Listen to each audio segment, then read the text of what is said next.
Good evening, everybody. My name is Vincent Salemi. I'm the mayor of the city of Pinole, and I call to order the Pinole City Council meeting, regular meeting of December 21st, 2021. It's 5 p.m. Can you please join me for the Pledge of Allegiance in honor of the United States military troop?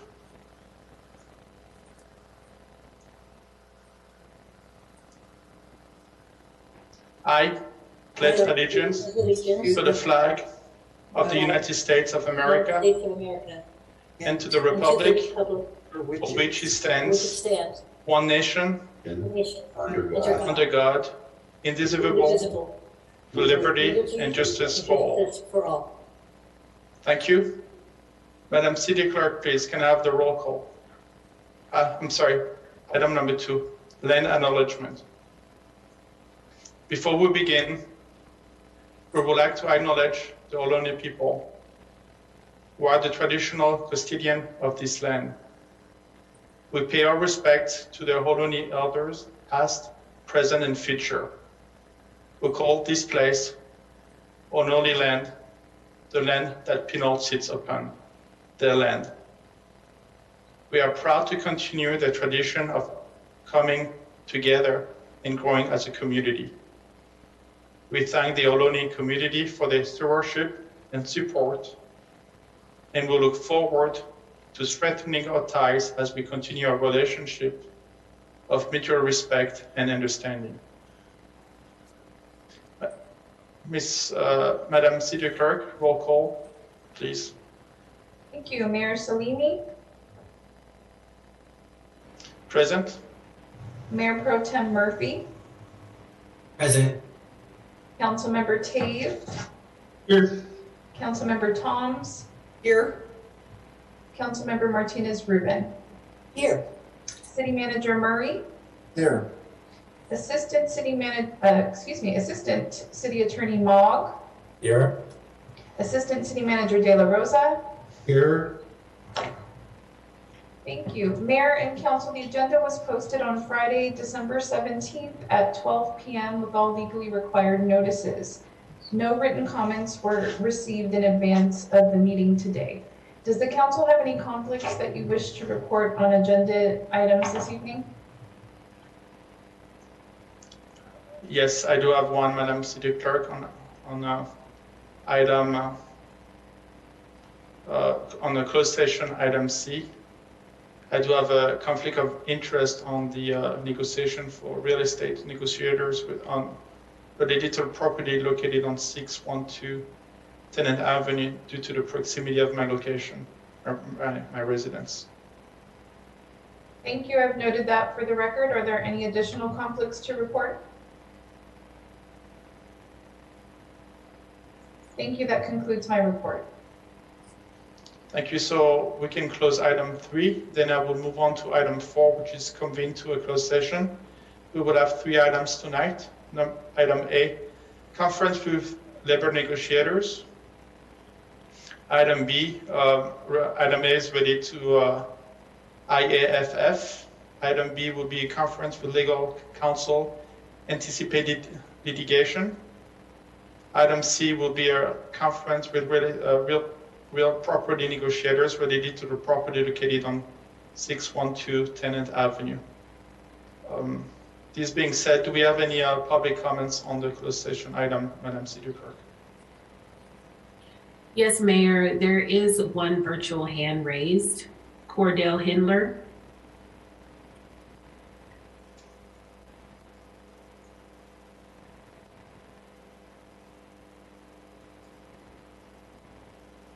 Can you hear me? Yes. Good. So, lady, council members, staff, my name is Cordell Handler, and I'm a Richmond resident. So, I'm interested to hear what IAF has to offer to the council, and I'll just say my comments for the head of the agenda. That's it. Thank you, sir. Mayor, there are no more public comments. No Mayor, more Go Mayor, ahead, please. this is the Assistant City Manager.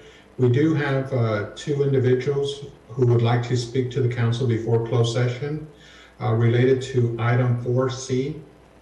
Those are Ebony Smith and Steph. Thank you, Mr. De La Rosa. Please go ahead.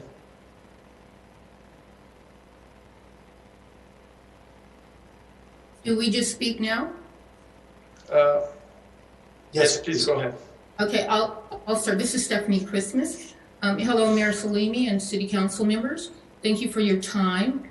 I am here to request a 7-month extension of the purchase contract between the City of Pinole and Ebony Smith for the property known as 612 Tennant Avenue. The contract was ratified June 20th, 2021, and at that time, the regulatory amendment regarding the affordability requirement was still in negotiations. This was resolved in October 28th. Subsequent to that time, Ms. Smith has been in the process of doing her due diligence, and to date, she has obtained estimates to renovate the property, the single-family property, into a 4-unit property with 1 affordable unit. She has currently met with the HUD consultant who will manage the project and loan process. She has consulted with an architect and contractor, both of whom informed her that the price of the property and the cost to renovate exceeded her loan amount. Ms. Smith then had to go back to the lender and request an increase in the approved amount, which she has obtained. We had to go back in and do comparables and was able to get an increase in her loan amount. She's currently awaiting the architect's feasibility study, which will take, according to the architect, approximately 4 months, and the permit process, which will take 3 months, according to the City of Pinole staff. Overall, she will need approximately 7 months to complete the process required required in the purchase agreement to close escrow, and so we are requesting an extension and appreciate your time and consideration. That's all. Thank you, ma'am.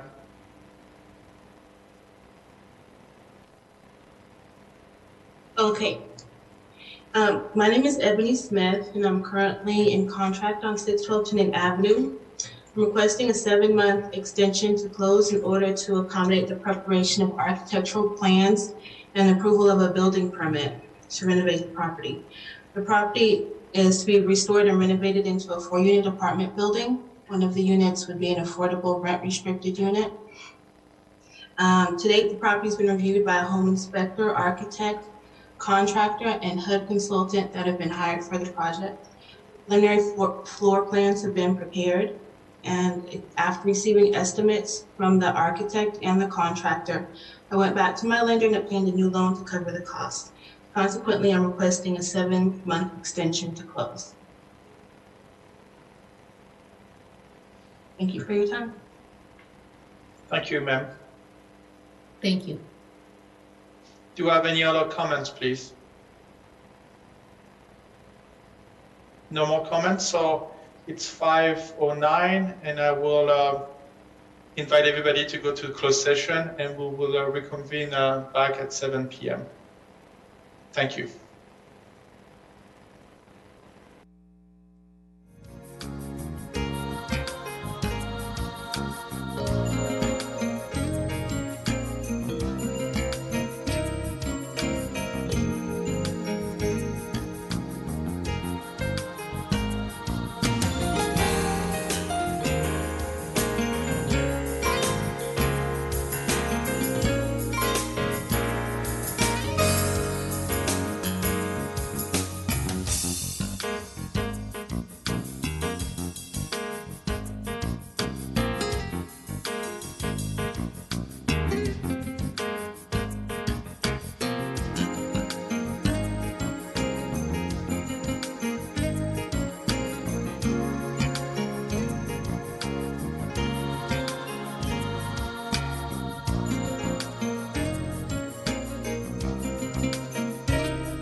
Good evening, everybody. This is the Pinole City Council of December 21st, 2021. We are coming back from a closed session meeting, and now we are moving into item number 5.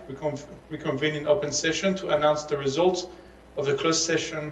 So for item A and B, nothing to report, and for item C, I will turn back to Mayor Pro Tem Murphy, please. Yes, Mayor. For item 4C, the council provided staff direction, and there's no further reportable action. Thank you, Mayor Pro Tem Murphy. This closes item number 5. Then we will move on into item number 6, which is citizen to be heard. Citizen may speak under any item not listed on the agenda. The time limit is 3 minutes and is subject to modification by the mayor. Individuals may not share or offer time to another speaker. Pursuant to provisions of the Brown Act, no action may be taken on a matter unless it is listed on the agenda, or unless certain emergency or special circumstances exist. The City Council may direct staff to investigate and or schedule certain matters for consideration at the future council meeting. Please see the cover sheet on the agenda for instruction on how to submit public comments. This, I will turn it back to Madam City Clerk, please. Thank you, Mayor. We do have a couple of public comments. We'll start with Rafael Menace. Good afternoon. Good evening, Raphael. Please go ahead. Good evening, Mayor, Council, staff, and members of the public. I'd like to start by wishing everybody a happy holidays, regardless of which particular holidays you may be celebrating. And I'd also like to celebrate that as of today on the vaccine dashboard, over 90% of the people over 5 in Pinole have gotten at least the first dose of a COVID-19 vaccine. And I believe it's 84.6% have gotten both doses. I'd also note that Governor Newsom just tweeted that there's going to be a requirement for healthcare workers to get a booster. In addition to that, there'll be a formal announcement on that tomorrow. There's no more information than that available at the moment, unfortunately. Right now, our COVID case rate in Pinole is about the same as it was at our last council meeting, 22 instead of 24. So not getting worse, but with Omicron becoming the dominant variant throughout the United States, it's likely that we'll see increased rates of spread even with relatively high levels of vaccination. If you want to get tested, you can get information at coronavirus.cchealth.org/get-tested. or by calling 833-829-2626 to schedule an appointment at a county or state testing site. Finally, I have a few other topics I'd like to discuss with regards to requesting the city adopt certain changes to the municipal code, but I believe the mayor would prefer if I brought those items up at the later point of the agenda, the considering new policies and procedures portion. So I'll delay my comments on that until there. Thank you.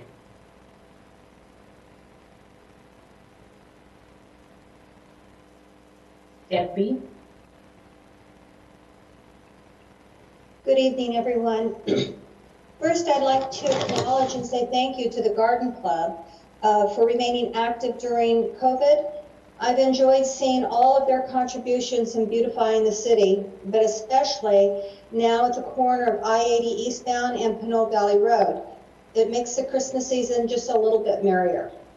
I'd also like to wish all of the council Merry Christmas, and if you don't celebrate Christmas, happy and safe holidays. And just to show I'm not the Grinch, tonight I won't mention you know what about you know who. So once again, Merry Christmas to everyone. Thank you.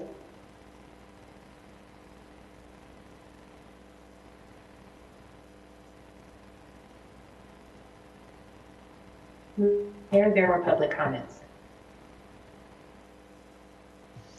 Thank you. No more public comments. I will wait a few more seconds just to make sure.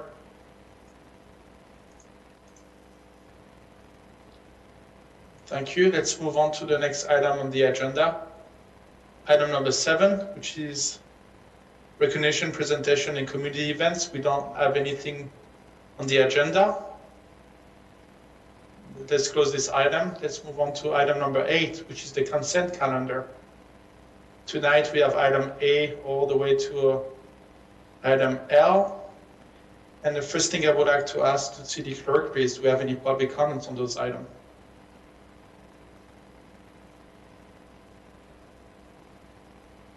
Yes, Mayor Rafael Menace. I just have a brief comment on item 8L. In this instance, would accepting the settlement funds require the city to incur additional costs in order to apply those funds in the way that the settlement requires? That's all. Thank you. Mr. Mayor, I can answer that question if you'd like. Please go ahead. It would not require the city to incur any additional costs besides, maybe a little bit of staff time, but no significant costs for the reporting requirements or related activities.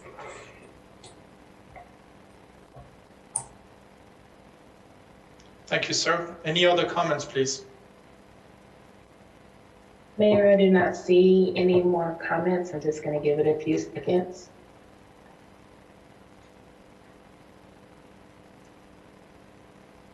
There are no more public comments. Thank you very much. Let's move on any council member wishes to pull up any item on the agenda. If you don't, please make a motion. I see 2 hands raised here. Councilmember Tave, please go ahead. Yeah, I'd like to briefly get G, J, and K pulled. G, J, and K? That's correct. Thank you. Councilmember Martinez-Ruben, please. Thank you. I'd like to pull item H, please. H. Thank you, Councilmember. Any other council member here? I don't see any other council member. So I will go with Councilmember Tave, please. You have 3 items. I would like to ask you questions, please. Which one would you like to start with? Yeah, I'd like to just have Misha give we have a rate increase on here for January 1st. I'd like Misha to just give the public a brief synopsis of G.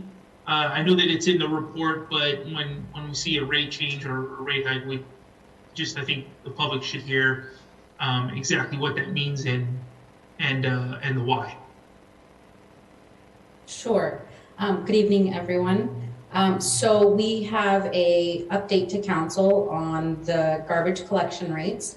Our garbage service is provided by Republic Services. We have a franchise agreement with them. And there's 4 components to the fee that's paid by residential customers. There's the collection fee, a post-collection fee, an AB 939 fee, and a solid waste project fee. So those 4 together comprise the fee schedule that's in the staff report. And the collection fee is set by the franchise agreement. It is increased by CPI annually, and the post-collection fee is managed by Recycle More, and that fee goes through a rate study process each year. The AB 939 fee, it does not change over time. It's also established in the franchise agreement. Our solid waste project fee is also in the collection agreement and increases by the CPI annually. And then similarly, there are commercial service rates, which are also increasing this year. So there's 2 rate components. So have we had the 1383 conversation, or is this calculated in there as an anticipated growth? No, there are no impacts that were in the rates at least, the rates don't reflect any specific 1383 charges at the moment.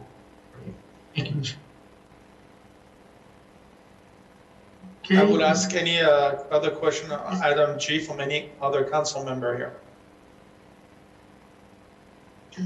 None? So please go ahead, Councilmember Tave. Thank you. So Jay, the bucket truck, I was just wondering if the city manager could speak a little bit about the numbers that were presented to us at the previous meeting. And then there was an adjustment made as far as cost goes. And was there any discussion with the opportunity to potentially get a MOU to share equipment with other cities? Sure. I'll speak in general terms about the request for appropriation of additional funds for the purchase of these two pieces of equipment and also the agreement issue. And then I'll invite our Public Works Maintenance Manager, Joe Bingaman, to fill in any details that I don't get. So the City Council recently approved a budget appropriation for the purchase of two pieces of equipment for our Public Works Department, a backhoe and a bucket truck. We had estimated the costs of those two pieces of equipment, and that was the basis for the request for the budget appropriation. When Council approved the budget for those two pieces of equipment, we went back to the suppliers, and it turns out that the costs of those two pieces of equipment had increased. In one case, marginally by about 3% from our earlier quote and estimate. And in the other case, for the bucket truck, by about 15%. These are really critical pieces of equipment that that does city hamper city operations for us to go without. So we still think that the costs are reasonable. We just need council to approve a budget amendment to make up that difference to cover the increased costs. City staff and I are talking about the possibility of establishing a formal agreement when we request support from other jurisdictions in the form of equipment or perhaps labor and equipment to help us with our maintenance needs. That's done on an informal basis right now, and there might be it might help us manage the city's risk if we had a more formal agreement for how we exchange those services or equipment. And so we have not reached out to considered a form of agreement or reached out to any of the jurisdictions that we sometimes, have a reciprocal arrangement with, but that's something that we'll be exploring. If you'd like more, I think that's. No, I just wanted to make sure that people understood that there was going to be a cost change there. Considering last time we had two on the budget, we took one off, but there's going to be a difference in cost there. Yes. That was all I had for that one. I just wanted to make sure we put that out that equipment was being purchased. And when we talked about the lights in downtown and going up, obviously if we don't have a bucket truck, it's going to be difficult to put those lights up the tree. So there were some questions about that. The last one I had was. I'm sorry, Councilmember Taylor, I just want to ask, make sure that nobody else has a question on that item. Yeah. I see none. Okay. Thank you. Let's close that item and move on to the next one. Okay. So last one was Kay. Looking at the legal description for the property that we're discussing with, I believe it's the Pinole Shores 2. Something that caught my eye was that there is the legal description says 5 through 8 inclusive of parcels B and D. Map of subdivision 8758 for commercial condominium purposes. And I'm just wondering that's a 2007 discussion that we had, but we've, fast forward to date, we're looking at industrial because of the environmental concerns that were on there. But I noticed that we're going through a CEQA analysis. And if that's the case, if those findings come back with mitigated environmental conditions, is the condominiums what was originally put forth? And I didn't get a chance to see the development agreement other than the graphics that were in the presentation. Was there one provided? So I'll answer. I know there's a lot, but No, actually, so I'll let the assistant city manager provide more detail in a second, but just a point of clarification. When we use the term condominium in relation to this development project and also in relation to Pinole Shores 1, that simply means that it's a shared ownership with different owners having specified spaces, like a residential condominium, but it's a commercial condominium. So it's a commercial function and purpose, but it's a shared ownership where different owners own specific portions of the development, the same way that you do in a residential condominium. So it's the development proposal was for commercial. The form of ownership is a condominium form of ownership, so it was for commercial. I see. And Mr. De La Rosa, if you would, my recollection is that the remediation that was done to this site is to a standard that allows it to be used for certain uses, including commercial. It's not up to the standard that would allow it to be used for residential. Is there the possibility that the site could be further remediated such that it would be appropriate to use for a residential project? Yeah, so, excuse me. So to address that issue, one of the things that we could do is obviously consider it a brownstone and remediate all issues related to the site. That would be costly. In order to do that, that would require us to take out probably a large depth of soil in order to make it eligible for residential. The other thing that we could possibly do is add more soil to the top of it, elevating the site, with the understanding that that may address the issue. It may not address the issue. We may still go back to the board, state water board, or the agency, and they may say that that's not sufficient. We may have to put a membrane in order to address some of the issue. So there's a variety of things that we could possibly do. We have not obtained that proposal or looked at that. I will say that the site is zoned light industrial, and light industrial is what's proposed on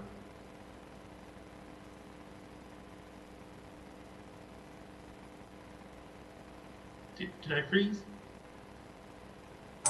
I believe the assistant city manager froze, but I can finish what he was saying, that the zoning for this property is light industrial, which is what the proposal is. So even if there was not a issue of remediation, there would also need to be a zoning change before any other uses could be proposed. And Councilmember, you mentioned that there's a CEQA process that's referenced for environmental review. That would just be looking at the environmental impacts of the proposed project, the proposed application that's been submitted.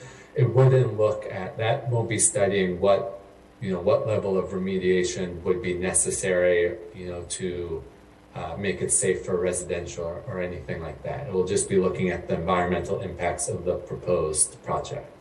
Okay. If I may chime in also, thank you for taking over. I didn't realize that I froze. When phase 1 was done, they actually did the environmental for phase 1 and phase 2. So with regards to phase 2, since the scope and the intent is not changing, it may just be a mitigated neck deck as opposed to a full-on CEQA. Great. Okay. Thank you. Yeah, those were my questions. Thank you, Councilmember Tev. Do you have any other questions related to item K here? Mayor Pro Tem Murphy, you have your hand raised for item K. Just a quick question regarding some of the follow-ups. I know this predates me, or the selling of this property does. I was just wondering if it were possible to, well, actually, my first question is, are there any other plans for the developer to come back to talk about their plans to us for this property? The developer is actually on, so if you'd like, the developers could chime in on their project. That'd be wonderful. Thank you. If I think it might be first appropriate to get Alex's perspective, city attorney's perspective regarding where we're at in the entitlement process. Yeah, thank you, City Manager. I was just going to add, at this point, this is what's before the council is an amendment to the ENA to extend that period for negotiation. The project will come before, I don't know all the entitlements off the top of my head, but either to the planning commission and then to the city council to approve ultimately the sale of the property, and the entitlements. So we can certainly hear from the developer on their general plan tonight. I would just note that that application isn't before you, the development application itself isn't before you, so refrain from making any, definitive statements about your opinions on the project at this point in time.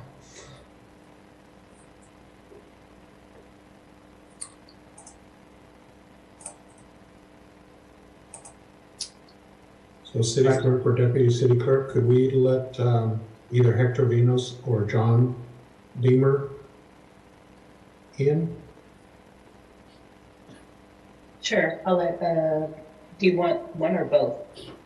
Either one. Probably Hector Vinos, he's the owner. Okay.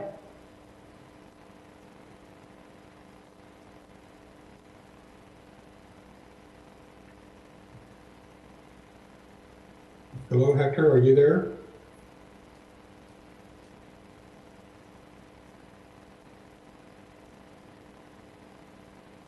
I think, Mr. De La Rosa, you can also provide a basic description of what the project plan is. Okay, I think I'm on now. Okay. Hello, can you guys hear me? Yes. Yes. Yes, my name's Hector Vinas. I am with General Realty, and thank you for giving me the opportunity to speak in front of the council. Just a quick brief description of the project. We've been working on it for over a couple of years. We've been working to resolve the access issues and also doing our due diligence for the entitlements. And to address the project, it's going to be light industrial e-commerce kind of buildings. There'll be 2 buildings on the site, the way we have it proposed now. We actually made our submission for entitlement approval on December 8th. So we'll be going through staff and responding to their comments. And I think we've done a nice job with the design, and we look forward to working with the city to develop a nice project. Great, thank you. You're welcome. Just wanted to make sure too, I know that we've talked a lot about housing access in this town and just where we're going to focus on building more housing. Is this something of interest to, I guess, this project at all, considering big housing need?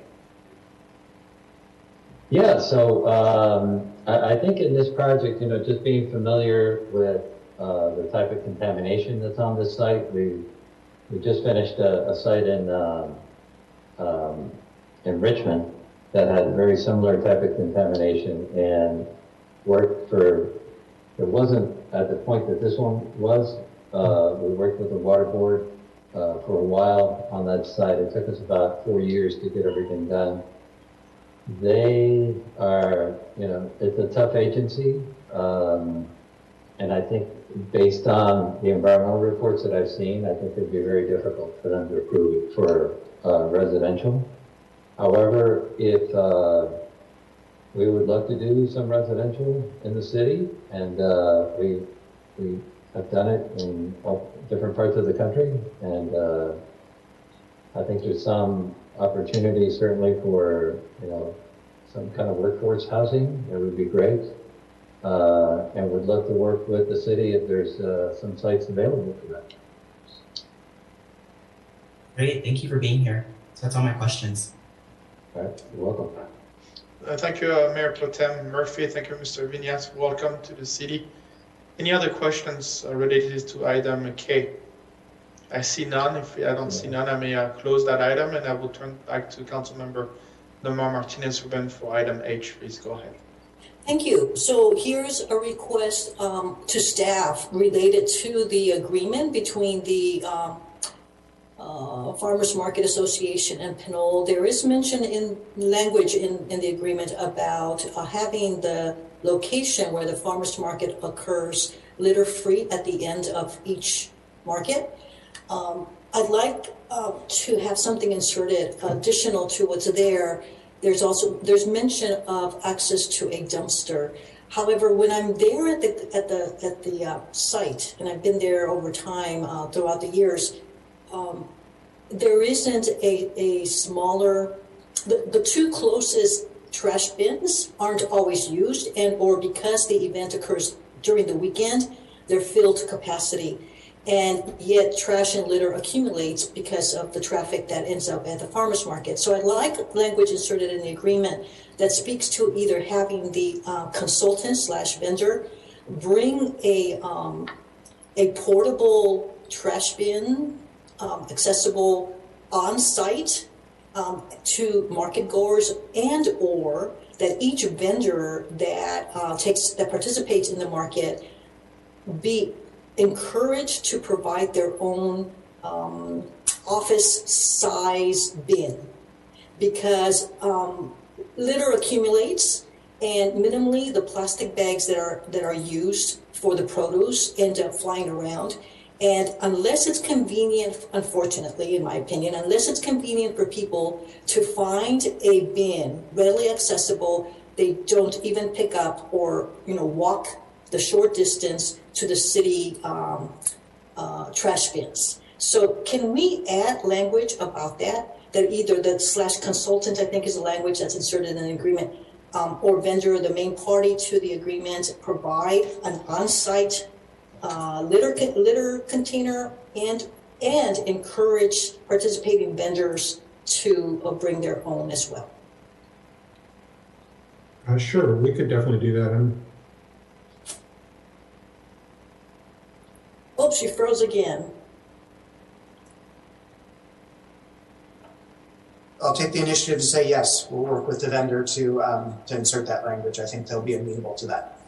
Thank you. In addition to that request, I just want to comment on our city having this farmers market there provides much more than what's has been described in the agreement. It is a community meeting space. It's one of the few community meeting spaces that is quite active and brings people from Pinole as well as from outside of Pinole to our city to take advantage of the fresh produce that is there, the entertainment, and some of the activities that are cultural and literacy related, the participation of the Pinole Historical Society, the participation of the library, for example, and then also that it is ongoing support to farmers, and that is tremendously important when we're talking about sustainability of the environment and access to fresh and healthy food. And the availability of the space to introduce new businesses as well. They have been there over the years, not only from Pinole, but as well from outside. And of course, that increases the opportunity for people to be introduced to new products.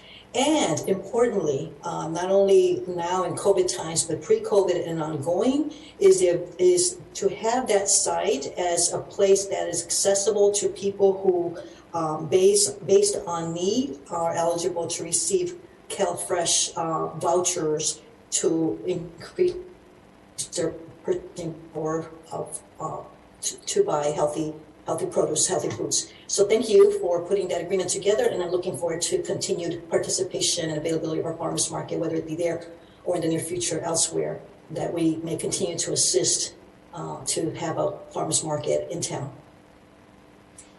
Thank you, Councilmember Martinez Ruben, and I will turn to Councilmember Tave on the same item H. I'm sorry, go ahead. Yeah, pardon me. Thank you. I did have a note and I forgot to ask this. There is mention again in the agreement about the $1,000 annual grant, I believe that the farmers market provides to some local nonprofit. And I recall that the city had difficulty in finding recipient, a prospective recipient. And I think we got through that, but I'm wondering if there are still conditions about who that grant ought to go to, if it's still tied to a youth service providing organization. Yes, so it is tied to a youth organization. However, unlike the prior agreement where we would go out, it now gives the discretion to the city to issue the $1,000 to a youth organization. And I will say that in prior years, we had accumulated a total of about $5,000, and that grant was given to 13. Thank you for the update and for the work getting to that point. Thanks. That's it for me. Thank you, Councilmember Martinez-Ruben. I will turn to Councilmember Tave, please. Yeah, I just want to totally agree with the litter portion of that comment. Ever since we've introduced food, it seems to be a constant uptick of trash on the site. So I totally agree that I think we should put something in there, some type of language. One thing I wanted to ask was, is it possible, or is it something that can be into a future discussion with as far as expansion? We have that corner lot that seems, right now we have our Christmas tree, and the other Christmas trees there for the holidays. What I'm wondering is are there opportunities to help expand this effort? I mean, anything that we can do to make fresh, locally grown food available to our community, I think is something that we have to strive for. And I'm just wondering if at all, is it something that we can temporarily do? We mentioned food trucks at some point to try to enhance the event or enhance the farmers market experience. Sorry. We can definitely do something. I will say that in speaking to the Farmers Market Association, they mentioned that they would like to look for a larger area to incorporate more vendors. However, a few suggestions that we threw out were Fernandez Park. They are looking for something that is visible via traffic driving by.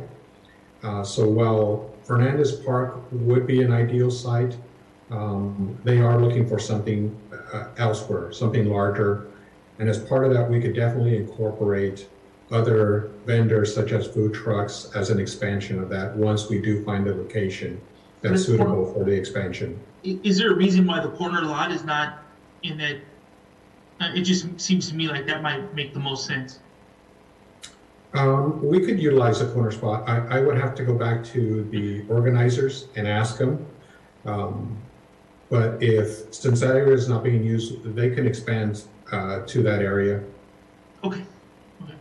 I'll look into that. Yeah, so I think the city staff is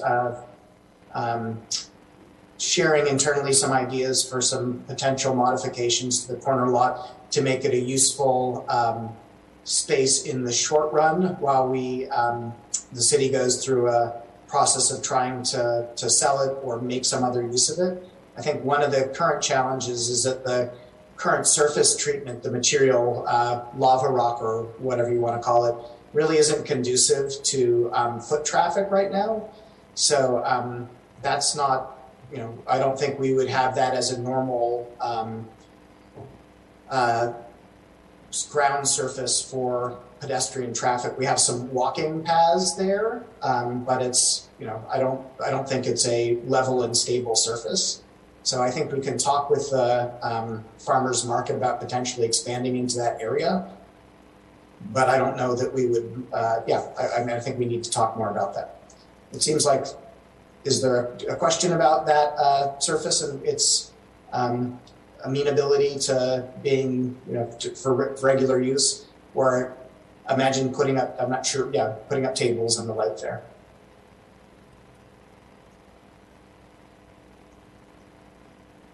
Thank you, City Manager Murray. Did that answer your question, Councilmember Tave? Yeah. I mean, I would imagine there's some work and investigations gotta happen there. I mean, you bring up a good point. The lava rock's probably not the best surface to be walking on, or thinking ADA access as well. There's that there too, but we have pathways, so we did do something, and maybe expanding those pathways. I mean, I would look for staff to come up with some type of solution there, but I think it's an opportunity for us to grow a very, very popular event, or activity. Thank you, Councilmember Tave. Councilmember Thomas, please go ahead. Yeah, I would just ditto the comment about accessibility with the surface on the corner lot. But I wanted to share with folks that I have had a member of the public mention to me that perhaps Kaiser parking lot for a weekend farmers market might be something to be considered. So I'm just throwing that out there. Thank you, Councilmember Thomas. Any other comments? I don't see anything else. So I would like to have two motions. One to have approved all the items with the exception of item H.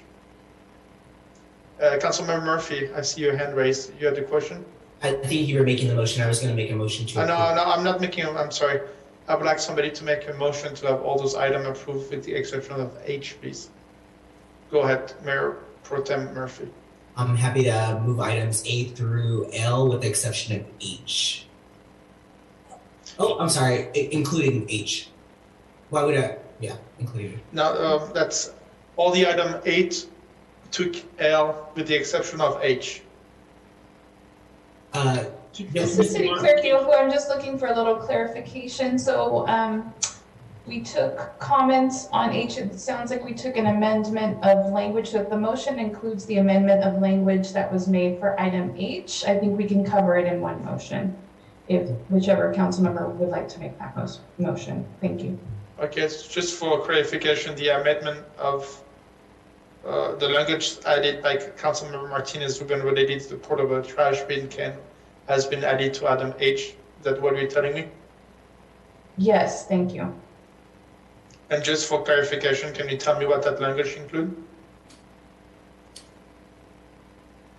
So Mayor Salimi, what I've clarified is that if the council member wants to include in their motion to approve the consent calendar with the amended language as noted, they can go ahead and make that motion and approve all together. Okay, so Councilmember Mayor Pro Tem Murphy, I will ask Councilmember Martinez-Rubin to make that motion since he's the one who modified item H, if you don't mind. That's fine with me. Thank you, Mayor Pro Tem Murphy. Councilmember Norma Martinez, can you please make a motion? Thank you. I move that we approve all items on the consent calendar, and with regard to item H, to add the language about litter bins to the agreement. Second. Roll call, please. Thank you. Councilmember Martinez-Rubin? Yes. Councilmember Thoms? Yes, and I want to just note for the record that even though I was not at the meeting November 16th, I did review the video. So I have a yes vote. Thank you. Councilmember Tave? Yes. Mayor Pro Tem Murphy? Yes. Mayor Salimi? Yes. Motion carries. Thank you. Thank you. I will now close item 8. We'll move on to item number 9, which is public hearing. We don't have any public hearings tonight. I will close item number 9 and move on to item number 10, old business. We don't have any old business. I will close item number 10. Item number 11, new business. Item 11A, review city council procedures. Can I please have the appropriate staff member making the presentation? Please go ahead. Yes, thank you. Good evening, Mayor, council, staff, and members of the public. This item is to review the city council meeting procedures, and I have a very brief report before I'll pass it back to the council to have your discussion. So I'll start with the recommendation, which is to It's recommended that the City Council review the City Council meeting procedures, discuss proposed revisions, and provide direction to staff. The Pinole City Council has established by resolution procedures for creating and posting City Council meeting agendas, the agenda format, and procedures for conducting City Council meetings. City Council has a tradition of reviewing the meeting procedures each year in December and considering revisions. The City Council first reviews the resolution containing the current procedures, and if it would like any revisions, direct staff to update the resolution. And then at the subsequent meeting, the City Council adopts the resolution containing the current or revised procedures. The current procedures are contained in Resolution 2021-28, Attachment A, which was approved on April 20th, 2021. So I'll just outline the recommended changes that are being proposed by staff. There are 4 listed in the staff report. 1 is to add Section 8, Decorum, which sets forth standards of behavior for the City Council staff and public at City Council meetings. Number 2 is to amend Section 3F4 to reflect the order of public discussion to be consistent with the approved council norms set forth in Resolution 2021-27, which is included in the agenda packet as an attachment. And adding Section 9, Council Norms of Behavior, which incorporates Resolution 2021-27 as an exhibit to the Council Procedures Resolution. And lastly, some additional minor changes that are all listed in the staff report, and you can see them reflected in the track changes. So at this point, those are the proposed revisions by staff. So I'll turn it back over to council for any questions and discussion. Thank you, Madam City Clerk. So I will ask the council if they have any questions, and then I will ask the public if they have any questions. But first, I will move on to the we'll ask the council. Councilmember Martinez-Ruben, please go ahead. Thank you. Yes, thank you. Questions? You know, this past year we've been conducting meetings via Zoom. I don't know how long we'll continue, but why do we not have any mention of remote meetings? Because the conduct of the public and the conduct of council has been slightly different. And I'll give you an example which leads us to, well, that's one thing. That's one question. I think we're at the question point, and I have comments later.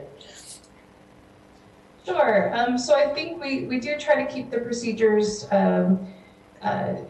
general in a sense that we want them to apply in either situation, either hybrid or in person. And then we've included a lot of extra information about, virtual or in person. And we've included a lot of additional information on the cover sheet of our agenda that we can adjust as we work our way through the changing conditions of the pandemic. I think that the decorum, the additions that we've added in terms of conduct at the meetings, similarly can apply both to virtual and in-person meetings, but you're more than welcome to propose any changes that you'd like to see that relate specifically to virtual, if that's what you'd like to do. Thank you. I would like to propose, so I'll leave that later, but a question as well related to posting, given that we do so online. Why don't we mention that the posting of the agenda for a regular meeting and a special meeting is not only posted outside of City Hall, but also posted on our website?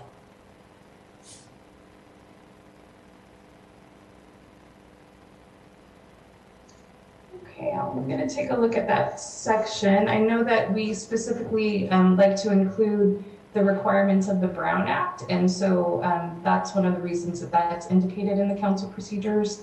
Of course, most cities have also taken widely to having their main place of publication be online, so that might be the reason why we don't have specific language about our posting to the internet, although that is our regular practice and best practice.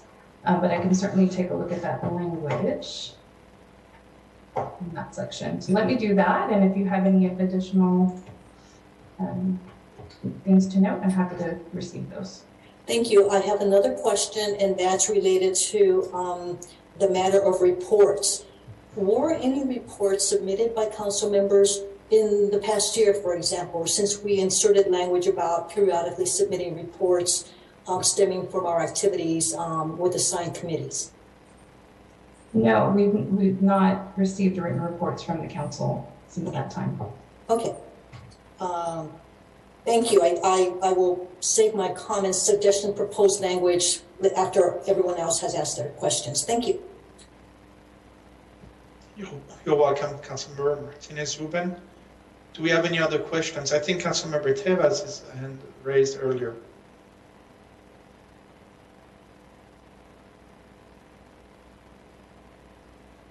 Councilmember Tevez, you're muted, sir.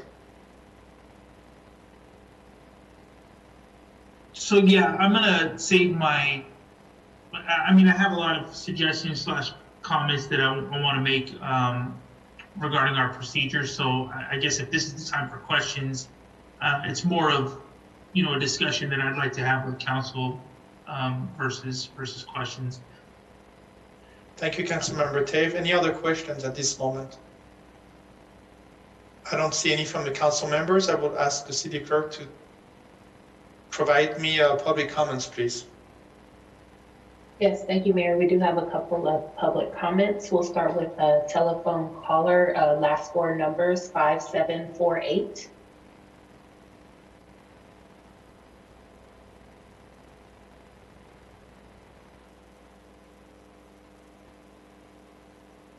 Caller, if you can please press *6 to unmute yourself.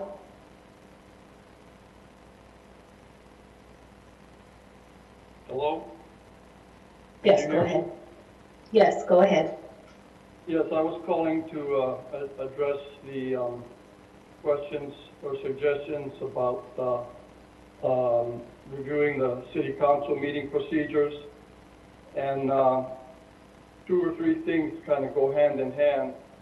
It seems like, as experienced tonight from this mayor as well as the past mayor, that a lot of times during open public comment on the agenda taken early on in the meeting is shortchanging the public and the community. Being as such that some people don't get home till 6 or 7 o'clock at night and can't access the telephone or the Zoom meeting or go down to the City Hall in person to get their comments heard, whether it's be live or on Zoom. And therefore, I am recommending and suggesting that there be discussion on having 2 different or same public comment sessions in the beginning of the meeting and 1 at the end, rather than being quick on the trigger and say, okay, no more public comment, let's move on to the other agenda items so you can get done by 10 or 11 o'clock at night, because 15 seconds to 20 seconds or 30 seconds is a short time to allow people to phone in or to comment on a item or 2 of their choice. And by opening it up towards the end of the meeting after item 10 or before the close of the other comments, before the close of the meeting would allow you to build more communication and rapport with the public and give them a chance to comment on what went on during the meeting, or if they couldn't get home by 6 o'clock or get on the phone or Zoom or go down to City Hall.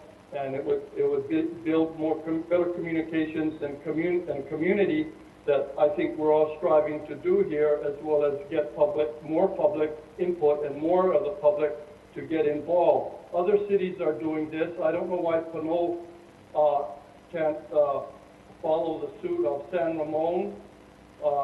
Vallejo TV City Council is doing that. Santa Rosa City Council is opening up second sessions for public comment late in the evening, and it's being televised on television that we've seen, but not Pinole.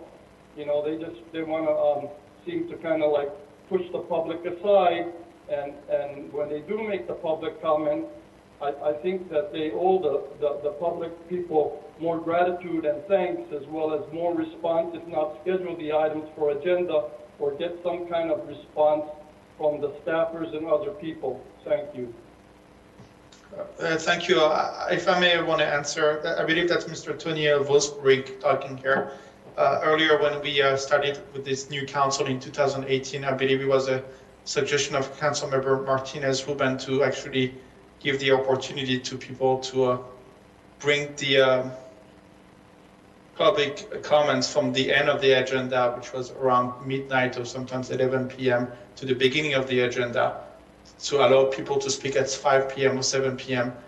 And what we heard at that time from other council members and from other staff members from other cities is that the reason why other cities are actually putting the public comments at the end is because the people who have been listed on the agenda waited much, much longer than the people who are wishing to speak without being on the agenda. So as a courtesy, we try to help the community by bringing it at the beginning of the agenda.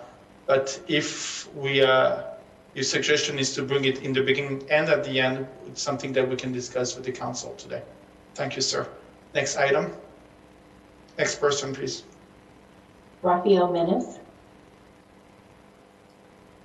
So I have a few comments on this item.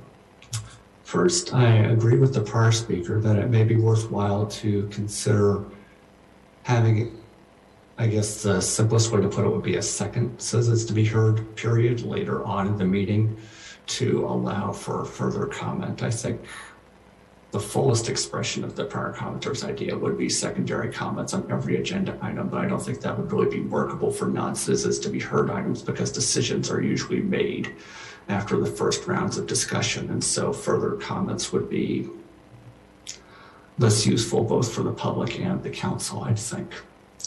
Secondly, with regard to the suggested item number 8, decorum, I was wondering whether it would be possible either within the text of the procedures themselves or just now sort of verbally to give some examples of what impertinent, derogatory, or slanderous remarks are. Something along the lines of person X says Z about person Y. So you don't need to use any actual names and be at risk of defaming anyone. But those particular terms may be unclear to members of the public, and it would probably be helpful to have examples so people know what not to do if that language is going to be adopted. Thirdly, with regards to Zoom as a particular mode of communication, I'd like to reiterate my statement made in a prior meeting that it will be worthwhile to consider allowing video presentation through Zoom as well as audio for presenters to allow for greater sense of community connection with the public commenters and the community at large, not just from presenters as such.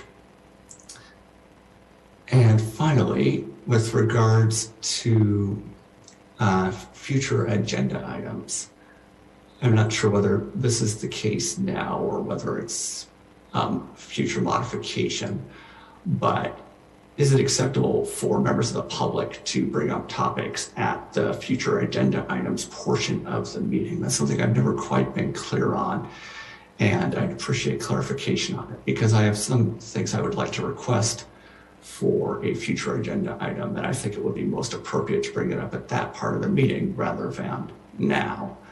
But I leave that open to the council to discuss for appropriateness. Thank you. Thank you, Mr. Menace.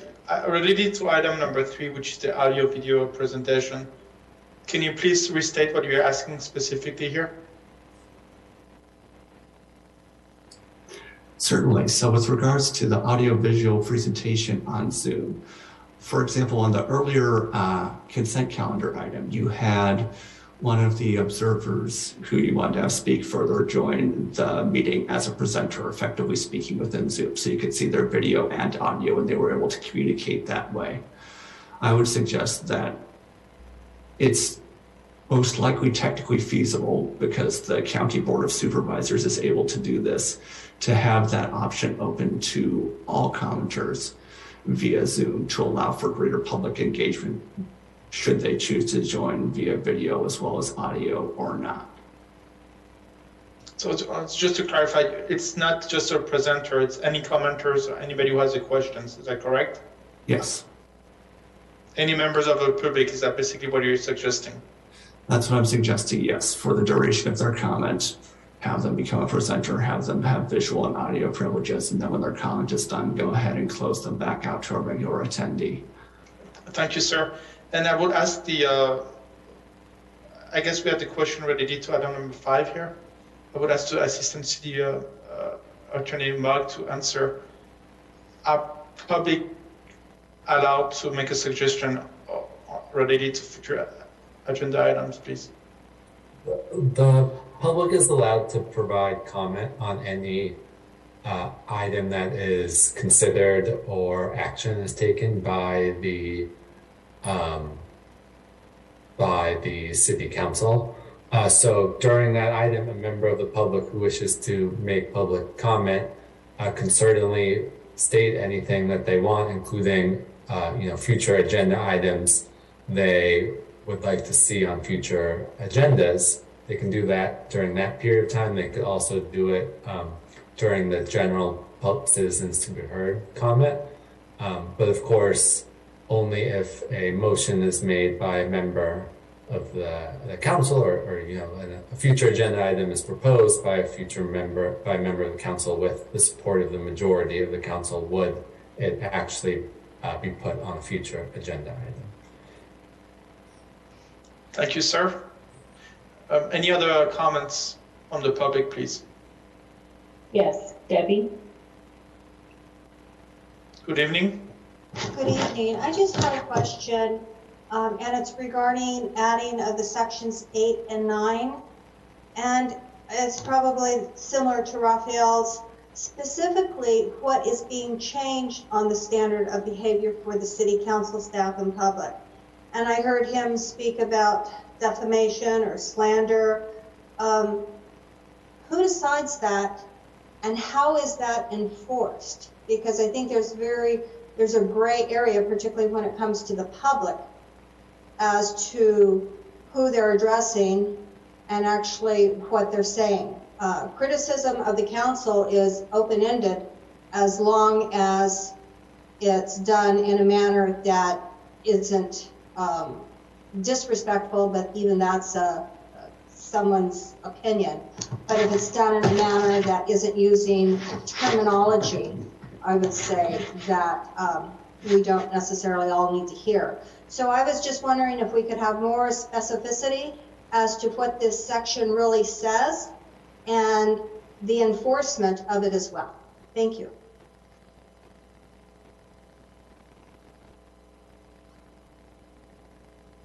Thank you, Ms. Long. Let me ask, is staff able to answer that question at this moment? Is that something that we can get back in the future? Yes, I'm happy to answer the question. So, I think the spirit of adding this language is to set a respectful tone for our meetings. And, a lot of, you'll find across other cities, there's policies in place that deal with decorum. We've heard the council express their interest, and, staff also has an interest in making sure that we have a respectful, place to, a space to conduct our meetings. So that, this language is presented, the council can certainly make adjustments or revisions to it. To answer the specific questions around who decides, if someone were so disruptive or along the lines of the language that we presented to be removed, that would be the presiding officer. So that would be the mayor who chairs the meeting or someone acting in their place. And then, of course, this is always in consultation with our city attorney. I've been in situations in council meetings where people have been removed from physically from chambers if they were inciting violence or, if the behavior was so inappropriate that was warranted. And so I think that this is a starting place, and council can certainly make some revisions if they so choose. So hopefully that answers the question. Happy to answer further. Thank you, City Clerk Beth. Any other comments from the public, please? No, Mayor, there are no more public comments. Thank you, Ms. Stone. So at this moment, I will close the public comments section of that section, and I will turn it to council comments. I would ask Councilmember Tave to start, because I know that you had comments earlier, and then I would ask Councilmember Martinez-Ruben, please. Councilmember Tave?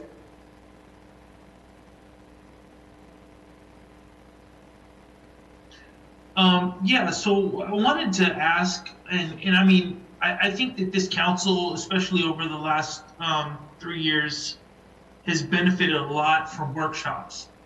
I'm wondering if there's a way to codify procedures during workshops, and kind of just so that we have an understanding of how workshops go. So, for example, the last meeting we did, or the last workshop with the ARPA funds, it seemed like there were a lot of things that popped out of there that probably required another workshop, or a deeper dive into how things are allocated. I'm just wondering if we can build that out, and in a way where if it's a new issue that it's kind of set up by staff, presented by staff, and the input from the community can go into that. That was something that it was an observation that I think that we benefited a lot from workshops, and I'm just trying to figure out, rather than take our meetings into 2 o'clock in the morning, I'm thinking maybe like capital, if it was like we do our capital plan and have a workshop that goes into the details, and we're allowed to have those conversations. I know that everybody, may not like the Saturday, but the truth is it's a Saturday. Everybody's relaxed. Everybody can go in and have a discussion. We saw it with our strategic plan. We saw it, just recently with ARPA. I mean, I just think that we need to find a way to incorporate workshops a little bit more and what that looks like. And I don't know if there's language out there. I think we make reference to it a little bit in our procedures, but I'm just wondering if we could build that out a little bit more, because I think it's beneficial. Let's see, what else do I have?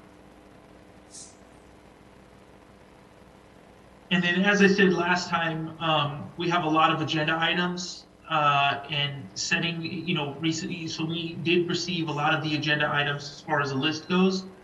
I'm just wondering if it's something when we request agenda items to really, deliberately go through that list during the request for agenda items and really start setting out what's attainable for the next meeting, the meeting after that.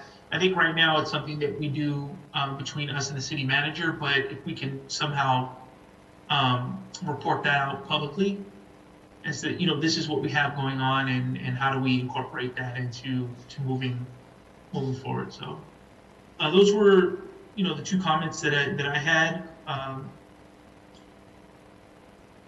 Yeah, that was, and I mean, I'm hoping that we could have some discussion about it, but those are two things that I thought I wanted to bring up, just so that we can maybe incorporate something around that. Thank you, Councilmember Tev. So basically, you're asking to eventually think about having more meetings, workshops on weekends and other days beside our regular meetings, to be able to address all those items. It's up for discussion. I think that we're going to have a lot of things moving coming up here soon, and I want to make sure that we're not, when we come to council, my hope is that a lot of the discussions, the debates, the questions that might happen within the community and constituents have somewhat been engaged. We're starting to hear back.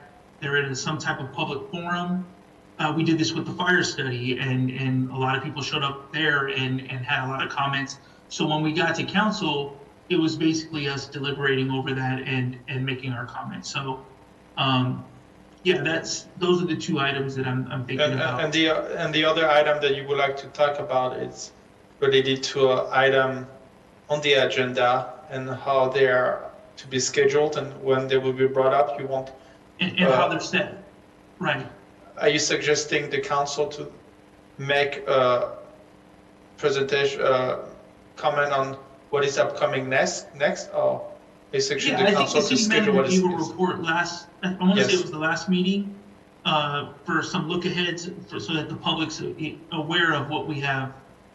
I think the city manager is making that look ahead. City Manager Murray, can you please elaborate on that item? And I just want to have a discussion here. Sure. So there are two different things going on in my mind. One is this the request that we report out a meeting in advance about what we're expecting to be on the next agenda. That was a new addition to the procedures. I think last time we discussed that, which might have been mid this year.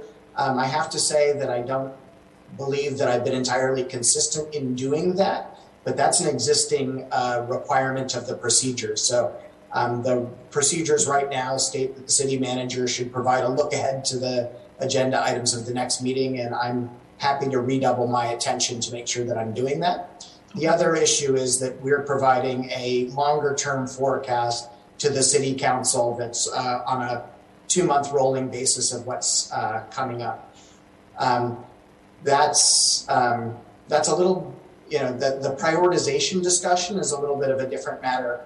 I'm thankful to say, and from having looked at the 2-month forecast and the accompanying not yet calendared pending future agenda items, that we only have a small number of remaining future agenda items that have been requested that have not been calendared. So we've made great progress, including in part through long council meetings, getting through all those items.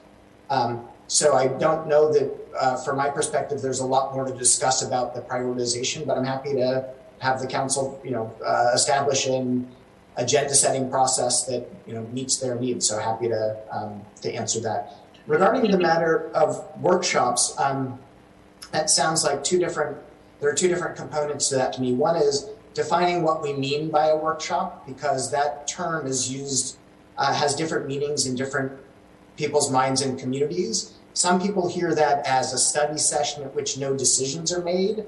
Others hear that as a very focused special city council meeting at which decisions can be made. It just has a smaller number of items, and maybe it's a more interactive format with the public.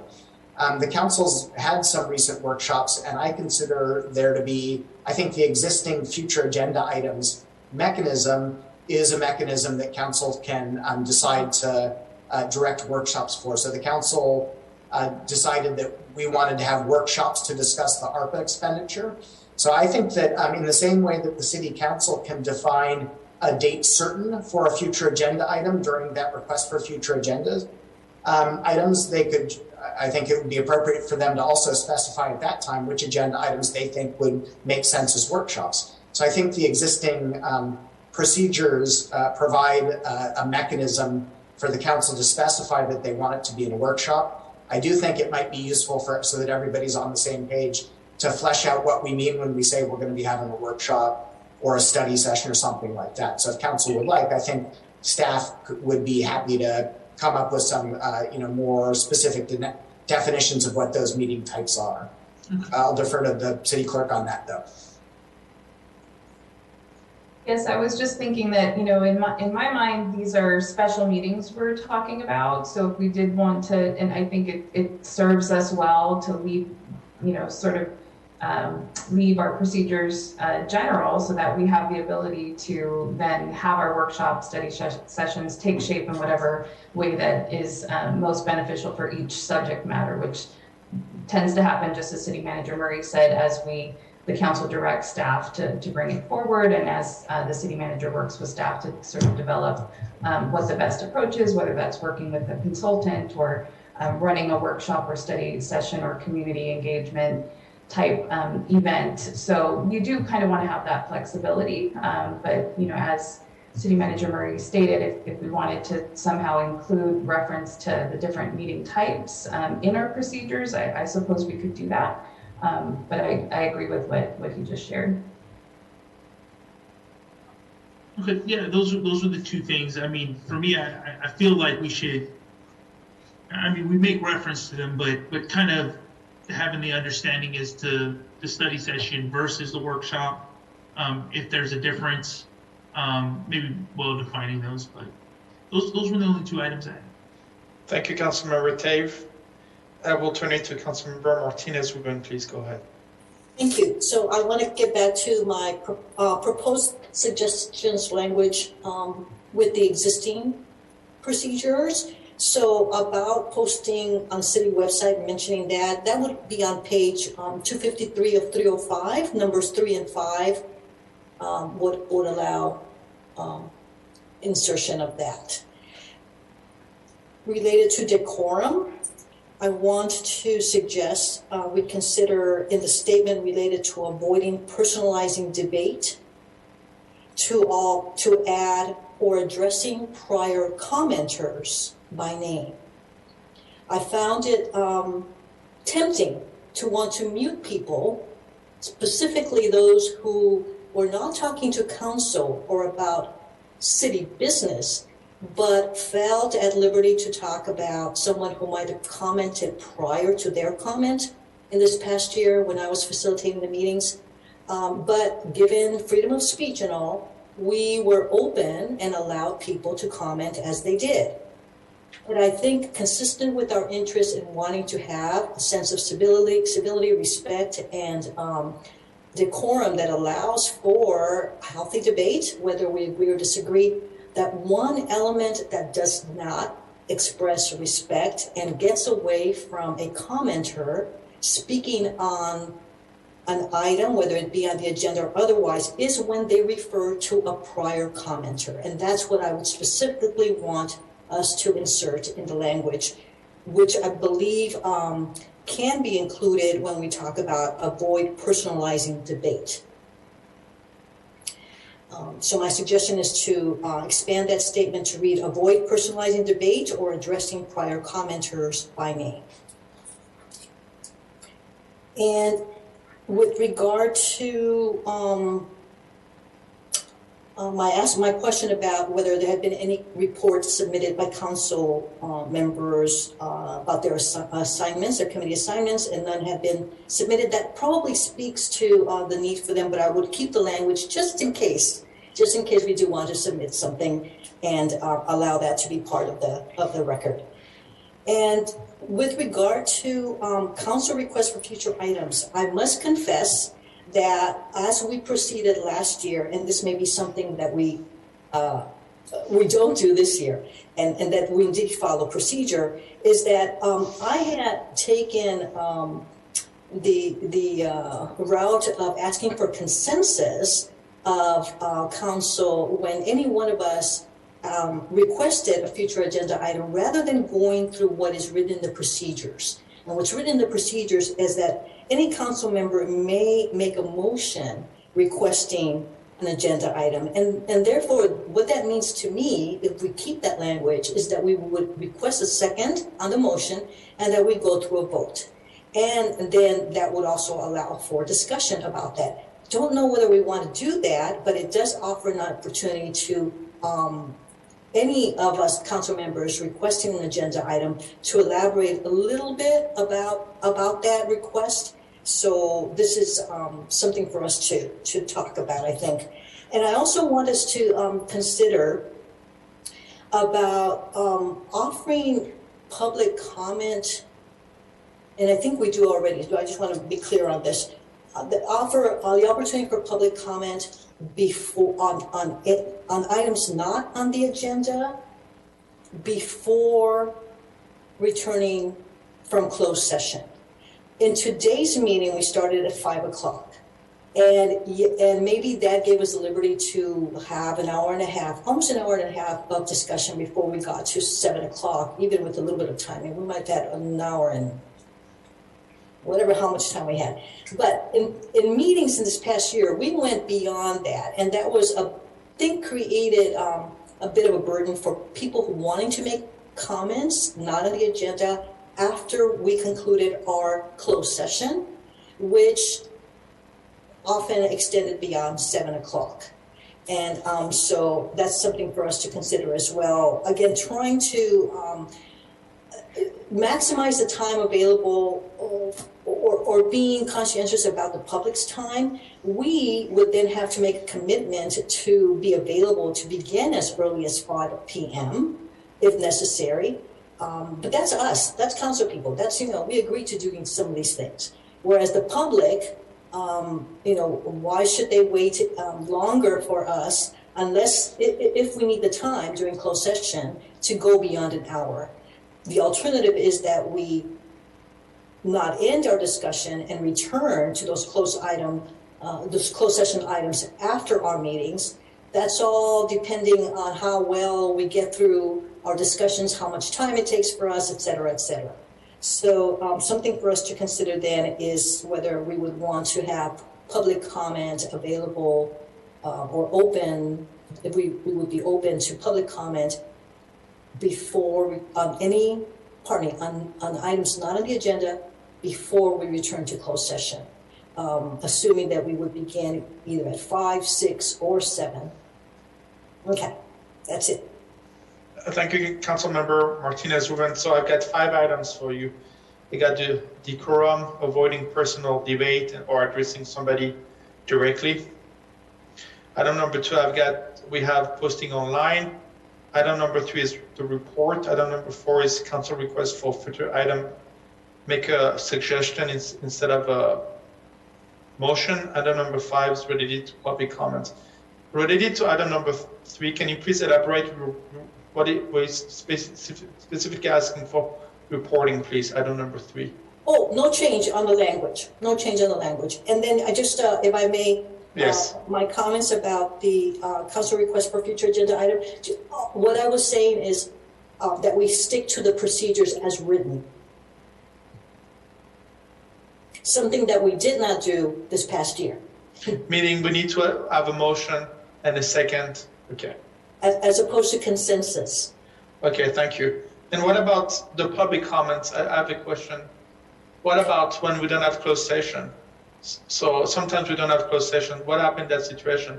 I think the one suggestion could be early in the meeting and then another one either in the middle of the meeting or at the end of the meeting.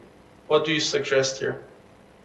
Well, I think we have the option to return to a closed session discussion after all the business has been conducted. We haven't had that experience. I think we wanted to have meetings that wouldn't last longer than 11 p.m. and we went beyond that. So that's probably why we didn't want to go even beyond 11 p.m.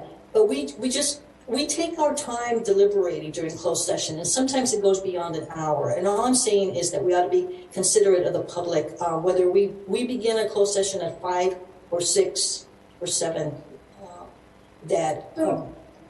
for us to consider having public comment on items not on the agenda before we return from closed session. Okay, so through the mayor, I have just a comment. So it sounds like this might be another suggestion of just sticking with the procedures as written, because we do have the expectations set, and I think virtual meetings have made this difficult, and we've all been sort of trying to manage the best we can with scheduling and trying to estimate time.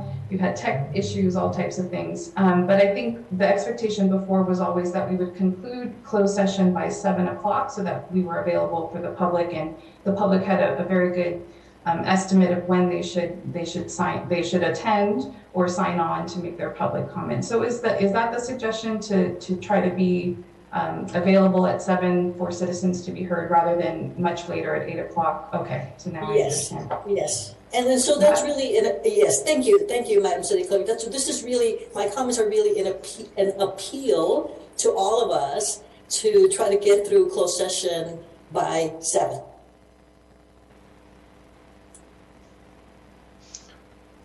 Thank you, Councilmember Martinez-Ruben. Thank you, City Clerk Bell.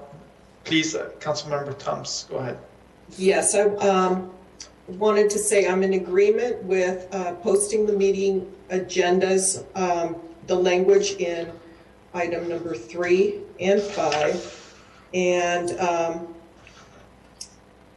let's see, the comment about decorum, where if we have the language that says avoid addressing a previous commenter by name, but if it's a positive comment, like so-and-so made a great comment and I agree, that would violate the decorum in which this is written. So I would just add, avoid addressing, avoid negative comments, because sometimes you can be in agreement, full agreement with somebody, and I think that would be acceptable.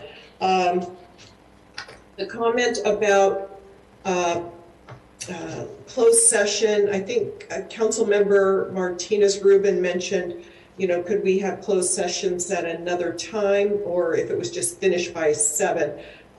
If it was a comment about do business first and then do closed session, in case that wasn't the intention of that comment, I would just respond by saying that, we have paid consultants and we don't want to pay them to wait around to go into closed session, but that might not be an issue.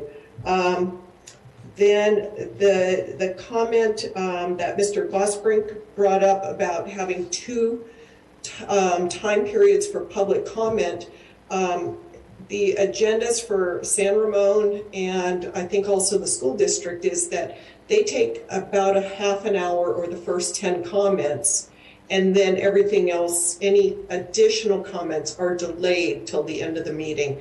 And I'm not sure that we want to do that, because then if somebody is number 11 on the list, now all of a sudden they're not going to be heard.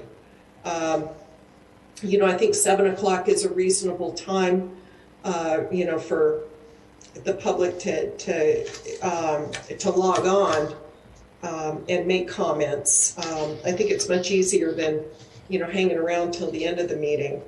And then providing that the public can join on video. The Zoom has that ability. It's done at the Board of Supervisors, every time. It's the choice of the public commenter as to whether or not they want to turn their camera on or off. Let me see if I had any other notes. I think that's it. Thank you. Thank you. I understood all those comments. Thank you. I think related to Zoom, it's Mr. Menes was requesting to have the ability of sharing the screen. I think at this moment it's the organizer of the meeting who has this ability. And I think that the question was referring. And I understand that people who are joining as part of the Zoom, they may have the ability of turning the camera on only if they are part of the panel. But I don't think the attendees have the ability of turning the videos on. Mayor, that's correct. I also just want to add, I think when we first moved to virtual meetings, there was we had the feeling of wanting to be very cautious. There were a lot of instances up front of people calling in and sharing inappropriate content, both over the phone and especially by video. And by video, there, it just sort of opened things up for more, bad behavior. So I guess what I'm just saying is now that we've been in virtual meetings for longer, a lot of organizations have pivoted and moved towards, and taken steps to provide more security and do things that allow for them to have public participants share, log in by video and be presented by video. So the council can certainly, if we want to move to looking at that option, it is there for us. But I think I just wanted to explain some of the background. I think as we have put together our, approach to virtual meetings, we've done it cautiously, and we just want to make sure that, we consider those types of things. And then what was the other? And then the public comment, having 2 periods of public comment, both up front and at the end of the meeting. That's definitely a regular practice done across city. So that's just wanted to weigh in there that is, up to the council to decide whether or not they, that a limit of commenters isn't necessarily required to do that. And if we wanted to add a second public forum, we could certainly do that at the end of the meeting. Madam City Clerk, where do you suggest those 2 to be included? Typically, it would be, around the time that the council is giving their reports, just before we close the meeting, after the discussion items the business items have been completed. Thank you. We'll get back to there in a few seconds. Councilmember Thomas, you are done. I will turn it to Mayor Pro Tem Devin T. Murphy. Please go ahead. Sure. First of all, thank you so much, City Clerk Bell, for, I keep wanting to say, City Clerk Bell, for the intentionality behind this. It's clear that there's a lot of research done, and I think there's just a lot of work you put into this. So I just want to thank you. Particularly a year later, I feel like this process was really quick last year. And so it's great to have some reflection time and some committed time to discussing both the things that we are probably, should be adhering to more. Like I acknowledge, I think our closed session, I didn't know that until my Monday meeting this year. Well, I didn't remember that until my Monday meeting with the city manager that it closed at 7. So I think there are things that we should adhere to. And we can be better about that, as well as I think the Councilmember Martinez-Rubin mentioned the process to approve agenda items, future agenda items, which I think those are two of the things that I specifically feel we can probably all improve on. So I really just want to acknowledge your work on this and thank you. Also wanted to highlight, I think one of the things that stuck out to me, particularly just given my experience as a council member and what I've been hearing from members of the public, but I just wanted to outline on page 256 of 305, one of the standards that you mentioned or that you recommended here is to embrace respectful disagreement and dissent as democratic rights, inherent components of an inclusive public process, and tools for forging sound decisions. I think that's a really, really strong statement. And it's no surprise to anyone on council or the public that there are, I've had my share of comments said to me. And I do think that even in those comments that are in opposition to my own public rights or, my own rights as a private citizen, I think that there's still value in that dissent. And, I think there's still value in the democratic process. So I did want to mention that I did what I heard earlier was that we should include more language around, essentially saying that our public commenters aren't able to say a name that came before them.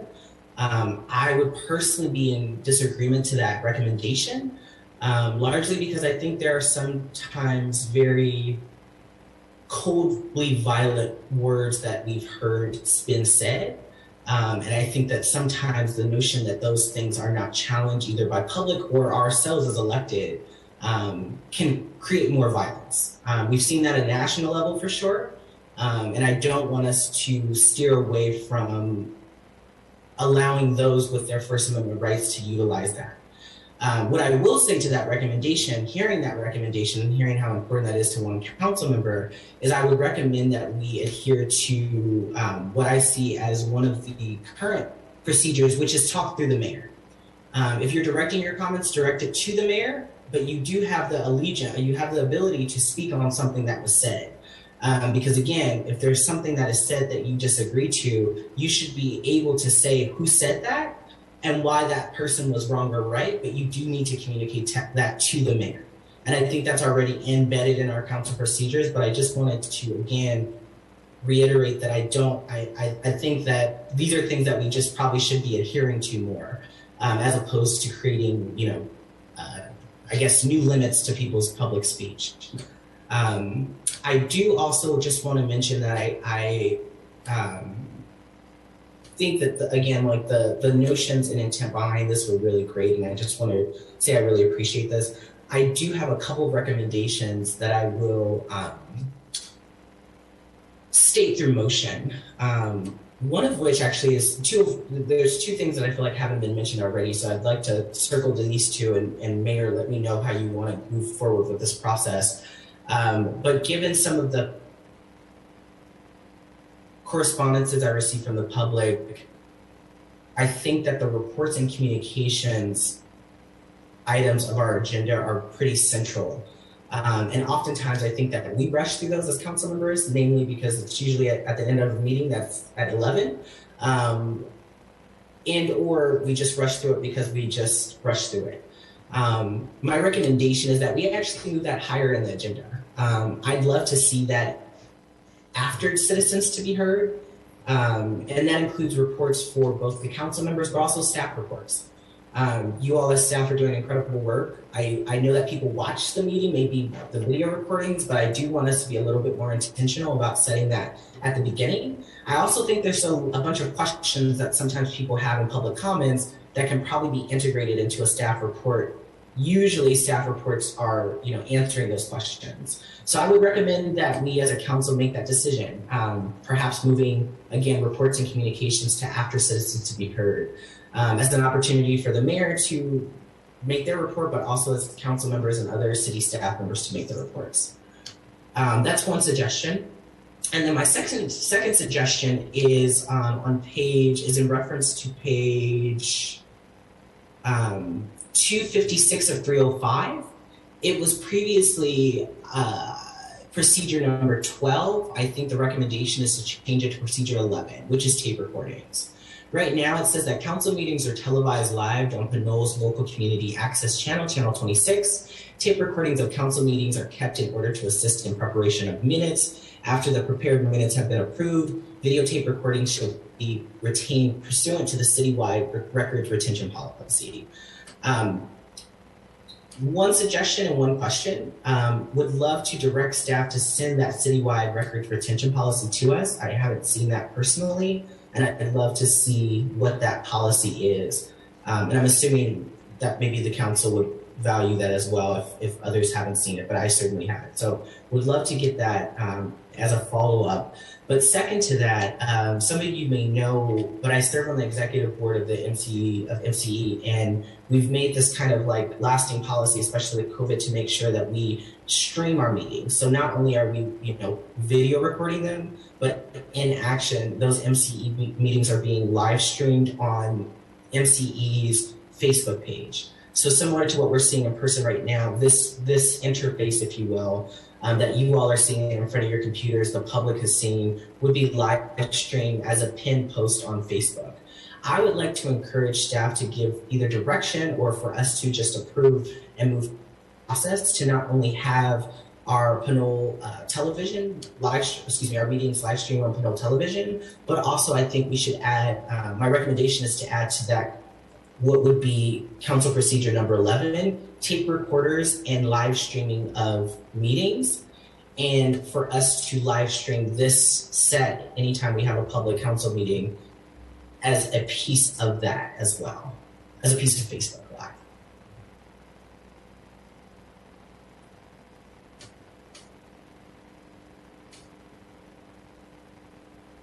So I think that is all for me.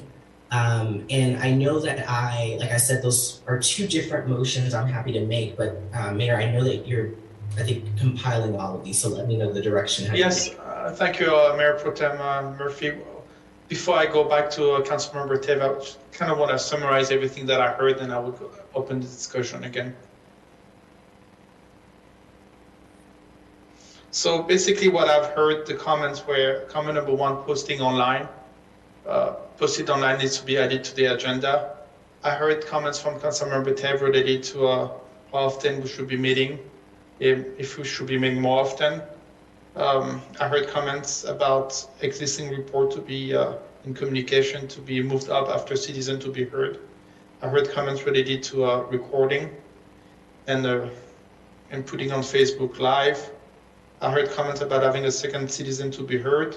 I heard comments about decorum and how people should be addressing each other during public comments. Let me see what else I heard here. Making sure I'm not forgetting anything. And I also heard a comment related to the procedures on how people can share the screen. Before I go back to Councilmember Tev, kind of would like to share my thought about what I think about my suggestion, and I will turn it back to Councilmember Tev. I think the meetings sometimes are too long. And I understand that sometimes we are up until 1 o'clock, midnight, 11 o'clock, but I also believe that it's not productive for us to stay there until that late, and nobody wants to watch us talking until 1 a.m., no matter how much they love us. Even my wife cannot stand me until 1 a.m. if she doesn't go to bed. So our meetings needs to be shorter here. And what I suggest us to do is probably we should be separating our meetings, and each meeting should be dedicated for different purposes. We should probably have a meeting just for closed session. The closed session doesn't have to be on a day of regular meeting. What I would suggest is to choose, we don't have closed session every week or every other weeks, but what I would suggest is to choose one day specifically that is not a regular meeting day, just for closed session. We can handle closed session, and we are not obligated to crunch ourselves in an hour or 2 hours, and we can dedicate those closed session meeting individually from any other meeting. That's any day of the week that can happen. Number two, we should probably think about separating presentations and workshops into a different meeting. The reason why I said that is because a lot of time we have very good presentations, and we are obligated to ask the presenter to limit themselves to 20 minutes. And council members do have interesting questions. I do not want, as a mayor, to cut off anybody's presentation or ask a council member to just limit themselves to 5 minutes. It's not fair. Sometimes we have to wait for days, a month for those people to come. So my suggestion here is we should probably have presentations and workshop on the fourth week of the month. Any days on the fourth week of the month should have presentations and workshop. Similar to that, recognition are very important. We should have a separate meeting for recognition. We don't have recognition every single month, but I think the recognition should be happening the first week of the month. And the reason why it has to be the first week of the month is because we don't want to recognize somebody on an event after their event passed. You know. Another discussion that I had was we should just maintain our regular meetings and have regular meetings on the first and the third Tuesday of the month. And during those meetings, it's just new business and old business. We will have an opportunity for closed session at a different meeting, and we'll also have an opportunity for recognition and presentation at a different meeting. So during those meetings, we'll just go and address what we need to do. We should be able to do everything within 2 to 3 hours, starting at 6 and be done by 9 p.m. Those conclude the suggestion that I had, and I will turn it back to Councilmember Tate. So I just wanted to make a comment. You know, as I was hearing Mayor Pro Tem talk about recording tapes, do we record tapes or is it digital? And you know, does it go to Graticus? I mean, like, you know, our procedure in that moment or in that language, we can probably outline what we do with it. I mean, do we still record tapes? And do we have to? I mean, I'm going to defer to our broadcast team, but I think there are some tapes involved. So some of this language, I think I hear what you're saying in terms of making sure we're actually reflecting what's real with our technology. I have heard that we have to change the tape. So I don't know if Dave, you want to chime in.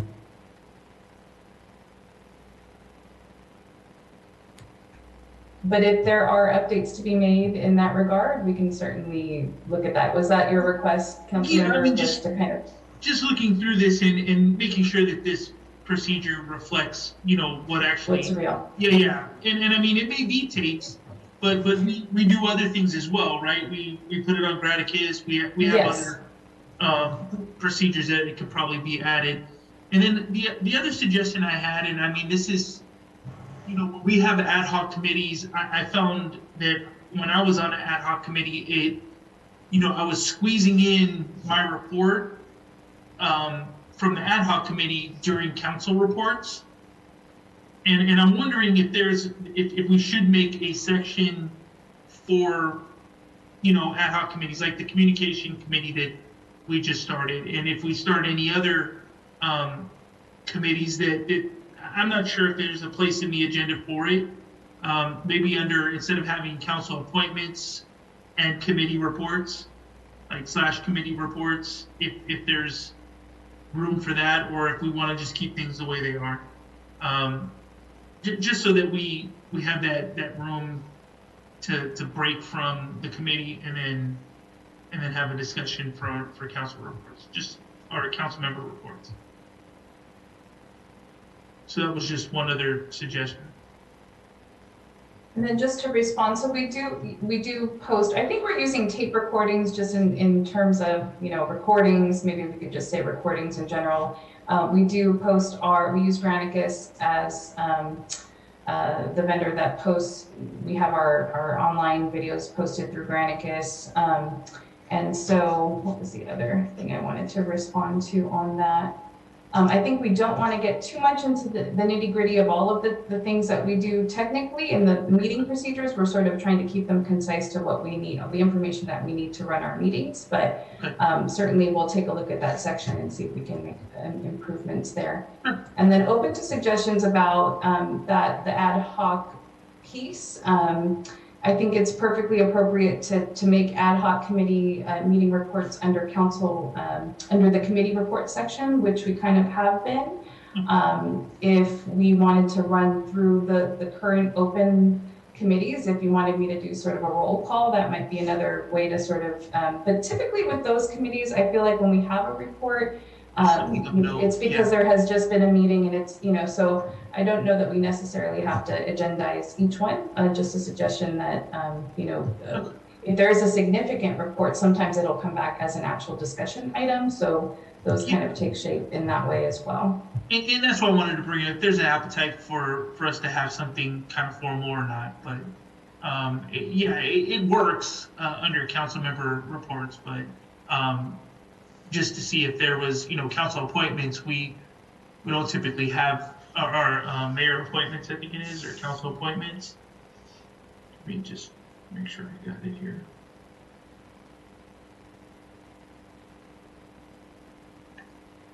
It's towards You're thinking of the committee report section. Yeah, where it says city council reports and communications, and then mayor and council appointments. And I'm thinking like mayor council appointments / ad hoc or committee reports. It's a simple thing. It's just that way there's some kind of differentiation between individual versus a committee. That's all. Thank you. Thank you, Councilmember Tave. Before I return it back to Council, I'd like to give the opportunity to City Manager Mary to answer some of these questions. And if you have any comments to anything you heard at this moment and suggestions, do you have any comments, City Manager Mary, please? Thank you for the opportunity. I have been listening to the comments. I haven't been taking a written log of the suggestions that were provided. I know that we've all been making an effort over the course of the year to structure the agendas so that they're appropriately balanced. I know that we've had some really long meetings, including some very long presentations. And we've all, I think, made some adjustments in our various roles to try and make the meetings not quite so long, because I think we all agree that it's hard to do our best work when the meetings are really long and get late into the evening. And fortunately, I think as a result of everyone's efforts, we've had meetings that have been more succinct recently. My perspective is that I think our current meeting schedule and format by and large strikes the right balance and is appropriate for a city our size. In general, I think there's, and we have had special additional meetings as circumstances have arisen that made that sensible. For instance, workshops. There's a considerable amount of staff time that goes into a meeting, just overhead on an individual meeting basis, even if we're not increasing the throughput of the items in general. So it would be a considerable investment of additional staff time. Particularly for the staff members who participate in every council meeting. If we were to have a different regular meeting schedule, and that, as a result means that those staff members who are participating in additional meetings are not spending their time doing other things that they could be spending on. So I think that's a really important operational consideration for the City Council. I think meeting twice monthly is fairly standard, probably the most common arrangement for cities our size. So I do think that, again, as a result of some of the small modifications everybody's made in their different roles, the meetings are going pretty well. we all as staff and council members have inherited, in a sense, what I consider a backlog of matters at the city that have needed attention. And we've done a lot of work over the past few years to address some really significant community issues, as well as work on new business. So I think we're in a pretty good situation in that regard. We do have some significant public policy matters to address next year. But I do think we have the bandwidth through our regular meeting schedule with the addition of some well-timed workshops to handle all of those. So I think that's my overall comment. Otherwise, I think, City Clerk Bell, feel free to add comments on this as well. I think the general format, so in addition to kind of the regularity of our meetings, I think the general format is quite standard. And I know that staff is happy to support the City Council in making any modifications to the procedures that you would like, but I think overall the procedures as well also seem to work well. We made some changes over the past year, and I think those have been working well. If we are more diligent in observing some of our existing procedures, including the end time of closed session, I think that will benefit us. One thing that some other communities do that we might want to consider is having open sessions start at the same time. So if we're going to have a closed session, then the council meeting starts earlier so that we conclude the closed session and open the open session at the same time every other open session meeting starts. So that would be something to consider. And the procedures do currently say that if the closed session is not concluded within 1 hour, then it can be continued to another date, or it can be continued to the end of the meeting. So I also think out of respect for the members of the public that want to have a consistent expectation about when the open session is going to start, if we have a closed session, we can decide that we will start city council meetings at 5 o'clock. We'll try to get things done by 6 o'clock. If we have business that goes further than that, we can resume a discussion in closed session following the open session. So that's really my only comment on a structural change that I think would help us achieve something we all want, which is to provide a consistent start time for members of the public. I'm happy to provide any other comments or ideas on that if you'd like.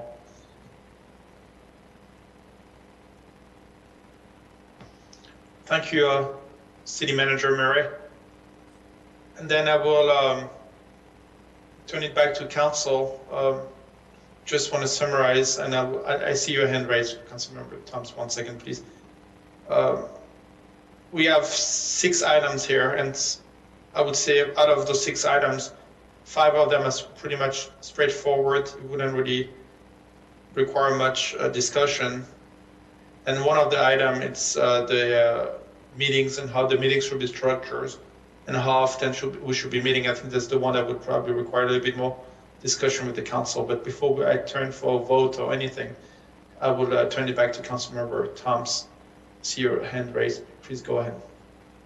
Yeah, two items that I think would help move meetings along, and that is if the council members take their Monday meeting time with the city manager and get their questions answered on consent calendar items so that we can just move through that. That might be, something to, strive for. The other thing is, the 2 meetings that we had that, went into the 1 a.m. hour were related to budget and capital improvement plan. And when those heavy items come up, that would be useful to have, a workshop. Or if we anticipate that something heavy is going to happen, then we should look at doing a workshop. I think that would make our meetings more efficient. So that's all I had. Thank you again, Councilmember Thomas. Councilmember Tafe, I see your hand raised. Yeah, I was gonna say, we should probably, summarize all of these items. I'd like to suggest maybe staff taking a look through them, kind of vetting through them, and then bringing it back to us. The second thing that just kind of triggered when Councilmember Thomas mentioned is most of the time they are budget related. It has some type of money attached to it or expenditure, where there's a lot of debate. And I know that we have the finance subcommittee coming up, and I'm just wondering if that meeting, because it lands, I think, like 3 o'clock in the middle of the day, there's not a lot of input, from the community. A lot of times those meetings are in an effort to help kind of vet out or push through a lot of the issues with budget to bring to council. And then by the time it gets to council, it's, we go right through that process again. And I'm just wondering if there's a way to, I think workshops or study sessions might be the way to do it.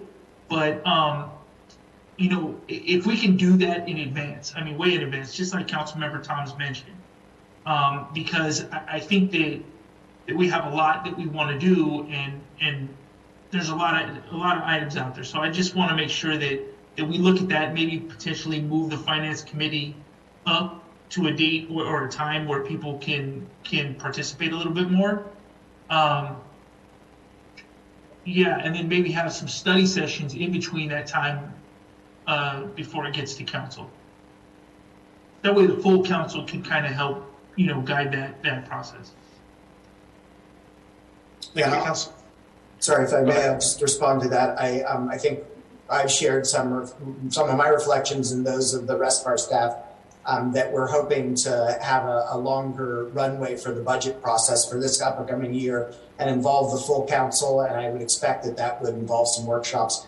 I think, the effectiveness of a council subcommittee to vet an issue depends in part on the like-mindedness of the council and the council members' different familiarity with the content and all of that. So I think one lesson learned from the budget process last year is it will be more important, particularly because we have a relatively new council, to involve all council members early in the process. So that would be our intention. That's our intention anyway for the budget development process this year. Thank you, City Manager Murray. To go back, I would like to move the vote now on what happened. I kind of summarized everything Councilmember Tave. Item number 1 was posting it online. Item number 2 was related to existing reporting communication to be after citizen to be heard. Item number 3 was recording on Facebook Live and streaming the meetings live. The next item was 2 set of citizens to be heard. Also, another comment was the decorum about addressing it directly to the mayor and not having negative comments to other members of the public.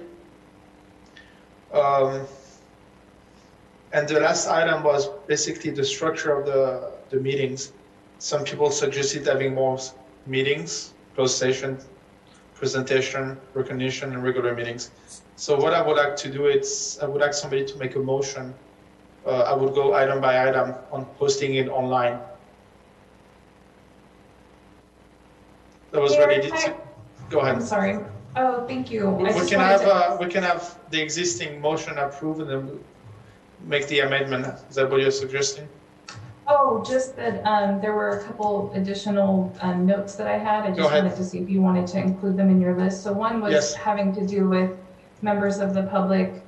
Well, this is more of a practical point, but sharing their screen as part of participation in meetings. And then including, for the procedures, including language regarding study session, like the council meeting type. That was from Councilmember Tave. I had a note about that. And then the section about ad hoc committees and reporting out. So I'm focused on the updates to the resolution before you. So those are some notes that I was hoping to get direction on. I will go item by item first, if it's okay. First of all, I would like to make a Councilmember Thomas, go ahead. I just wanted to clarify the term of sharing a screen really should be sharing their video. Thank you for that. Yes, that's correct. I would like somebody to go, I'm going to go item by item here. We have 1, 2, 3, 4, 5, 6, 7, 8, 9 items. that was related to Councilmember Martinez when posting it online language.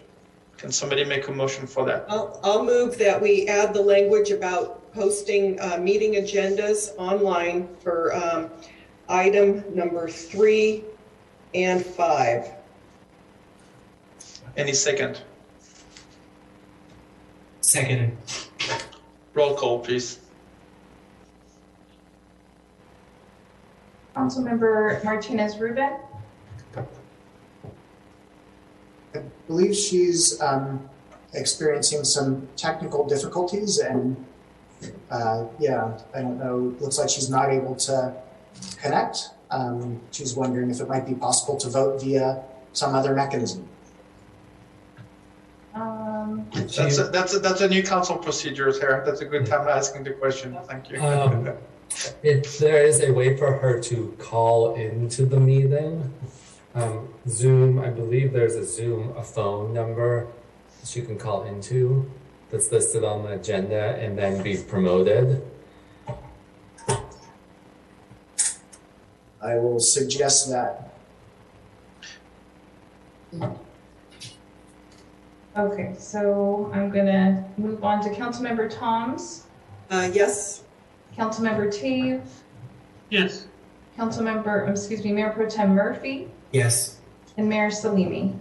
Yes. And I think I'm gonna have to note Councilmember Martinez Rubin as absent for this vote, but motion carries. Is that Once she correct? comes back, I would like to give her the opportunity to vote because I don't want her to be absent if she's back. I would like to give her the opportunity if it's okay. Okay. She's noted that she has called in now, and so I think is waiting to be promoted. Oh, technology. Thank you. Need that broadband, y'all. Must be really storming out there. So I believe she is the phone number ending 8680. If you want to. There is no phone number yet popping up. Okay, I see in my view here a phone number 510-388-8680. Okay, then she's already in the panelist section. I was looking in the attendee. Got it. Super. And yes, hello everyone. Yes, I hear you. Thank you. And I would vote yes on that first motion. Thank you. So then the vote is unanimous. Thank you. Next item, I would like somebody to make a motion related to existing report and communication to be after what we have at this moment, citizen to be heard. I'll move to move reports and communications after citizens to be heard. Any second? I'll second. Roll call, please. Councilmember Martinez Rubin. Sure. Councilmember Toms. Yes. Councilmember Tave. Yes. Mayor Pro Tem Murphy. Yes. Mayor Salimi. Yes. Motion carries. Thank you. Next item, I would like somebody to make a motion related to the motion that Mayor Pro Tem Murphy made related to the recording and the live streaming on Facebook. If you may, Mayor Pro Tem, please restate that motion exactly as you wish. Absolutely. I move to add the term, the wording and live streaming to what will be the proposed procedure number 11. So it should read tape recordings and live streaming. And in addition to that, that motion is to also add language here to stream live on our city's Facebook page, our council meetings.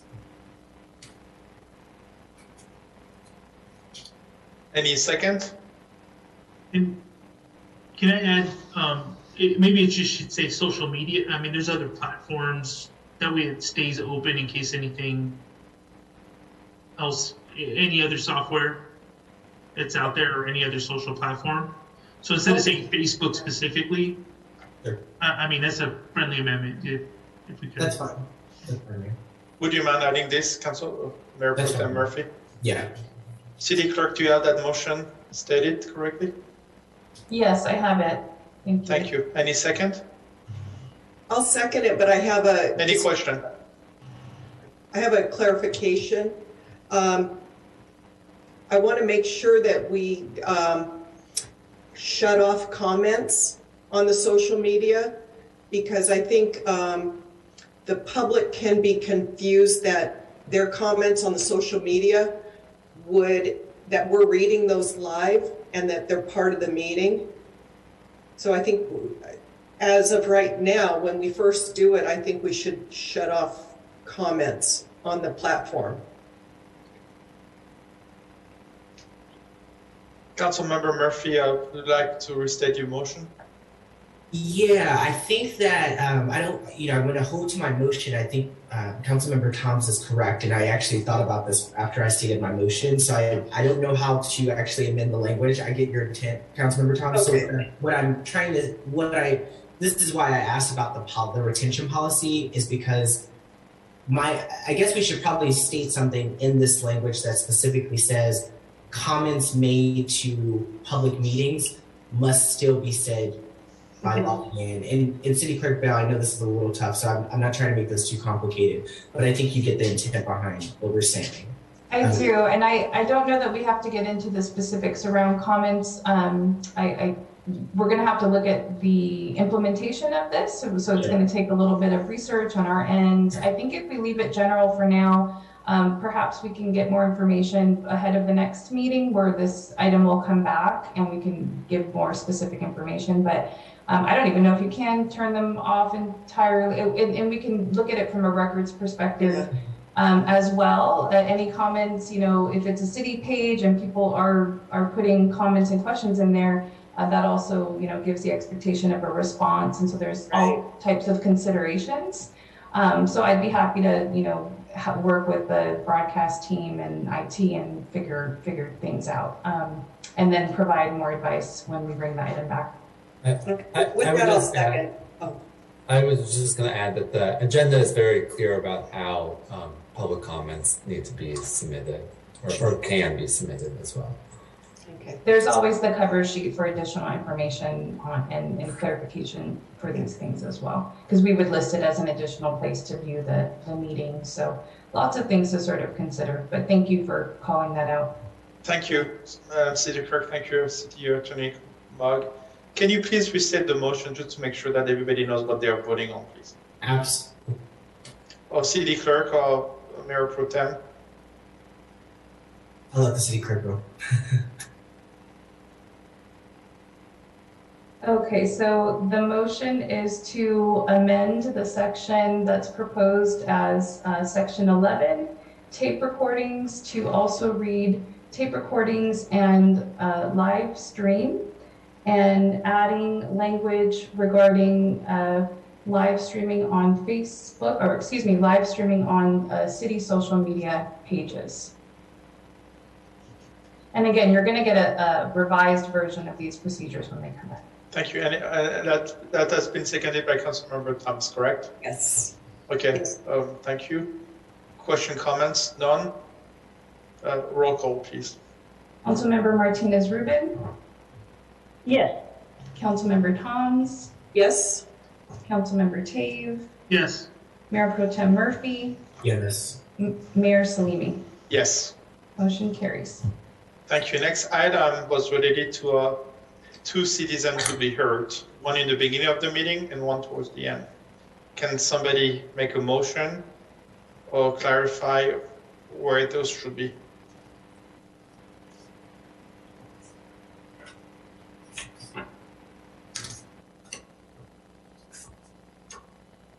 At this moment, citizen to be heard, it's right after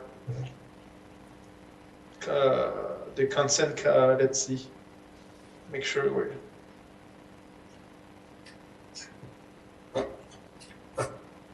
Mayor, if I may, I would have a motion to table that. I'd love to explore some of these changes. I don't know. I mean, I'm no hard feelings. I just think that given the changes that we're making, I would love to explore tabling that option for a future meeting to see how our current changes go before adding another public comment section. I'm also happy to support a motion to do it as well, but I just didn't see council members jump up for this one. Thank you, Mayor Pro Tem Murphy.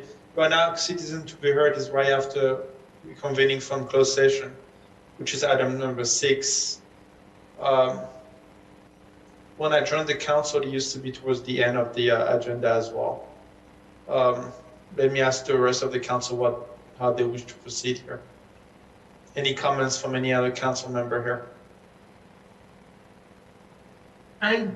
Councilmember Tate? Yeah, I think we should try it, right? And if we can always go back to revising it. If for whatever reason we're missing, people are missing opportunities or catching it, or if for whatever reason we come in and there are no comments on one section and a lot of comments on the other, I think it'd be interesting to see how it goes. Okay, perfect. Yeah. So I'd like to make a motion to just restate. We will have 2 sets of citizens to be heard. The first one will be after item number 5, which is we convene in open session to announce results of closed session. We'll have, and the second round will be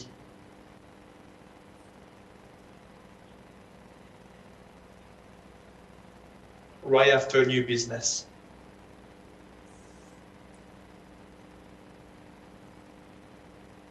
So the first one will be right after reconvening for closed session, and the second one will be after new business. Was that the motion? Yes. I'll second. Roll call. Councilmember Martinez Rubin, Yes. Councilmember Toms, Yes. Councilmember Tave, Yes. Mayor Pro Tem Murphy, Yes. Mayor Salimi. Yes. Motion carries. Thank you. The next item was, go ahead. Martinez Rubin, please. Councilmember Martinez Rubin, please go ahead. Thank you, Mayor. Sorry, I'm trying to work through on my phone here. I have a question about that last motion, and maybe it was discussed while I was disconnected, but are we talking about items not on the agenda for that second opportunity to have public comment? That is correct. That was what my intent was. Thank you. Councilmember Martinez Rubin. And Mr. Mayor, just to clarify, I think my understanding of that motion, and I defer to the city clerk as well, is that this would be an opportunity for people who did not speak during the first citizens to be heard at the beginning of the meeting, or would it be an opportunity for members of the public to make a second comment, even if they had spoken at the beginning? My understanding is for people who couldn't make it earlier or did not speak during the first comment period. Is that the? Thank you for clarification, Eric. So basically, you're basically saying that if person A made a comment, the first part, that some person cannot make the same comment on the same item at the second part. Is that what you're asking? Yes. What was the council's intent? I can help with this. So I think typically, per the Brown Act, we want to give the citizens the opportunity to have 3 minutes on any topic. So if we added 3, we're not giving 9 minutes, or 2, we're not giving 6 minutes. So I think the intent usually, from what I've seen, is that citizens still get 3 minutes to speak about items not on the agenda, whether that falls in the beginning or at the end. We're just providing 2 separate forums for that to happen. If someone in person can't make it there until they get off of work, or can't log on because they're having tech issues, which we've seen, then they could then participate in a second forum. So I'm stating that as what I heard to be intended, but council can please weigh in. Thank you. I think that's correct. So we want to make sure that the person who's talking about the same subject would not be talking 2 times 3 minutes on the same subject, one before and one after, correct? So every comment before and after will be about new subjects. Can you go ahead, they only get one. Yes. Councilmember Thomas, please go ahead.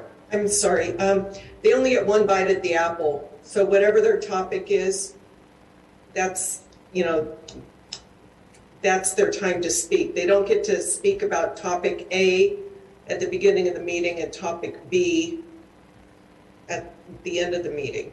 Thank you. That will, Councilmember Thomas, thank you. That will be 3 minutes per person. Is that answering your question, Mr. Mugg? Yes. Thank you for the clarification, Councilmember Martinez-Ruben. Thank you for your participation, City Clerk Bell and Mr. Mugg. Next item was related to the decorum. Councilmember Martinez-Ruben, would you like to state your motion related to the decorum?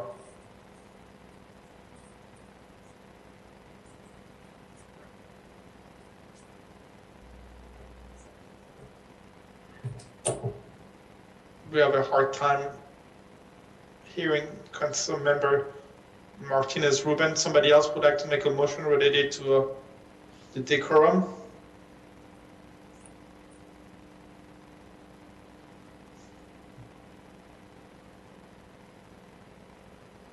I don't hear anybody. I think the motion was related to avoiding personal debate or addressing a prior person by name, and was also related to avoiding.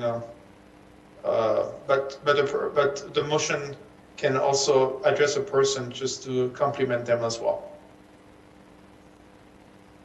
Councilmember Martinez-Ruben, are you back? I'm back. Thank you. Thank you, everyone, for your patience. So the motion about the decorum is to add language to the statement, avoid personalized debate or addressing prior commenters by name. Thank you, Councilmember Martinez-Ruben. I believe that Councilmember Thomas added a suggestion to be able to add somebody's name if they want to compliment them, correct? Well, it was avoid negative comments. Okay, I will accept that. What I want to, the intent behind this, because I think Mayor Pro Tem Murphy also commented on this, and it's important not to limit people's public speech, but I really want to have people public commenters know that they are addressing a council. They are not to use the public comment opportunity as a means to communicate with other members of the public. So however we do that, that's what I'd like to come out of this motion.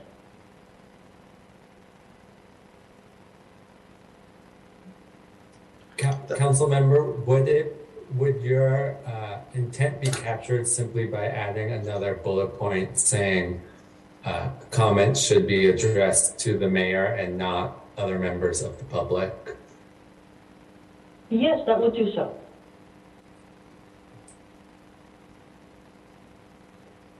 Perfect. And it was something that, pardon me, it's something that has been done, when we have met live, but it wasn't the case when we were on Zoom. So yes, being more explicit about what we expect, whether it's a remote meeting or live, with that added bullet, I think that would do it. So thank you for that suggestion, Assistant City Attorney. Thank you. So we have a motion. Can you please restate that motion, because I'm going to make sure that people know what they are voting on.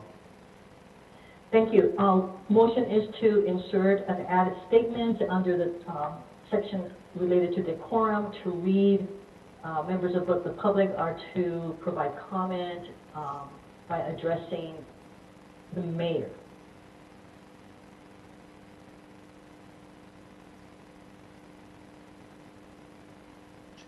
Any second?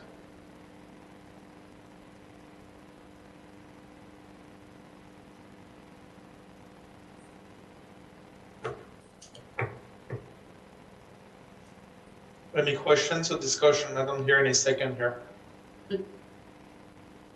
I thought that was already in the policy. That's, yeah. Councilmember. It's an added. It's being more overt, more explicit, in the interest of wanting to have commenters recognize that we are using public comment to address the council via the mayor, not addressing each other or members of the public. Yeah. Yeah, I think we just have to adhere to what's already there. So then my discussion, if there's any discussion to be had, is how do we, is that, how do we emphasize? for lack of a better description, how do we ensure that that happens when we meet remotely? I see. I think your comment related to avoiding personal debate was perfect. Councilmember Thoms. I was going to say that too. Just adding a bullet that says address your comments to the mayor. You could address your comments to the mayor saying, member of the public so-and-so was, out of control and,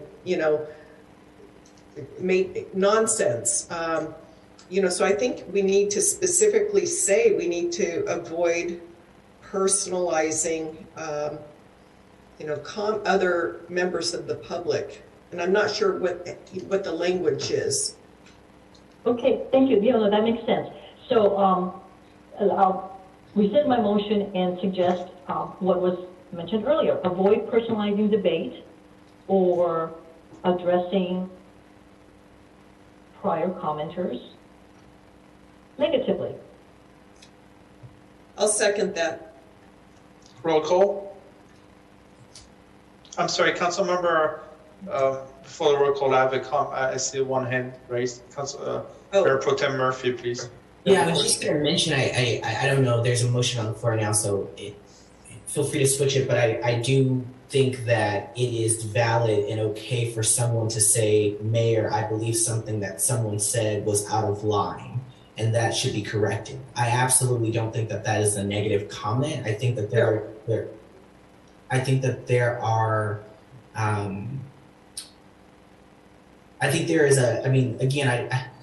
like I said, I feel like uniquely I've been, a council member this year who's had a number of statements said about me in public comment that I did not agree to, that mischaracterized me, that was quite highly offensive and continues to be. And at that same time, those moments were not necessarily a time where council members or the mayor checked those people. I didn't feel like it was necessary for me to as well. But what I will say is even in those moments, I think those individuals have the right to have their free speech. I think the intent behind this is to make sure we're saying not to personalize debate, but oftentimes the conversations that we were talking about are personal. Whether it's climate action, whether it's even a procedure, these things are personal. If someone says, for example, Mayor Salimi, I believe that the person who made a comment before me was absolutely, rude and selfish. That is, in my opinion, okay for someone in our public to say, frankly, because we have to, public commenters are allowed to speak their truth and what they experience. I think that what we're trying to refrain from is for, and this is I think the intent behind City Clerk Bell's recommendation around decorum is to talk about those core standards. So just as a solution to what I hear is a problem coming from in the motion, I've seen other mayors in other cities remind public commenters to please state your comments to the mayor, through the mayor. I've seen that be reminded. So saying, for example, if I'm making public comment right now, the mayor may interrupt me and say, hey, Devin from Pinole, I'm the mayor, you need to direct your comments to me and not to anybody out in the public. And I think that has done a lot to ensure that people remain respectful while also having that dissenting conversation. And again, I am fine, and I've experienced this, I am fine with people having differences of opinions, and certainly I'm fine with people personalizing debate, as this is what democracy is about. What I'm not fine doing is saying you can talk good about somebody, but you can't talk bad about somebody. Because there are some things that people say that are actually mischaracterizing others, or mischaracterizing the issue, or frankly, just misinformation and lies, right? And so we have to call that into the democratic process, because those are also valid points, even if we disagree personally. So I wouldn't, basically what I'm saying is I wouldn't support the motion as is, personally, because I think we just need to double down on saying speak to the mayor, speak through the mayor, which I think, I don't know, someone suggested it before, but that's just what my take on it is. And I know someone was asking a question or had another comment as well. Yeah, thank you. If I may, what I want to emphasize is, and however we word this, is that people need to know, public commenters need to know any comment of theirs is welcome, certainly.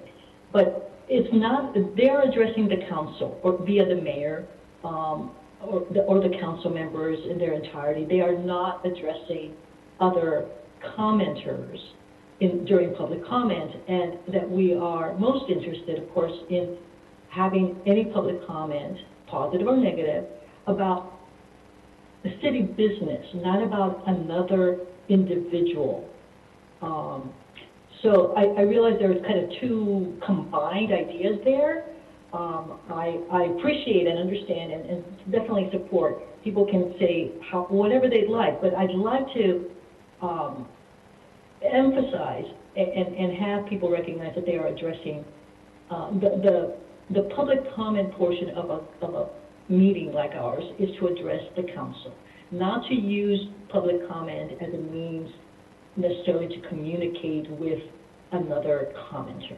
And I saw that all too often, or heard that all too often during our remote meetings, and certainly allowed that. But I think also the next part of this is, what if a person continues to do that? We have not muted them. I don't know that we would, but that's the unanswered question. What if someone does not behave in the manner that we would consider to be respectful and allowing for debate, etc.? Mayor, can I offer, I've been reviewing other cities' procedures and language, and I'm trying to come up with something that might help to reconcile the two different competing concepts. So one thing I did see was avoid personal attacks. Perhaps that's something that makes it a little, ups the ante on the type of comment we're all hoping to avoid, both to council and aimed at other members of the public. So that's something to consider. And then we have to remember that this is a framework, and we have to treat each instance we'll in the moment, and that's our proceeding. Our mayor can make those decisions as he sees fit. But I just wanted to offer that as a suggestion, and maybe that would help. I guess we can add that to the language, avoid personal attack as well. So, Councilmember Martinez, would you like to add that to your motion, avoid personal attacks?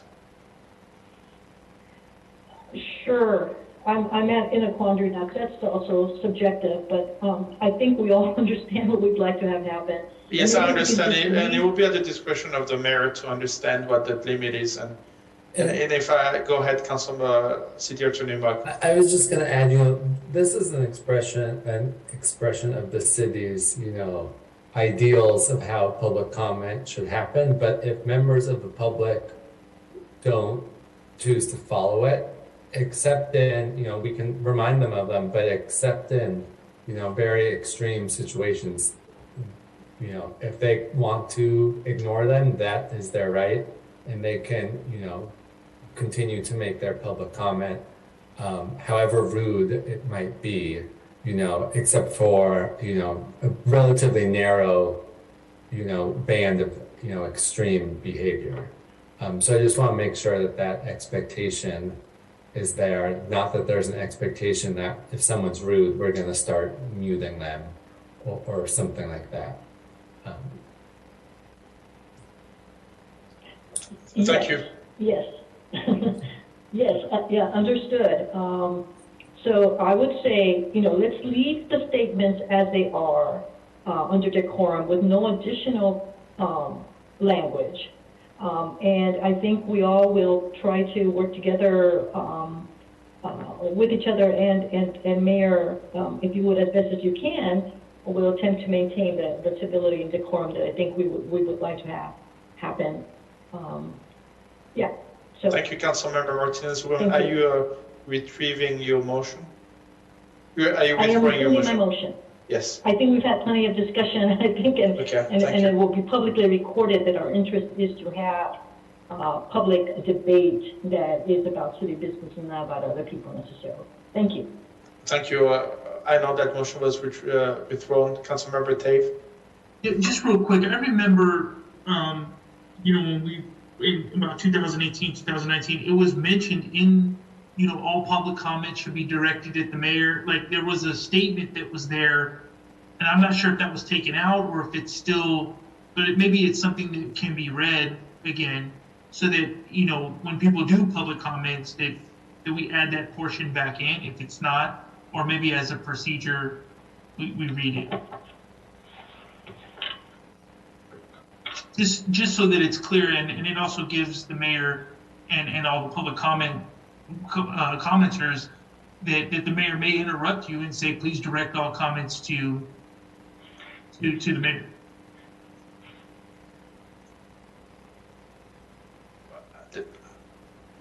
I guess as long as we set that expectation that it'll be there, then I think. Yes, City Clerk, if you could add that language to the agenda that all comments should be addressed directly to the mayor. It used to be there back before, I do remember.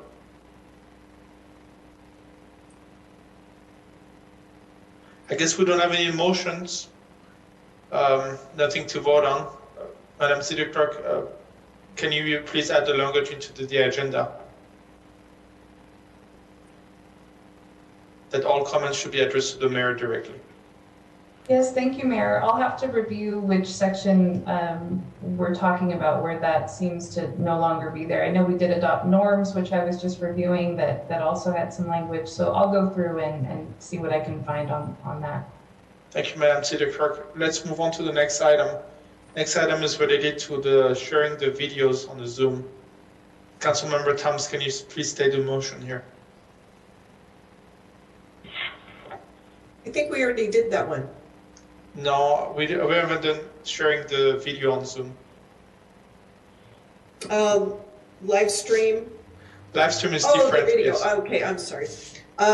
Yes, that we. I'll move that we, for virtual meetings, that we allow the public to make their comments both with audio and video enabled. I'll second. Roll call. Councilmember Martinez Rubin. Yes. Councilmember Toms. Yes. Councilmember Tave. Yes. Mayor Pro Tem Murphy. Yes. Mayor Salimi. Yes. Motion carries.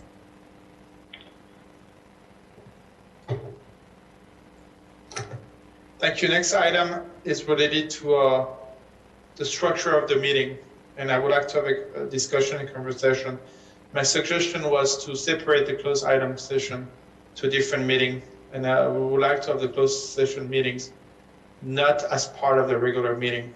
This can be at any time of the week, just that people do not have to, we don't have to wait so long on those meetings. And another suggestion was to have the presentation and workshop also at a different meeting. That could be the fourth week of the month. And the recognition can also be on a different meeting, which will be the first week of the month. I do understand that City Manager Murray made the comment about staff being there more often. But for instance, recognition does not require the full staff to be here. We don't need to have the entire staff to be here during recognition. If they want to be here just to recognize the colleague, they are more than welcome. But we don't need everybody for recognition to be at the council member presentation. So I believe that if we could separate closed session any day of the week, presentation and workshop on the fourth week of the month, recognition on the first week of the month, and the regular meetings will be on the first and the third Tuesday of the month, will be much easier. Anybody have any comments or suggestion here? Councilmember Thomas. Yeah, just a comment that I see that as a difficult task, and that's simply because staff is preparing agenda items, and so for instance, if they miss the first week of the month to put something on the agenda, they would have to wait till the next for a whole month. Correction. If we still have the regular meeting on the first and third Tuesday, so they still have the opportunity to have regular meetings on the first and third Tuesday of the month. So this is not going to change. The only thing that will change is related to the closed session, presentation, and recognition. Right, but the timing of those things isn't always conducive to, the calendar. It's staff puts them on the next available agenda. They may have to take action by a certain date, and I think it's a difficult thing to be able to do. Timing wise, because these agenda items are, they're ready or they're timed. We need to take action at a certain time. And yes, I understand, Councilmember Thompson. I just want to restate what I'm saying. The regular meetings will still be on a first and third Tuesday. Nothing will change here. The only thing that will change is the closed session meetings. The only thing that will change is the presentation. Presentation, the council does not need to vote on anything. During recognition, the council does not need to vote on anything. So during those meetings for recognition, this is not going to push any item that the staff is working on. During the presentation, I don't believe that it's going to push anything that staff is working on. And the other one is closed session. Closed session can happen, doesn't have to happen during a regular meeting. So when it comes to item that the staff is working on, it's still on the first and third Tuesday of the month like it is right now. I hope that answers your question. It does, but I still have the concern about sometimes there's closed session items that need to be heard or discussed, on the first or third. Yes, the closed session can be any days of the week. I don't have specific days for that. Yeah. So, Councilmember Thoms, please. Any other comments? No other comments. Thank you, Councilmember Thoms. Councilmember Dave. Yeah, I agree. I think having closed session break, it just that extra closed session step, if needed, right? These are all optional meetings that we can convene. I do have a bit of a concern with, the fact that we sit on other committees, like which day that's going to be. But I think that you're bringing up a good point, is that any chance we can get to have a closed session heavy meeting and try to avoid the first and third our regular meetings, I think that's something that I'd be willing to, and I think we should do, just because it just gives us that additional option. So I'm open to that. And it's an as needed. Presentations, I'm almost wondering if that should be separated, because now we're starting to push, 3 meetings in a week, or you know what I mean? Like how do we do that? Is it one presentation meeting a month? Yes. And just kind of consolidate all of those into as needed. I think as needed, Councilmember Ted, we can have one per month or one every other month if we can have them all at once just for presentation. If I may just add a practical consideration, we're usually when we're talking about presentations, we're usually talking about presentations by outside presenters. Some of them have busy schedules, so we are very often in a situation where we're going back and forth trying to coordinate schedules with outside presenters. If we are narrowing the number of dates that we're going to have outside presenters, I think if we're telling outside presenters that instead of coming to a council meeting on the first or third Tuesday of the month, you need to come on, they have to be either on the third Tuesday of the month or the fourth Tuesday, whatever it happens to be. I do think that will make it a little harder to schedule some of them. That said, we don't even always have a presentation, at a meeting, so maybe that's not a significant consideration. Regarding the closed session, sometimes we have relatively short closed sessions.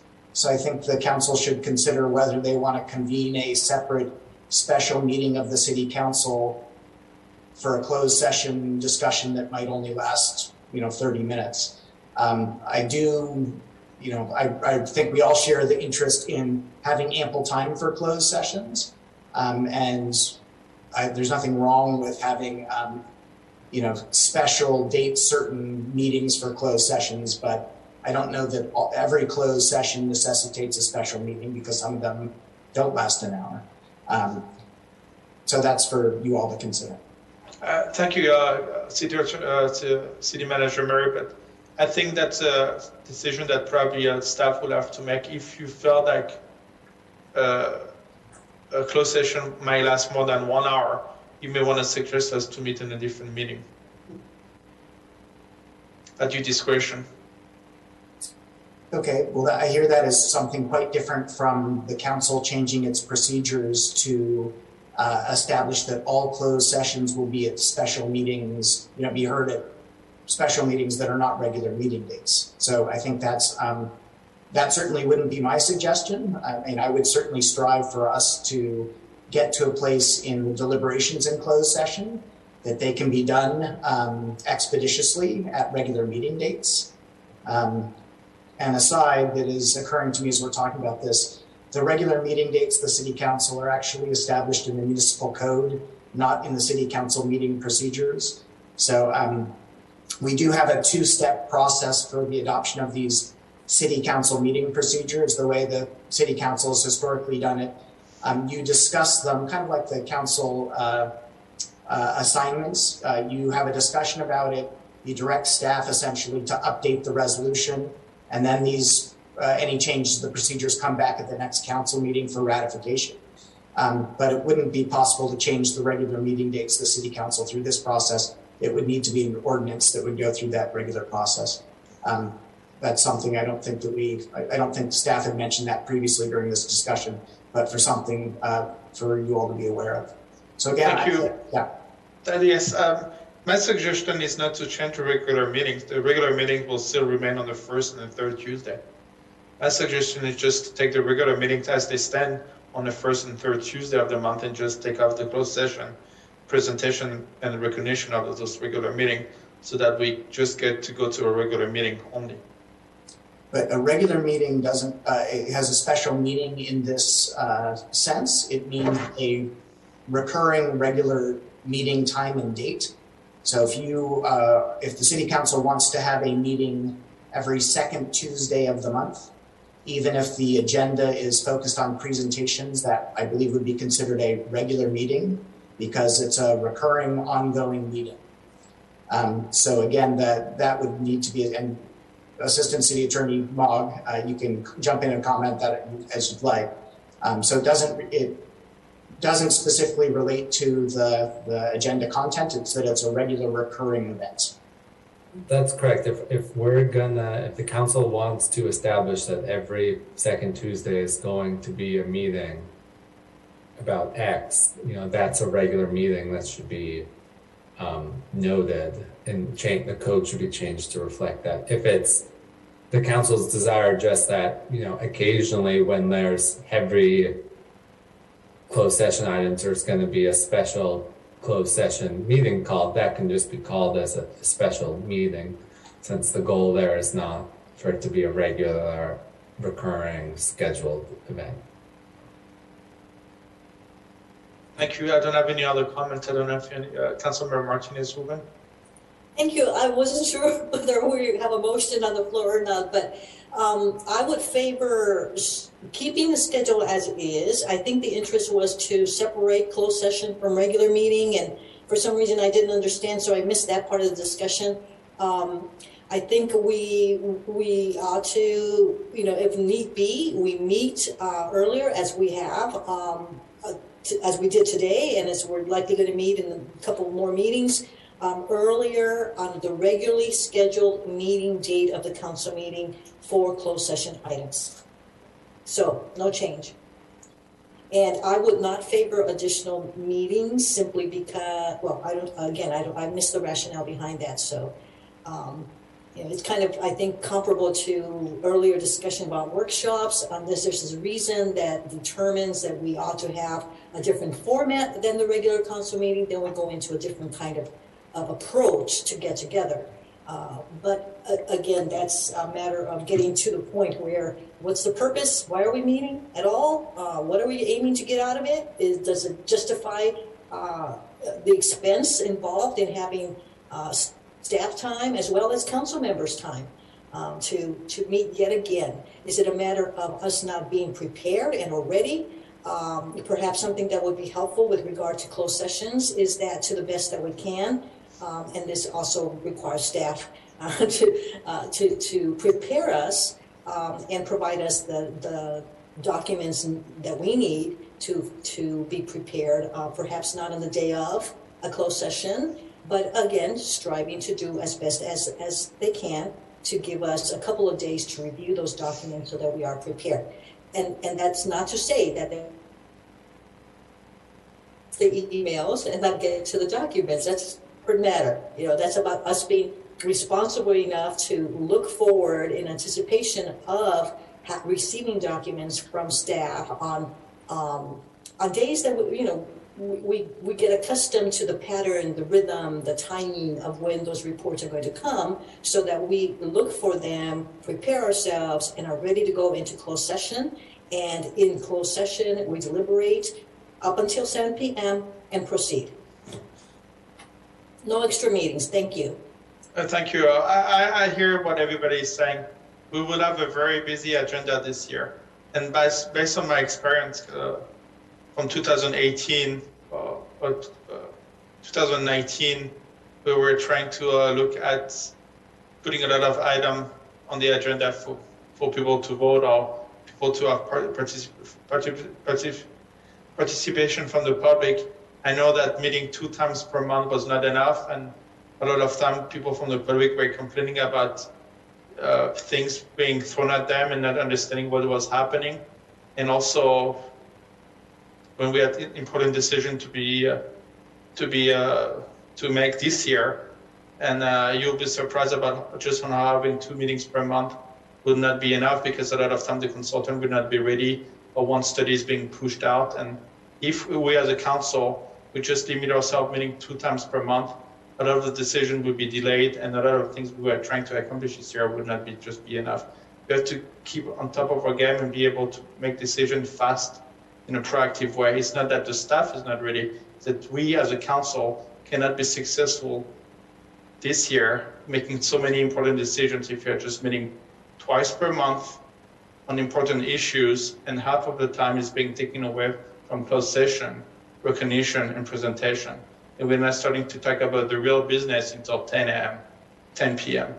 It's just my suggestion. Councilmember, Mayor Pro Tem Murphy, would you have any comments? No, we don't. Councilmember Tave, please.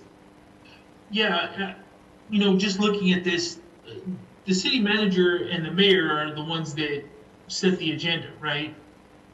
And I mean, is it something that can be managed at that point where, we may front load closed session items and try to push those to the first meeting of the month, and then, a lighter agenda? I mean, is there a way to do that, or is it really we're just taking things as they come in?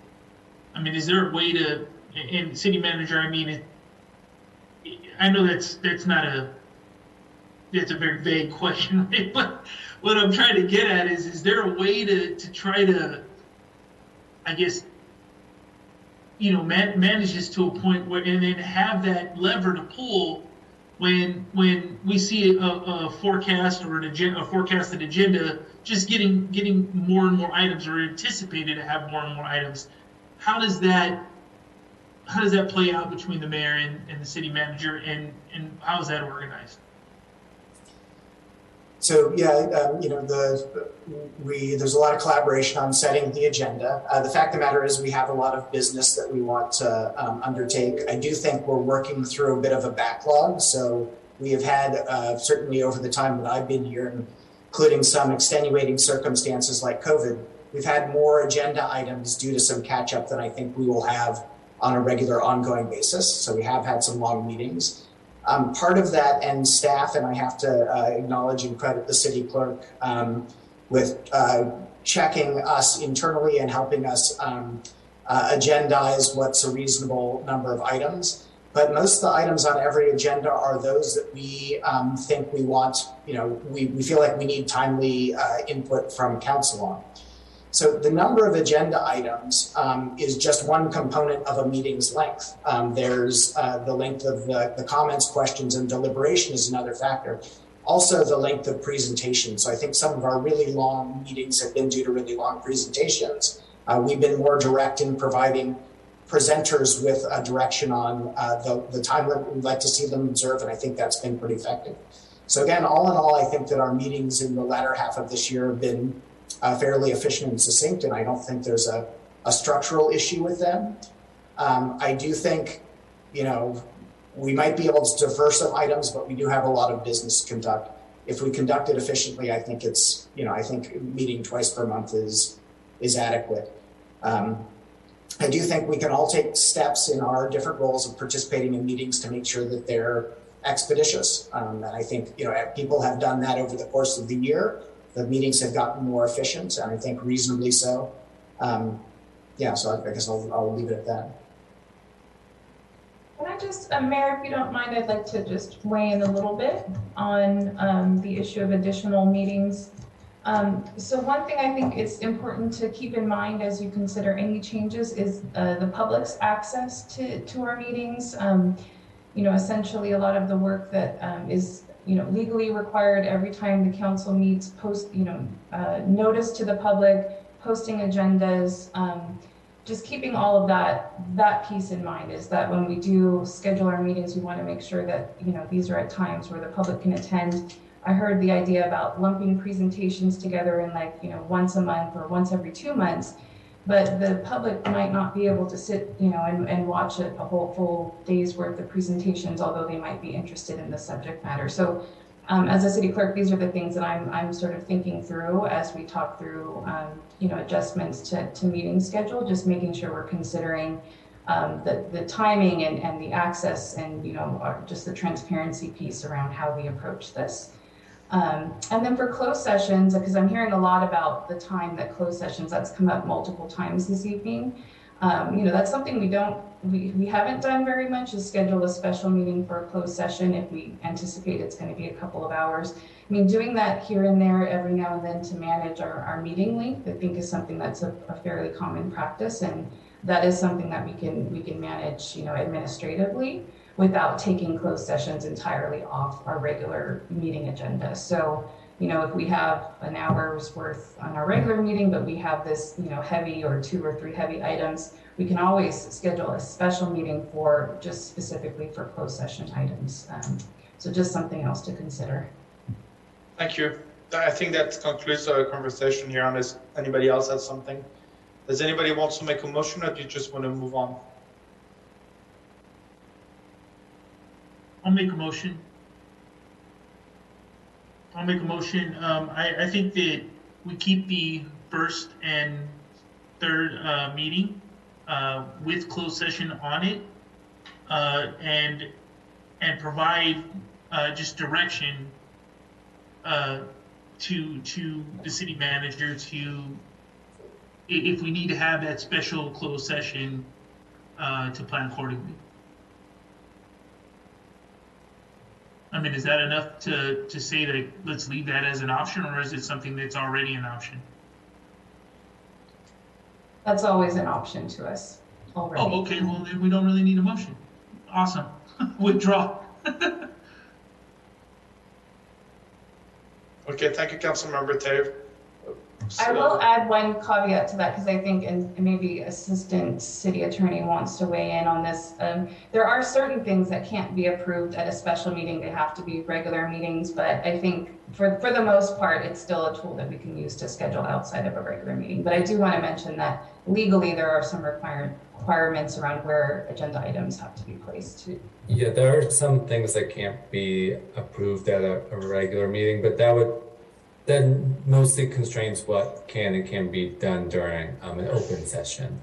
And for the most part, wouldn't constrain special meetings for closed sessions. Right. So I think we can have special meetings on off regular dates for most items. As Assistant City Attorney Maud mentioned, I don't think that's a constraint on closed session generally. Thank you. Let's move on to the next item, which is Councilmember Tave. You talk about council meeting type. Or do we just cover it? I'm sorry, say it again. You talked about council meeting types. Oh no! What I was looking for was language further defining study. You know, like like when we do workshops versus study sessions. That was what it's just to kind of see if there's anything out there to further define what those two are and what the differences might be. So, and staff would be happy to draft that language and incorporate it into a revised version of the procedures if that were council's direction. So, yeah, I think somebody would need to make a motion directing staff to draft some language like that. So motion to add language further defining workshops versus study sessions to be added to our policy. Any second? Seconded by Councilmember Thomas. Roll call, please. Councilmember Martinez Rubin. No. Councilmember Toms. Yes. Councilmember Tave. Yes. Mayor Pro Tem Murphy. Yes. Mayor Salimi. Yes. Motion carries. Thank you. Next item is the ADAC and reporting. Councilmember Tave. If I may, I'll mention that I think based on what I heard during the discussion and the kind of intent, I do think that the existing agenda item, City Council reports and communications, I mean, I really think that's partially, that's intended to be an area where council members can report out on all sorts of, actions of all of the committees to which they're assigned, including council committees. If it's a question of having a committee by committee report out, I think, you might add an agenda item, but I think it's very common for council members in other jurisdictions to report out then. And during this, reports from council members on committee assignments, and maybe it requires a coordination between the two council members who serve on a subcommittee to decide who's going to provide an update on the latest activities of that subcommittee. But my understanding of this item that we already have on the agenda is that's intended to be a place for that. I would ask City Clerk Bell if that's consistent with her understanding of that item.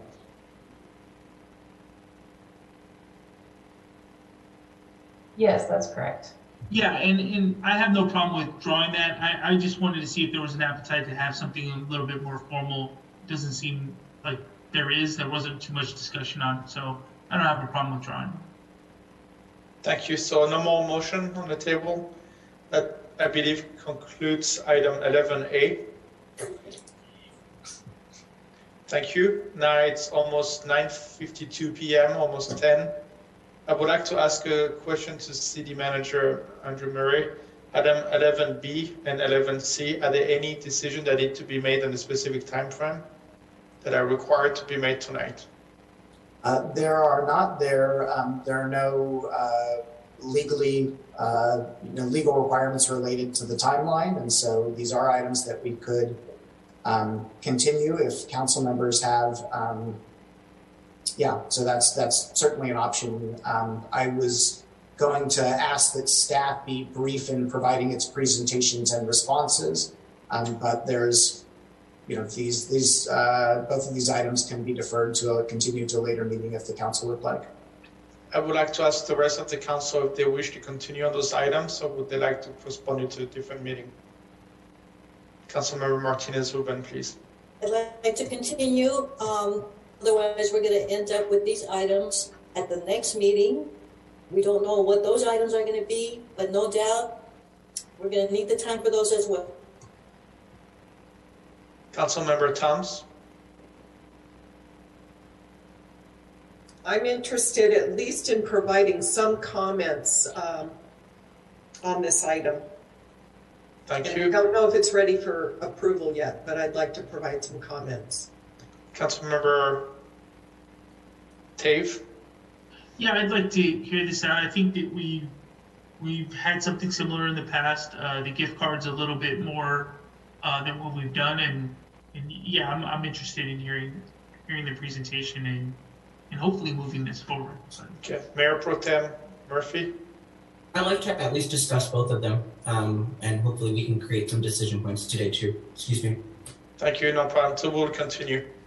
Let's try to be efficient and go to the point and be productive here. 11B, program guidelines and application for small business assistance grant program. Director Gilroy, please go ahead. Good evening. Good evening, everyone. I'll give a brief report of this item. As you mentioned already, this is an extension of the original Small Business Assistance Program that was launched in January of this calendar year. So staff is just looking for your input and direction on moving forward with the second round of funding for the program. So as I mentioned, we started with the Small Business Assistance Program in January. There was an allocation of $100,000 from the general fund reserves, or what we call unassigned fund balance. And 76 businesses received grant awards at that time in the amount of $1,316 each. With Pinole's allocation of the American Rescue Plan Act funding, I'm sorry, next slide, please, and one more, thank you. Thank you. The City of Pinole received an allocation of $4.6 million, and from that, the City Council at the second ARPA workshop on November 9th or November 6th approved an allocation of $300,000 from that funding source to fund the second round of a business assistance program. And the proposal is to fund up to 100 businesses in the amount of $3,000 each. Next slide. So the program guidelines are pretty much the same. There were only a couple of changes that I will discuss as we go through the presentation. But for the most part, the amount changed. So there, it increased from 100,000 up to the 300,000. The use of the grant funds is pretty much the same for disruptions caused by the required closures due to COVID-19. The businesses must meet the eligibility criteria that I'll discuss in a moment, and then also submit a completed and signed application form and supporting documentation. And I just want to note that city staff did consult with the Bayfront Chamber of Commerce to get input on the program guidelines as well as the application, and they were able to provide some good insight on the feedback that they received from the last round of the program. Next slide, please. So eligibility criteria is just about the same. One of the items that was modified was the second point, which is the cutoff date for when the business should have been in or should have been established. So during the first round, the cutoff date was March of 2020, that they would have had to be in business to apply for the program. We are proposing a later cutoff date. And again, the chamber agreed with this. And that's because there were some businesses that were established following the onset of COVID-19. And with some of the prolonged impacts, they're feeling some of those challenges as well. And so we are proposing to push that date back to accommodate some of those. Everything else is pretty much the same as far as the number of employees and being in compliance with laws. And of course, they need to demonstrate that they experienced some economic loss due to COVID-19 and be a for-profit business. Next slide. And then again, this is just the rest of the criteria. The only difference is the third point here, which is the previous round did not allow local franchises to be eligible for the program. Again, ran this by the chamber, and they also agreed that we should modify this one to include those that are headquartered outside of Pinole but may own a franchise locally, because some of them did or were negatively impacted, and also qualify as small businesses if we look at the number of employees and if we also look at revenue generation.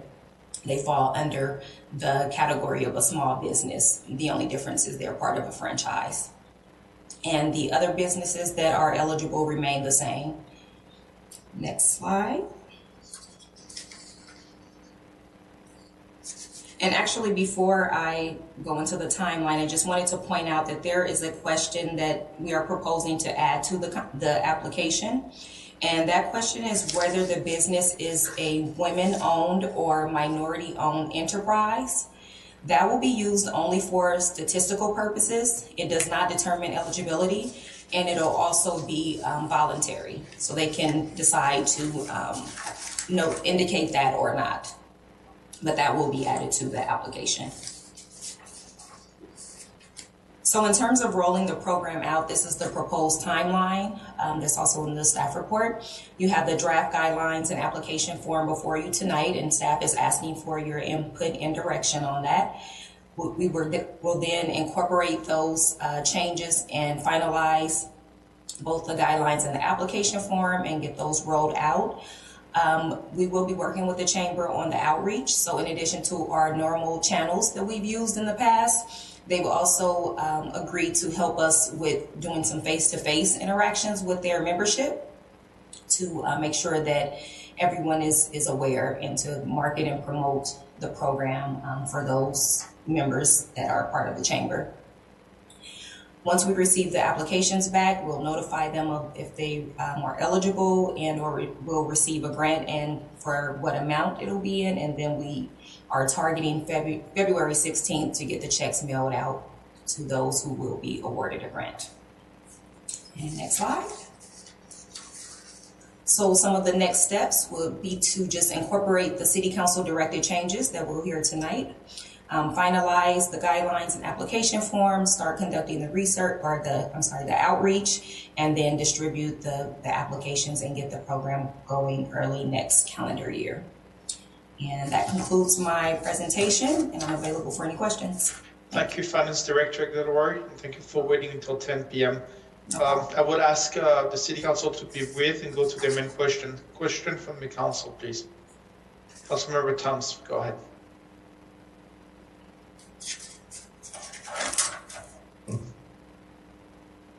You're unmuted, Councilmember Thoms. Sorry about that. I don't have questions, I have comments. Do you want me to go now or wait? And you're muted. I'm muted now. I will come back to you, Councilmember Martinez. Thank you. Thank you. May we also ask if the applicant is a veteran? So we also have that bit of demographic information from applicants. Thank you. And I have comments about asking the question about minority-owned business. Okay, I will come back to the comments. Councilmember Tave? No questions? No question. Councilmember Mayor Pro Tem Murphy, do you have any questions, sir? Yeah, just two questions. One is in regards to the evaluation process. I know you mentioned there was, Dr. Giller, I know you mentioned you had spoken with the Bayfront Chamber. I was just wondering if there was a formal evaluation process or survey from the first round of applications outside of that, of connecting with the chamber. I'll answer that if I may, which is, no, we didn't have a formal evaluation process. Director Guillory wasn't involved in the design and implementation of the first round, which happened soon after she arrived at the city.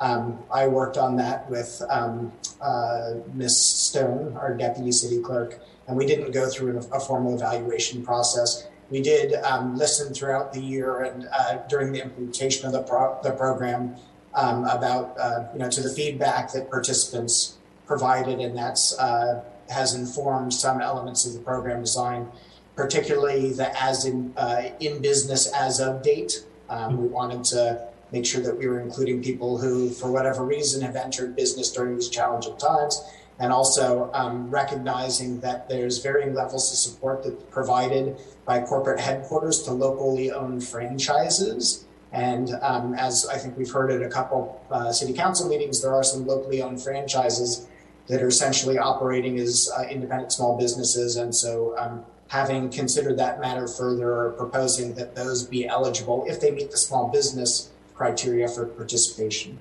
Okay. And then my second question was just regarding the section that says eligibility confirmation by Pinole Police Department and Code Enforcement Division. I was unclear of the paragraph framing. So what I'm seeing here is that if someone is basically, for example, behind on code enforcement, they may not be eligible. Is there a way for someone to apply, or a business owner to apply to this program, find out they are, I don't know, maybe they have fees that they owe or something like that, and have a pending status that would stop them from being a part of the process to be considered if they were, for example, to address whatever issue they had? I just want to make sure that no one falls into, they have trouble from COVID, they're applying to this grant, it's almost like this kind of cycle of the whole, I guess. And I'm just wondering, can we mitigate that? I'm also wanting to be clear about the language there. If I may, Director Guillory, I'll take a crack at that, and then you can add anything that you'd like. So if council so directs, staff is happy to implement a process like that. I think the sentiment behind that is we want to be supporting businesses that have been, good community members and contributors. That said, code enforcement is quite a complex matter, and so people can encounter code enforcement challenges for a number of reasons. So if that's not part of the program design right now, essentially right now, as part of the eligibility screening, we would check with code enforcement and the police department to find out whether there have been any recent issues with these businesses. And if there have, they wouldn't be eligible. But if council would like to direct staff this evening, we can include a reconciliation timeline, essentially. And we had something similar to that regarding business licenses during the original round.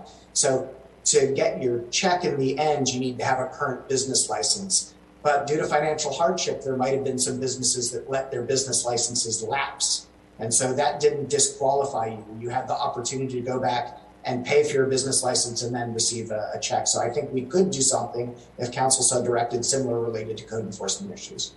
Great, okay, wonderful. And I guess I'll suggest that during the deliberation. Thank you, Council Mayor Pro Tem Murphy.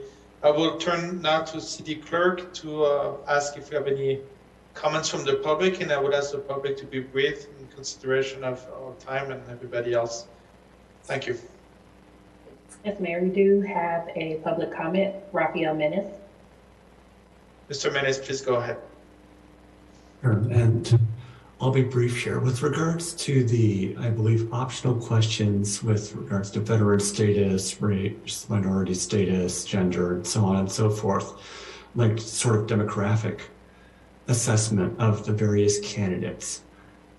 How is the city going to flag that as being optional? Because when you have basically a demographic assessment and you also have the separate item in the survey, oh, and by the way, if you apply for this process, we're going to be taking a really close look at your business just to make sure that everything's on the up and up before we grant you any money.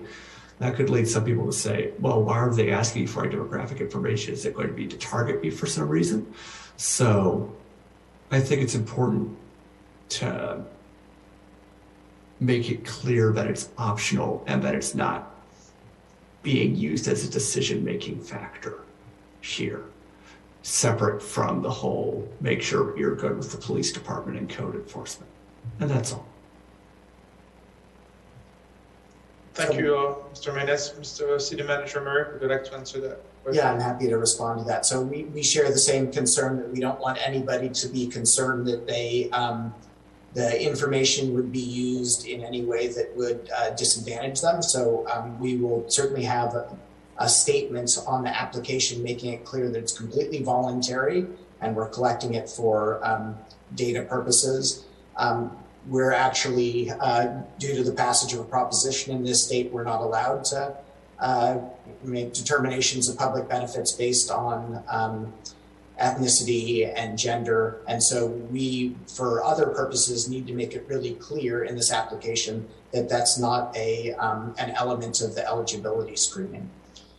We do have, in the same way that we can ask people to volunteer information regarding whether they're a minority or women business enterprise, we can also ask about veteran status, so we can add that as well.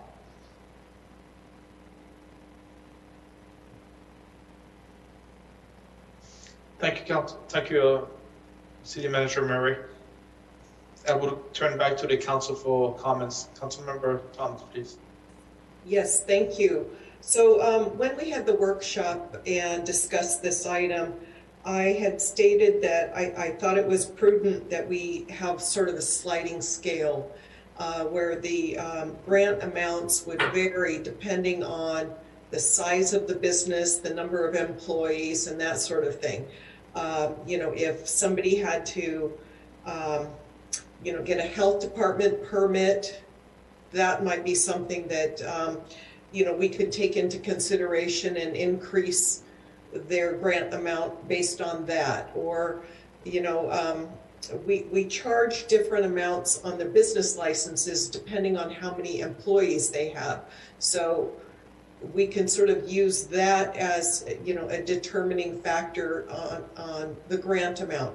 And the reason I bring that up is because if you have a self-employed person doing personal services, and you might have, you know, 10 stations in a salon, each of those stations would be eligible for a $3,000 grant, where you have a single business that has 10 employees, they're only eligible for $3,000. What I'm hearing from some of the restaurants is that their supply costs are going up because of inflation.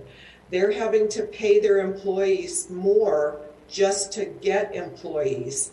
And you know, so I think we need to look at this as sort of a pro rata, really based on the number of employees, and then take into consideration other required licenses, and, you know, have a sliding scale for the grant amounts. Thank you.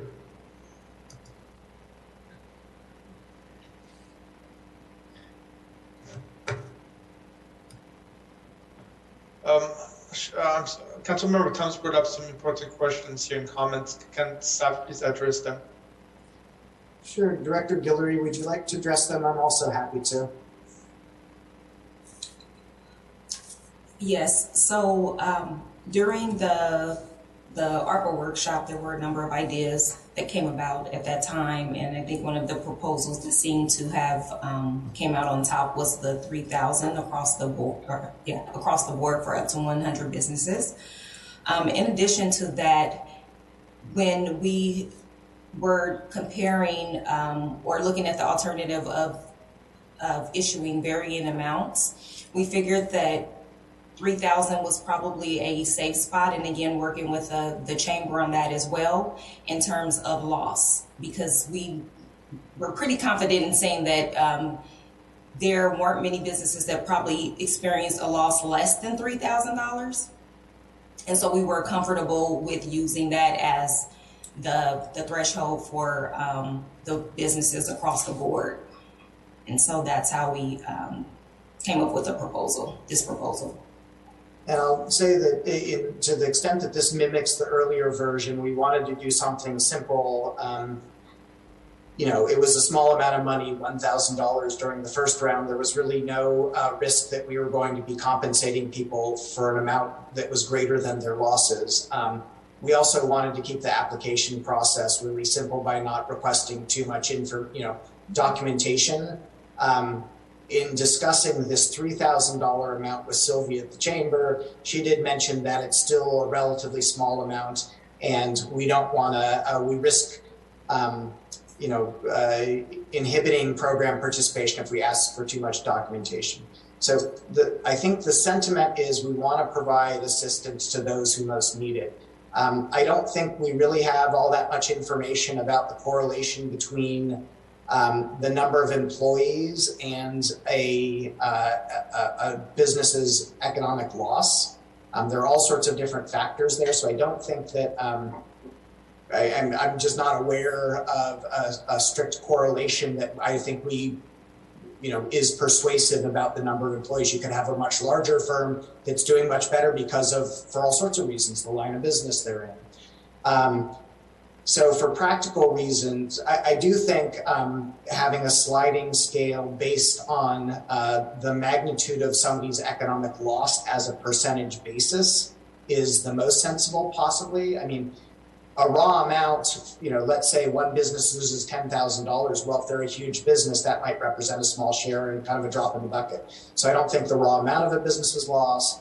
I think the best standard would be loss as a percentage. We would have to figure out what that means, and staff's happy to take a crack at that. We wouldn't have an opportunity to give council another look at this until our next council meeting, which is some time off. It also, we intentionally had a very a limited review process during the application screening last time, where we required people to describe their economic losses. I think a similar approach is appropriate too, again, given the limited amount of money. I don't want them to have to furnish too much documentation to substantiate their loss, because again, I don't want to create additional hardship. So we're really happy to do whatever council would like. But I will say that if we, need to come up with a new scheme for a sliding scale and bring it back to council, there isn't going to be an opportunity to do that for a number of weeks. So that's a consideration for council to weigh.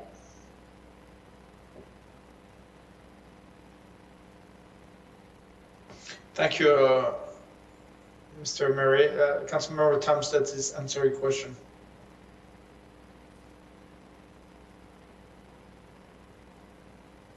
It does, but I don't really think that it addresses the impact. I have talked to a lot of 3 different restaurant operators in Old Town, and because they have more employees, and I'm sort of comparing, if somebody has a business license and operates a haircutting station, and somebody has a restaurant that has 10 employees, their benefit grant would be the same amount. And they don't pay the same amount for their business license. That's on a sliding scale. So I'm looking at can we do some kind of pro rata grant amount, sort of based on the same pro rata amount that we charge for business licenses, at least? Sure, although I don't know the origin of the business license framework, and that's really just, is a mechanism for taxing. So I don't know that really, in most cases, we're really interested in leveraging existing frameworks to be able to implement our programs. I mean, Frank, I guess, so if council would like us to go back and come back with a proposal for a sliding scale, we're happy to do so. We're happy to look at the business license framework as a starting point. I do want to mention again, we don't know anything about the revenue side of these businesses' operations, so it's hard to say what their economic losses are, irrespective of what their cost structure is. Right, but something that is public knowledge is, for instance, if they have to get a health permit, they're getting a health permit from the county. That's public agency expense. Can we figure out how much that is, and then add that to the reimbursement? I've heard from restaurants that had to close last year, but they still had to renew their health permits. And then the fact that it's hard to find employees, and these small businesses are having to increase their hourly wages, which is great for the employees, but it's really hard for their bottom line. So they're trying to make ends meet and stay in business. Whereas if you have a single, individual who works, that is just the self-employed individual, they're getting the same amount as somebody who's got all of these other expenses. Yeah, I understand, and we're happy to do whatever council would like. If you'd like us to work up some sort of a prorated or tiered system, we're happy to do that. We would want to know whether council wants us to return at a future meeting to get approval of that, or if you want us to be able to implement the program sooner. If you just want us to come up with something and roll with it with some basic direction, just let us know what you'd like us to do. Okay, thanks. Thank you, Councilmember Thoms. I understand what you're saying. I'm a business owner, so I kind of understand what you're trying to say here. As a business owner, I got what they call the Triple P, the Payroll Protection Program. There was a federal loan, a grant that was granted based on the number of employees that I had. And this was on a sliding scale. And there was a federal loan, and businesses received anything between, I think it was below 150,000, you're in one category, above $150,000, you're a different category, and so on. That was on a scalable based on the number of employees you had at a specific time during the COVID-19 disaster. However, there's also all the type of grant that the Small Business Administration provides also. One of them is called, if I remember correctly, the Economic Injury Disaster Law, the EIDL loan, the EIDL, and they also have something called for disaster. And they are administering it right now to small businesses. And the deadline, I believe, is December 31st for anybody to apply for it. And this is not based on the scale level anymore, but any businesses that had some financial issues can get up to $10,000. And I think it's $10,000, and there's no sliding scale here, if my memory recalls correctly. And this is the type of loan that I believe the city of Pinole is trying to provide, up to $3,000. We don't have the means to be able to go on a sliding scale. If we were to go on a sliding scale, that means the big businesses would get 3,000 and the small one would be getting what, 500? I understand what you're trying to do here, but we don't have, I don't think we have the means to be able to do the sliding scale, because we just don't have, $300,000 is not much. If we had probably 300 million, then we could probably go to the sliding scale. That was just my comment to your comments here. But I know that the SBA is doing 10,000 right now, and there's no sliding scale just because it's a small loan amount, a grant. Councilmember Martinez Ruben, please go ahead. Thank you. Yes, I concur with your comments, Mayor. You know, this is $3,000 for a solopreneur versus someone who has employees. Well, first of all, they have a different business model to begin with. So we're not attempting to remedy all the economic losses. We're providing a grant, and so it's small enough that I think keeping it simple and in a way assisting a solopreneur differently than the need that could be satisfied with a larger amount by a different type of business. We're not going to be able to do that. So I would support the design as is, and I want to appreciate staff for having outlined what they did. So I have some comments about the application. As I read the application, there are some things that I'm interpreting in several ways. So I'm thinking that if I offer some suggestions about them, that maybe we can clarify a little bit more. So on Exhibit B, that's part of the packet, I believe is what it is. Yeah, it's a draft. So I'm going through the application, and I see on the first page mention of independent contractor. Contractor, as defined by IRS, includes other than people who are associated with construction, which I think is the general or colloquial expression for contractor. So I want to make sure that you know what it is that we mean there. With date established, are we talking about the date, if there is a business with multiple, I'm thinking about the franchises, and I'm not sure that there are going to be business applicants that have more than one location, but if they do have more than one location in Pinole, are we talking about date of the oldest business or the most recent business established, or does it matter? Then I'm going to go on to the second page of the application. And that's where there's that other additional information optional and more language to be inserted there to be made clear that these are optional responses and we're collecting simply for statistical purposes. So let's see. I think perhaps at some point there's a question about if you are franchised if you received funding from other sources, I believe we wanted to know if those other resources available to franchises, if they were used at all. And I don't think we get at it in the application. So if an applicant is a franchise, did they receive funding, yes or no, from other sources? Let's see if I can find that question. I think we want to find out if they applied at all, which is not being asked. The question is your business if your business is an independently owned franchise, have you received any corporate assistance, yes or no? But did they apply at all?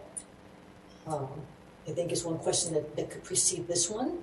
And if yes, et cetera, as you have it there. Okay, so to make it comparable to what we did, so we did something similar for the prior section about other forms of public assistance. So yes, no, did not apply, might be the yes. Regarding the corporate assistance. Okay, thank you. Yes, thank you. And at somewhere here, there's a mention of indicate date of stay-at-home orders. Something about stay-at-home orders. And frankly, we had so many, I don't know if it matters which one, or whether we want to have something that reminds someone, the applicant, about which stay-at-home order we're referring to, if it matters at all, or any. And with regard to the question about minority-owned business, I want to make certain that we're not, or I want to clarify that we're not talking about California state-certified minority-owned business. We simply want to get at whether at least 51% was owned or controlled by, at this definition, very general, by a U.S. citizen, either Asian, Black, Hispanic, or Native American. Because when we start going into the certification definitions, the design doesn't work because there's a 6-month time period that is also part of that certification definition by the state, and we're not going by that. And I think I think I would have to ask the city attorney here, because I think the state of California does not qualify minority-owned. Cities do qualify minority-owned business, but for minority-owned business such as diversity-owned business, that's a federal government, and it's called the DBE, and it's done at the federal level. Please go ahead. Yeah, I was just going to say that the city is just collecting demographic information here. It's not trying to qualify people as DBEs or and under any of those definitions that may be relevant for federal contracting. So it's just simply collecting self-identified demographic information. Exactly, yes. And somewhere here on the application, there's a deadline, and I'm wondering if close of business is understood universally, but I don't believe it is. So do we want to put a 5 p.m. deadline or a midnight deadline? Pacific time. Thank you. Okay. I was going to ask, is that Pacific time or Eastern time? right. So I think that's all for me. Thank you very much. Thank you, Councilmember Martinez-Ruben. Councilmember Tave. Yeah, I was just going to make a quick comment. I agree with Councilmember Thomas because they came up about stratifying that aid, but we did talk a little briefly about this being something that we get out to our business owners as soon as possible. I know that it's going to take some staff time to help with that stratification, but I think when we get to item C, we'll see that gift card program, I think, will naturally, based on the business's ability to market based as their customer base, will somewhat intuitively, I'm guessing, stratify out that aid that comes out. Something like a coffee shop might only have the $25 card versus buying the $500 card. So I think we might see some stratification there that somewhat addresses what Councilmember Thomas was mentioning, because it was a concern of mine as well. But I think item C will help with that for our businesses. But that was my only comment, and I'm ready to make a motion to approve if we're accepting. I would like to hear from Mayor Pro Tem Murphy before we make a motion, if you don't mind. Sure. Thank you. Mayor Pro Tem Murphy. I think most of my comments have been integrated into some of the other council members. I do want to just amplify a question I had around the eligibility confirmation. And I think City Manager Murray, you had expressed I don't know if it was a desire or intent to kind of just make sure that was, I guess I just wanted to make sure, can you confirm what we can do to just ensure that we don't stop someone from being eligible, but maybe hold them into a pending status if they were able to, I think you said a certain term, but basically having a pending status if someone found out, for example, that they, were behind and maybe they just had an opportunity to complete their application, if you will. Yes, I think it would essentially be a little bit of a grace period while somebody addresses whatever pending code issue there is. And we would give them some certain timeline to make, to demonstrate progress on that. So I think that's, that's a simple enough matter to implement if the council would like us to do that. Okay, and I just want to reiterate that I actually really appreciate the intent behind that inclusion. I didn't want to remove that. I just wanted to specify, whether it's 3, 4, 7 days of grace period that someone has, just to ensure they have that space to follow up. And do you have a recommendation, City Manager Murray, on that? I'm happy to make the motion. I just didn't know what time frame you were thinking. I don't have one off the top of my head. I think if City Council just provides that direction, we'll operationalize it in a way that's sensible. If you simply provide direction that we offer a grace period. Wonderful. So I'll motion to include in the eligibility confirmation by PPD and Code Enforcement Division that we also integrate a 7-day grace period for applicants who need to complete their application, if you will.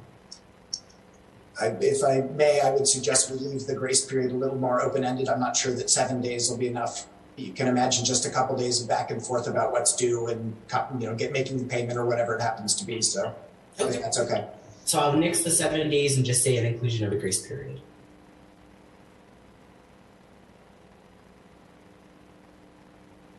You made a motion? A second? Any second? Second. Roll call. Councilmember Martinez Rubin. Can't we have discussion before we vote? Discussion, please. Yes, thank you. So I am thinking about the process. I think we essentially want somebody to conform and be, have everything in order to be eligible to receive these public funds.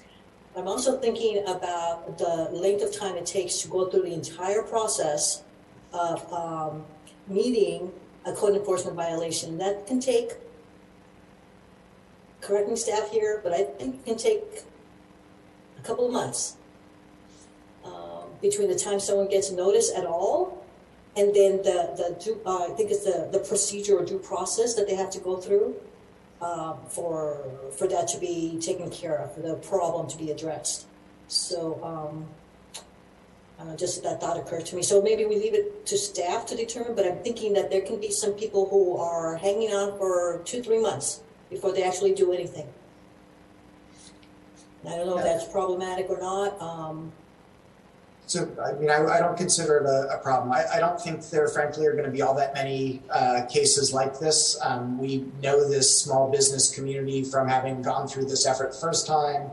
There might be a small number of cases of people who are flagged in the eligibility review because they have a code enforcement issue. And then I think we can work with them. And if at the end of the day, they can't resolve their issue in a reasonable period of time, they don't get the $3,000. And I think I'm not too worried about. I think we'll be able to find a workable solution to at least try and help those businesses succeed.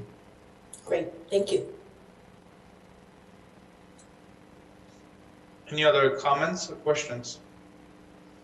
I see none, so please roll call. Councilmember Martinez Rubin. Yes. Councilmember Toms. Yes. Councilmember Tave. Yes. Mayor Pro Tem Murphy. Yes. Mayor Salimi. Yes. Motion carries. If I may, the Councilmember Martinez Rubin did suggest some modifications to the application. I don't think staff has any objections to any of those. I don't know if council wants to vote on those or by consensus, everybody thinks those modifications are fine. Let us know how you'd like to proceed to provide us with direction about that. Councilmember Martinez Rubin, please provide direction. Let's just ask if anyone objects to any of the suggestions I made. I don't. Does any of the council members make a comment or objection to Councilmember Martinez Rubin? No. None? No? No. Councilmember Thomas, none? Okay. No objection here. So can those comments be included into a... Yes, we'll do. Do we have any other comments or motion that needs to be addressed here? Councilmember Thomas? Murphy? No. Councilmember Tave? No, Okay, Martinez Rubin, we're all good. So, City Clerk, can you please state that we are good on those items? Yes, thank you. Okay, that concludes item 11B. Let's move on to item 11C, program design considerations for community digital gift card pilot program. Ms. Wallen, good evening.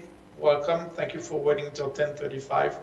Of course. Good evening, Mayor Salimi, Mayor Pro Tem Murphy, council members, staff, and any community members who are still hanging on here. I am Lily Whalen, your Community Development Director.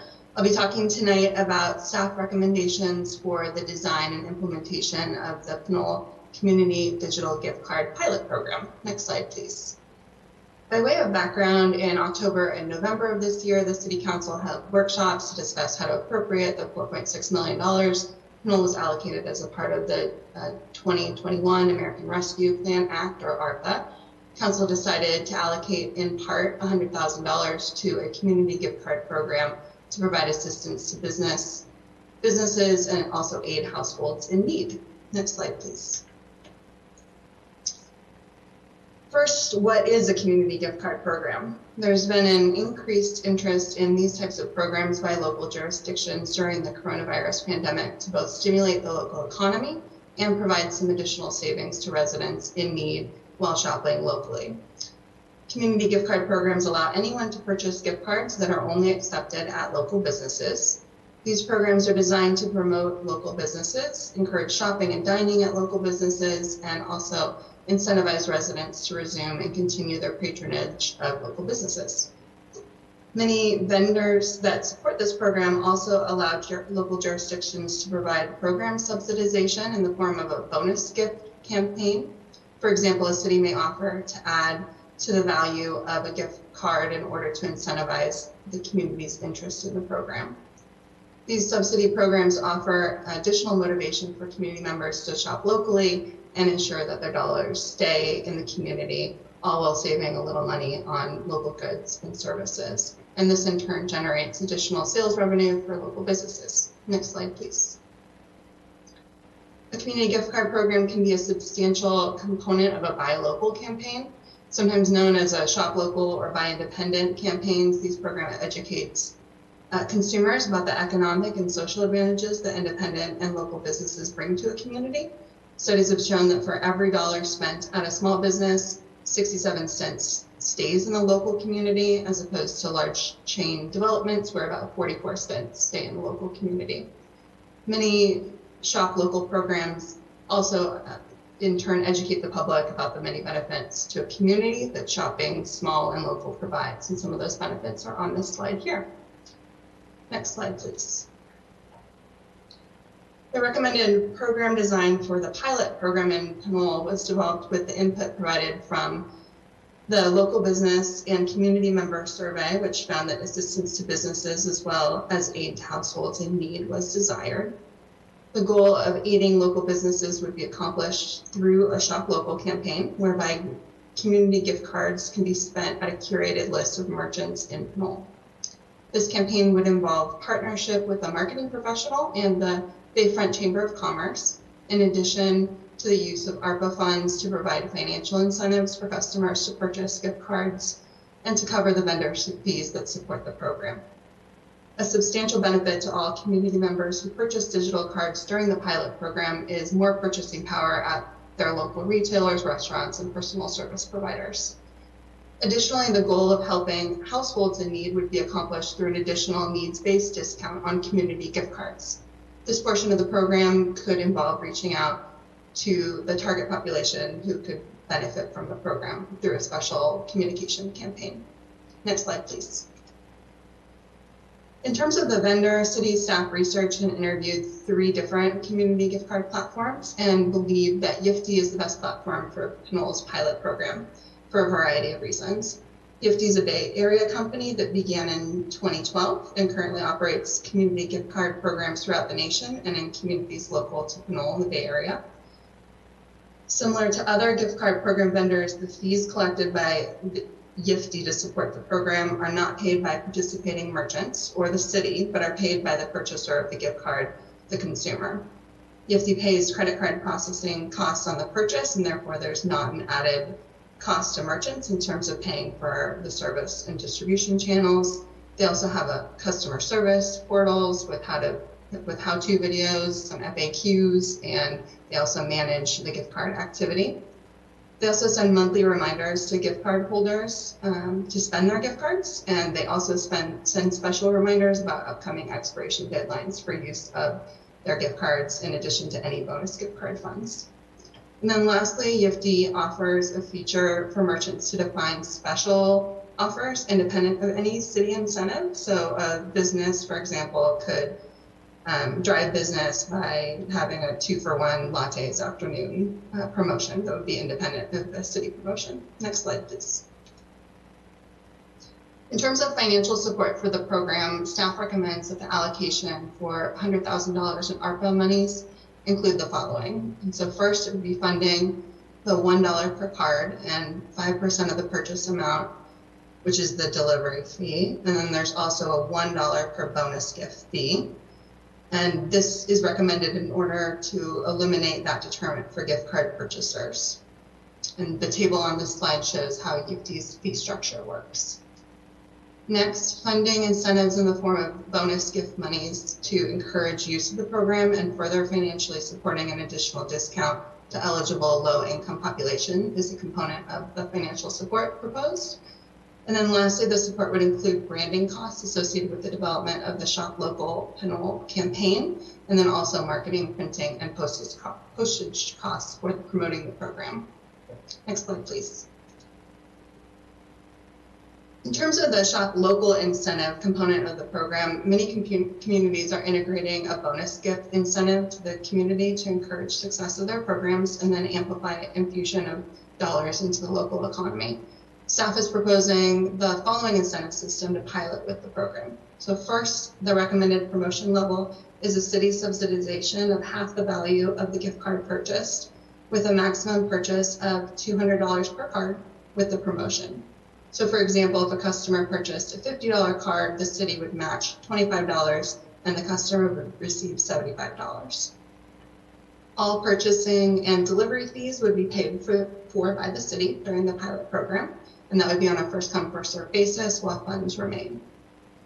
Under this proposed promotion, each customer would be able to benefit proportionally depending on how many dollars they spend on their gift card. Staff recommends that we limit the number of cards per customer to 5 cards in order to share the benefit more widely.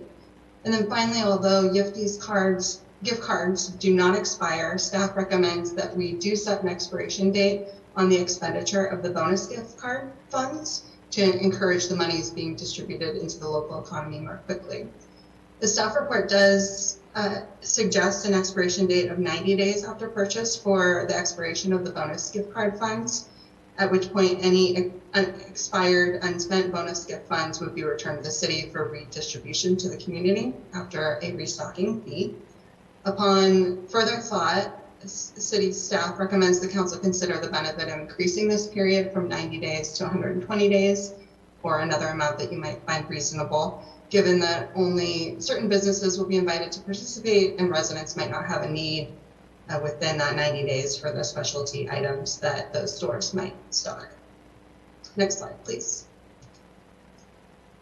An additional element recommended by staff is to provide an additional discount on community gift cards to assist low-income households in Pinole in need. And staff recommends that an additional discount can be provided in the form of a buy one, get one.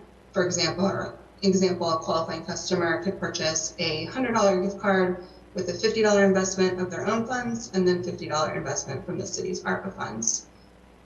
Staff recommends that council consider eligibility for this aspect of the program to be limited to low-income households residing in Pinole. We recommend a light vetting process to determine eligibility. This could occur, for example, through a confidential electronic self-certification form that a needs-based participant meets the eligibility requirements and they self-certify. Staff does not recommend an intensive formal application or a heavy verification or vetting and screening process, which would increase administrative costs and also may have the effect of discouraging some eligible residents from participating in the program.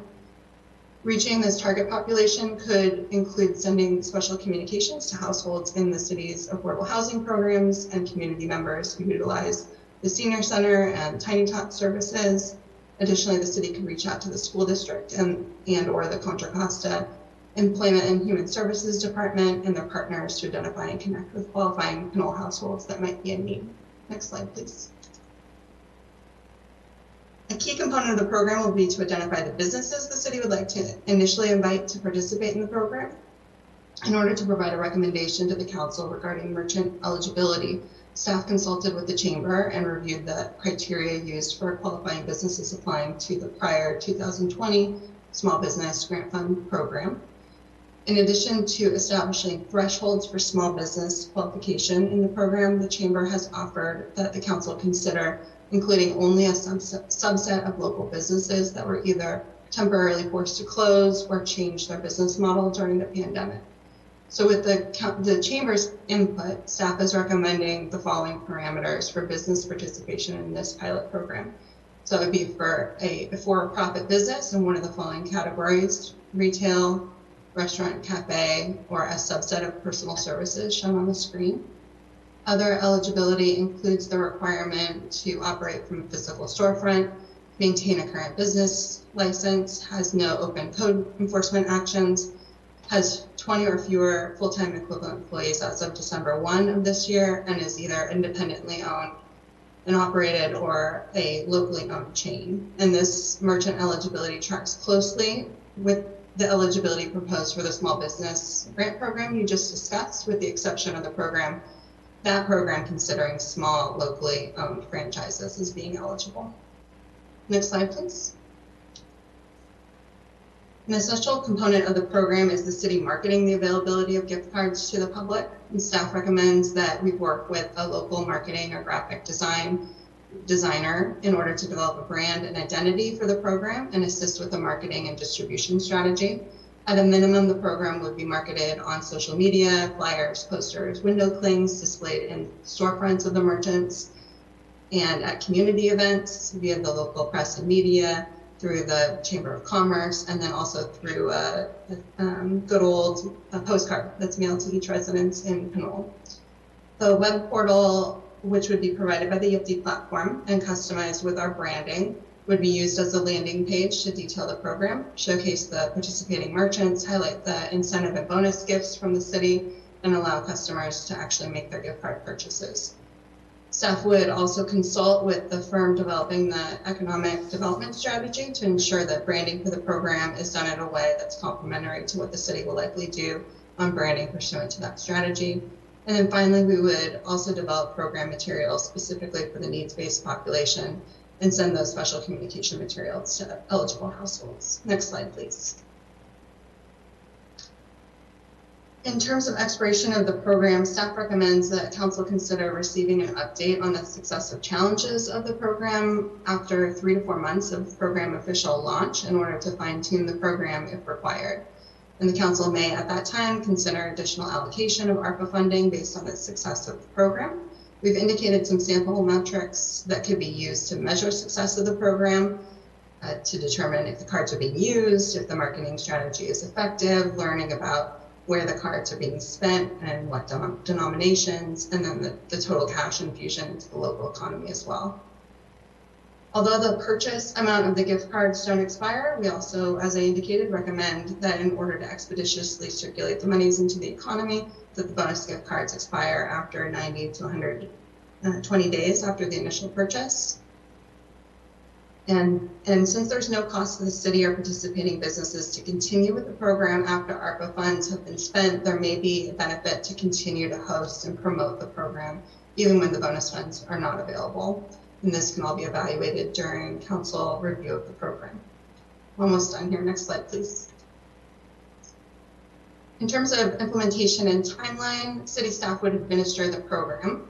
If the program design parameters are approved by the council tonight, the preliminary timeline has staff working on contracts being executed and the merchant list being started this month. Starting in January, we would work to develop the branding and marketing strategy, building up the web portal, doing outreach to eligible merchants and enrolling them in the program. We would then hope to begin the program in February of next year and launching our marketing strategy at that time. The program would be monitored for success and staff would return in the June timeframe to provide an update on how it is working. Next slide, please. In terms of fiscal impact, the direct fiscal impact to the city will be in the amount of funds that the council elects to fund the program, which is $100,000 right now in ARPA funds. Pursuant to the staff recommended program design parameters, the city's costs to develop and manage the program are categorized as follows. So first, incentivizing purchase of gift cards by offering customers promotional bonus gift monies and offering a further gift discount to eligible low-income populations. And the estimated budget for the incentive bonus gift funds is about $68,000. Furthermore, purchase of the gift cards would be incentivized by the city by paying the IFTI delivery fee and then also paying the bonus gift fee. And the estimated budget for vendor fees is about $17,000, although the actual fees will vary depending on the amount of the cards purchased. Additionally, branding and marketing costs associated with the development of the Shop Local Pinole campaign and marketing the program to residents and community members is anticipated to be $3,000. Printing and postage costs for advertisement and promotion of the program is estimated at $12,000. And then additionally, there'll be an investment in staff time in developing the program, assisting merchants with registering, marketing gift cards to residents, monitoring the program for success, and recommending areas of improvement. Next slide, please. With that, we recommend that the council review the proposed program design for the pilot program and provide direction to staff on implementation. That concludes my staff presentation. I'm available for any questions you might have. Thank you, Ms. Wall, an excellent presentation. I would like to make a motion to continue the city council meeting until midnight. So moved. Roll call. Gotcha.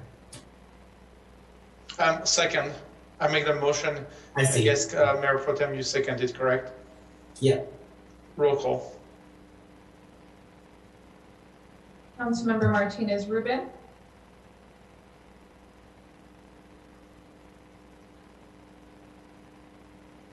You are muted, Councilmember Martinez Rubin. Pardon me. Pardon me. Yes. No. Councilmember Toms. I'm sorry. Yes. Councilmember Tave. No. Mayor Pro Tem Murphy. Yes. Mayor Salimi. Yes. Okay, motion carries. Thank you. Thank you. Let's move on to council questions, please. Councilmember Toms, any questions? Yeah, just a question. The slide that talked about the different businesses, would a catering service that, they prepare items out of, say, Kitchen 812, which is an incubator space. Would they be eligible? And a bar owner had also asked me if that kind of business would be eligible.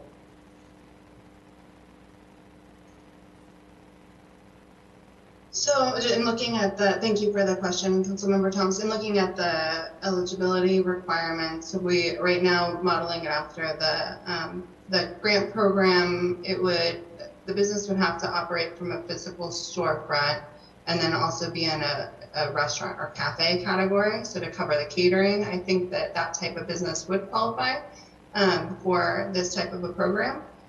And then the second question about bars, it's an interesting one. I think that the grant program, we are including bars and restaurants in that grant program, and I don't see why we couldn't include also bars as a part of the restaurant and cafe category as well. Thank you. Thank you, Councilmember Martinez Rubin.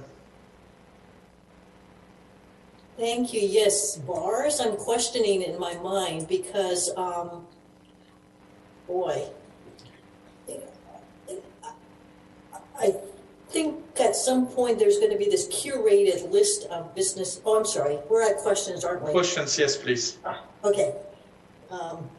With regard to the means of identifying who actually will be participating, I'm curious to know how we will go about determining that the intended recipient or participants for this kind of program that would be needs-based actually avail themselves of these cards. It's also a great. Yeah. Thank you, Councilmember Martinez Rubin. So we were anticipating working with the using our list for participants in our affordable housing programs, reaching out through our distribution list or putting up flyers at the senior center and Tiny Tot services as well to reach out to folks that might qualify through that program. We'll also be doing a postcard to every residence in Pinole as well, so everyone should get a postcard, and I imagine that postcard will have some information about the eligibility for the needs-based program. And then I was also thinking we should do a special communication just for the needs-based program that's sent out to targeted households, and we would work with partners to identify those households. And so at first I was thinking that we could reach out to the Contra Costa Health and Human Services to help us identify those folks. And if there's any other ideas from the council, we're welcome to hear them as well. Thank you, Director Whalen. So let me rephrase my question, because I understand the outreach to this intended group of people, but how will we actually confirm that they participated? Confirm their eligibility? Confirm their participation. Sure. So let's see if this addresses your question. So in order to receive a gift card and the bonus gift monies, a customer goes online to the portal, they make their initial purchase, and then they don't receive their gift card at that exact moment. The system will then send them another email with the promotional monies that they are allowed to receive. So if they're an eligible household and they've gone through the vetting process, we'll let the giftee know that, and so the giftee will then send them the additional funds that they are entitled to because of their income level. Does that answer your question?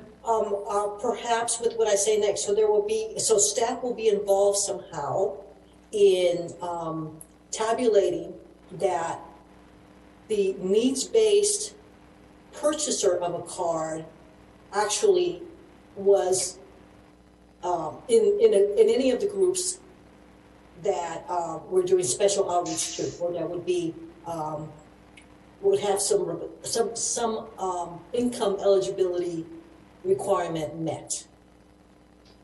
Correct. Council.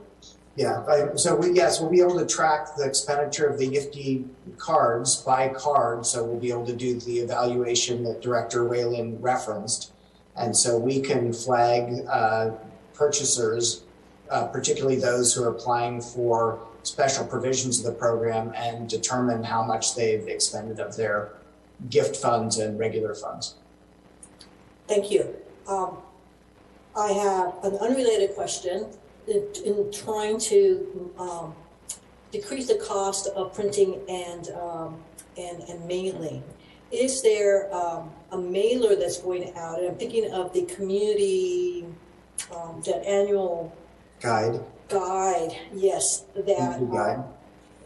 Right, that where information about this could be inserted. I don't know about the timing of that, but I'm thinking that, and correct me here, it costs about $5,000 to send out a citywide mailer, and that's half the cost of that budget that's estimated for mailing. So, can we find ways other than individual postcards to the entire city? Because I'm thinking that's what I'm hearing is going to take up a lot of that cost there, and I'd rather have $5,000 go to the purchase of cards themselves rather than mailers.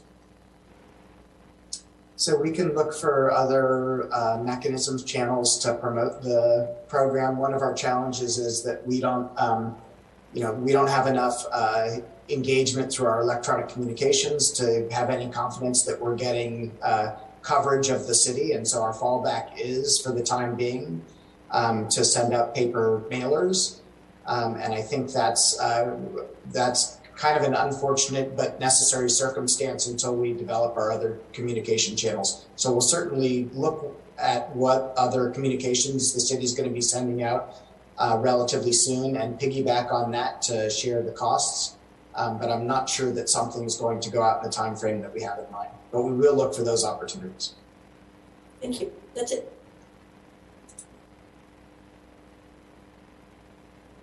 Thank you, Councilmember Martinez-Ruben. Councilmember Tave. So my questions were, a lot of times you mentioned branding, right? And earning trust within the community in this program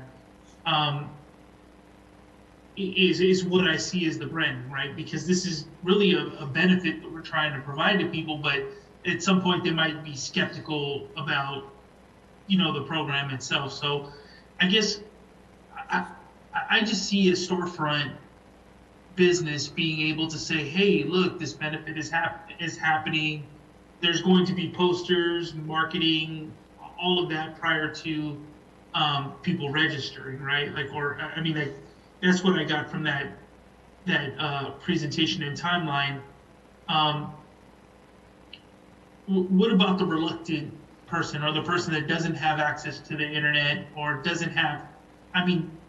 That's initially what we're going market or group we're going after, right? So, thank you, Councilmember Tate. If I understood the question correctly, you're asking about the timing of how we would be marketing the program, registering merchants, and then also when does the community then get involved in actually purchasing the cards? Is that right? The question? Yeah. Yeah, and making sure that we have those business owners on board prior to rolling. Sure. So that is really important to have them, have a good merchant list. So when we roll it out to the community, when we do market the program and send out the postcards or whatever communication that we do send out, that when folks go on the website to see the program, they see, a whole list of merchants, including their favorite merchant, and that, encourages them to buy those cards. So the rollout would be working on the branding of the program. So what are we going to call it? What is it going to look like? What are the taglines going to be, in order for people to recognize this is the Pinole Shop Local program. Then work with the chamber to literally knock on doors in the community for any and all eligible merchants to enroll them in the program. And then once we have a good amount of merchants enrolled, then we can start our strategy of actually letting the community know that this program is up and running and ready for business. Okay, so I had just three kind of questions that popped to mind. So what's to prevent a business from throttling prices up or down? And obviously that's their prerogative to do. But with a program and our infusion of money, there's the tendency for businesses to start to charge more. But that kind of helps with the supply chain issues. It helps with all the other things that are going on so that businesses are able to survive. But I mean, if there's a 150%, I think was one of the items, was to prevent a business from raising their prices to 125, and then the benefit kind of, throttles up and down in between there. It's also a good question, Councilmember Taven, and one that I didn't really think about before this meeting here. But one thing to consider is that the cards, when folks buy them, they're not specific to a merchant. They're just a digital card that you can use at any of the participating merchants. So a business owner wouldn't necessarily know that they have guaranteed, business in a certain amount. So I think that would help to discourage that from happening.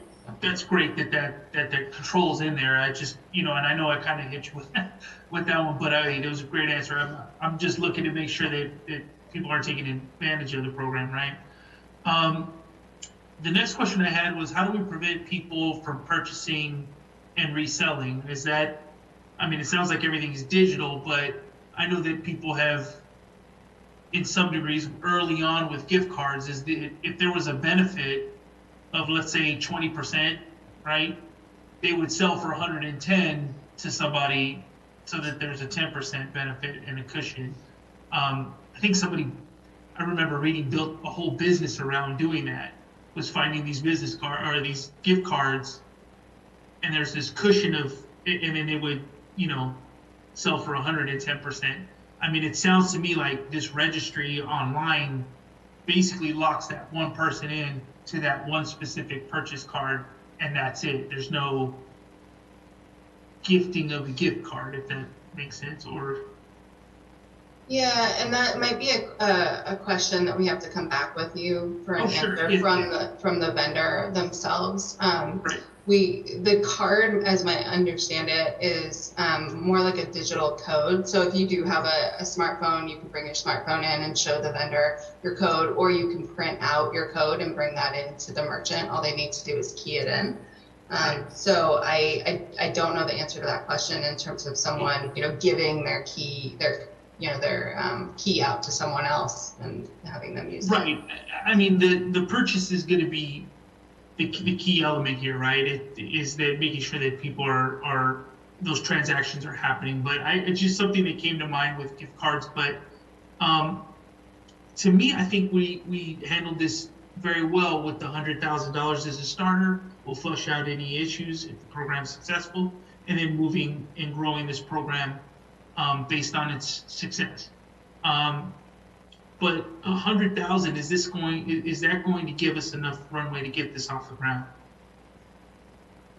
I do think it will. Yeah, it'll get us started. And I think coming back to the council, in 3 to 4 months after we've gotten it started, we'll have some lessons learned. We'll have some potential suggestions for program tweaks or changes to the program. And then the council will have the option of putting in more funds if you think it is successful and meets those metrics.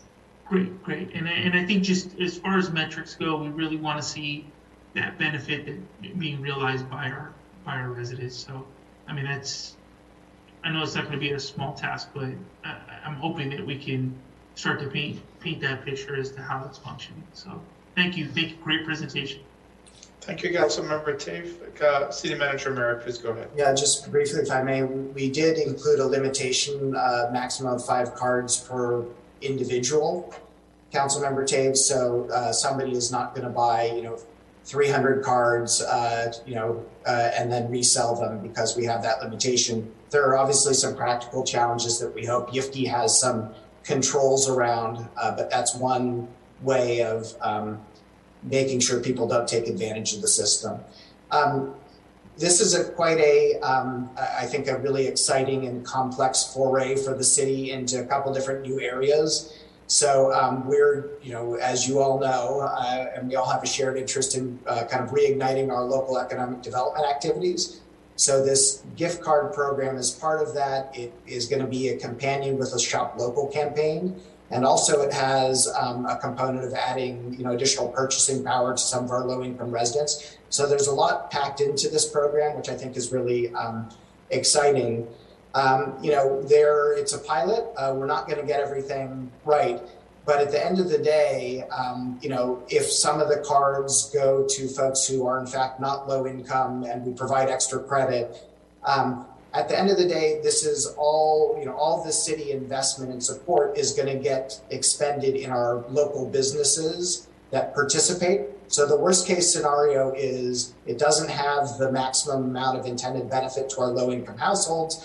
It's essentially just a different kind of grant program to support our small businesses. So that's worst case scenario is the city is providing $100,000 that's going to be expended at local businesses. And that's not a very bad or high risk worst case scenario. So I think we all can go into this pilot program, which, as I said, quite exciting and complex with that reassurance that it's going to have, the fallback is a pretty good new program. Thank you, City Manager Murray. I will move on to Mayor Pro Tem Murphy. I don't have any questions, Mayor. I have a few comments when we get to the deliberation. Perfect. I think everybody asked their questions. Councilmember Martinez-Ruben, do you have one more question? No? Okay, I will turn out to the City Clerk and see if you have any public comments, please. Yes, Mayor, we do have one public comment, Rafael Menace. Sure. So expanding on Councilmember Martinez-Ruben's sort of questions with regards to the low-income population and the cards, I think basically there's a whole bunch of safeguards to prevent that from being wasted. First off, they have to actually buy the card in the first place. It's not like they're getting bailed out with the postcards or anything like that. They have to have their own funds that they're allocating. Even if the amount they're allocating is double, they still have to allocate some of their own money and then they have to use it. So I don't know about other low-income households, but just speaking from my personal experience as having been part of a low-income household, I would be disinclined to spend money on a card and then not use it until that money vanishes. That would strike me as an exceptionally unwise thing to do. So I don't think there's a huge risk to people having spent money and then decided to not use that money. And even if there is, it would in effect be their chunk of the money and maybe a small amount for EFT's fees, because the amount that the city set aside for bonus funds to ARPA would just claw back as per the terms of the agreement. That's all.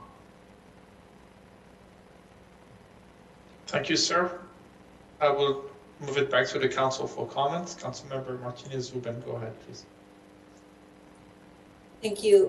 My comments about the needs-based groups to whom we would want to offer this really have to do with wanting to have the unintended audience actually benefit from the program. And I realize that it's complex because, first of all, as I see it, is we would be providing anyone, needs-based or not, additional discretionary income.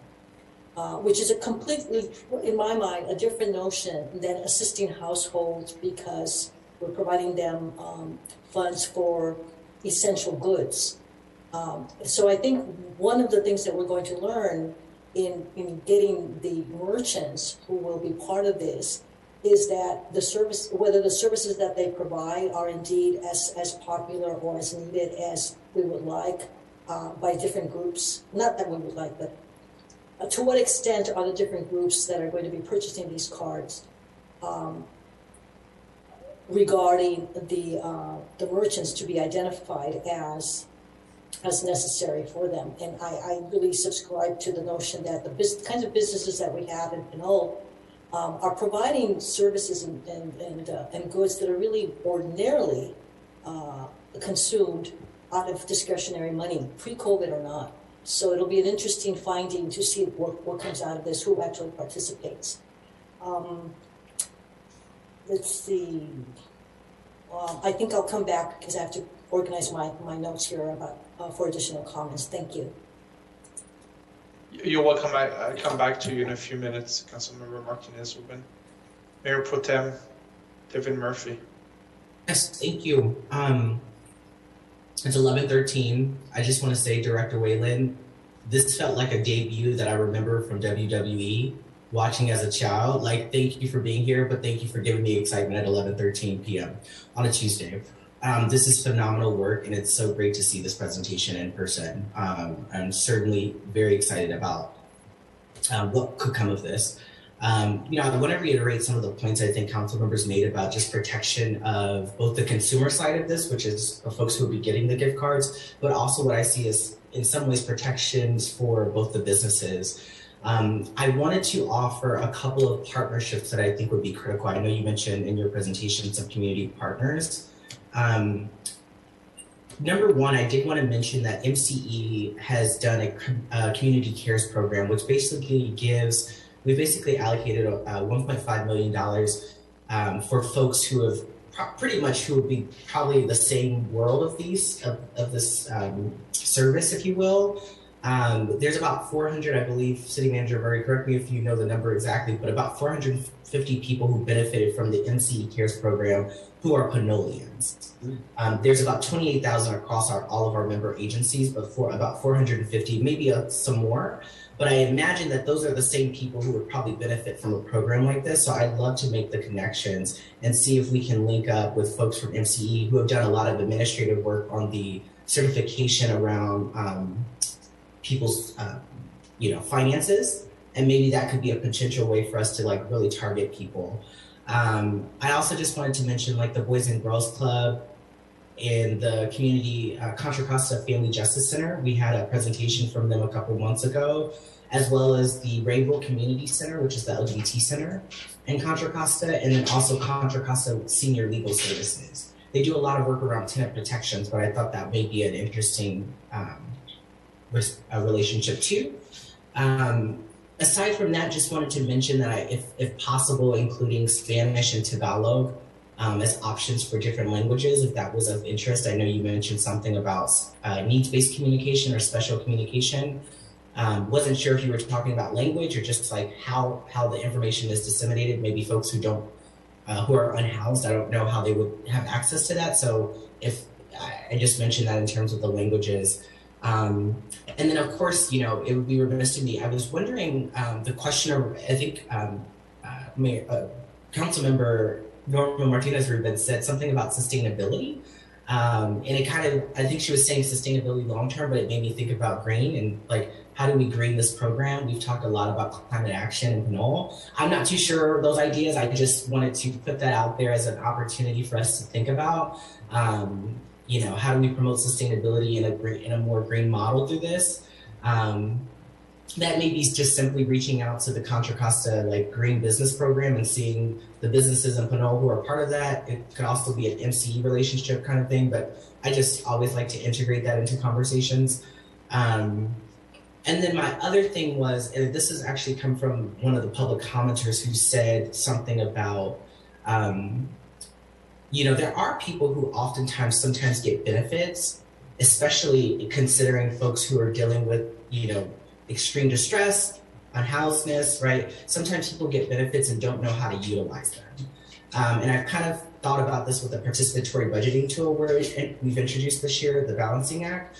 Can we also consider trainings or some type of follow-up for the people who are receiving the support with the gift cards to have either, I don't know the capacity of staff, but either one-on-one trainings or intermediate trainings to say, here's how you can use this program. Sometimes I think people deal with guilt around getting, social welfare. And I think part of that is our ability as staff and also as a city to say, we actually want you, this is part of you being responsible, this is part of you being a part of our community to actually take advantage of this. And I don't want to miss the mark on someone who may receive money and not know how to use it. And or someone who may receive money and not know how to use it because of tech literacy, them just not knowing how to use the tool. So I thought maybe as an idea, maybe we have some type of training or, follow up, like I said, I don't know the staff capacity wise, what's possible, but given just the robustness of this program, which is excellent, just something to support people who may be having a tough time understanding how to use the program. And then my last point was I just wanted to also explore the idea of working maybe with maybe with the police department or like the probation departments on folks who are like formerly incarcerated, and just knowing sometimes how, you know, crime and poverty are sometimes intertwined, and having something like $200 to use in 3 months could make or break someone, you know, committing a crime again, for example. And I thought maybe that may be a partnership to explore as well. So just some ideas, but overall, I am just so excited to be a part of this initiative. Thank you for your work. Thank you for your presentation. Thank you for every staff member who is involved in it. I'm looking forward to seeing what's to come. Thank you, Mayor Pro Tem Murphy. Councilmember Thomas. I don't have any further comments. When the time comes, I'm ready to make a motion. Thank you. I will get back to you in a second. I have Councilmember Tave. Yeah, I'm ready to make a motion too. Okay. Thank you. I will go back to Councilmember Martinez, who I think she had a few more comments. Thank you. Yes, there's going to be use of a marketing professional. So I would request that that marketing professional be among the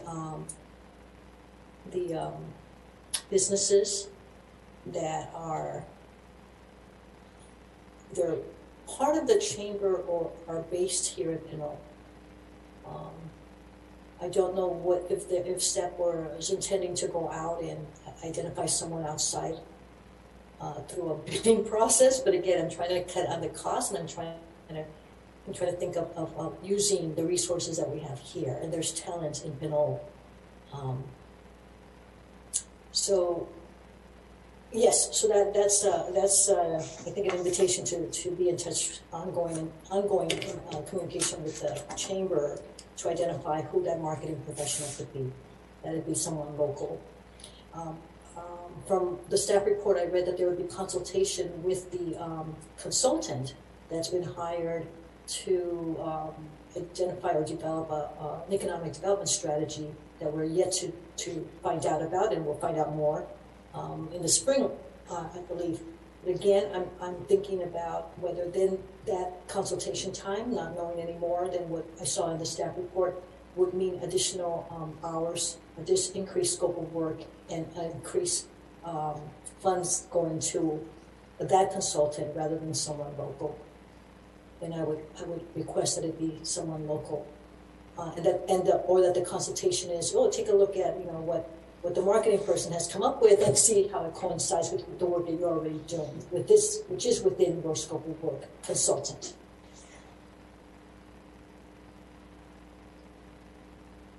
Thank you, Councilmember Martinez. Any other comments?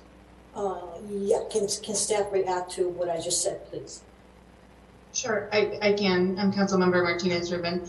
Definitely the intent of the working with a graphic designer and a marketing consultant was to keep it local, ideally in Pinole, if we do have that talent here in Pinole. And so that was the intent, was to go local, or go, if we can't find someone in Pinole to work with, then someone in one of our local adjoining communities. So that was definitely the intent.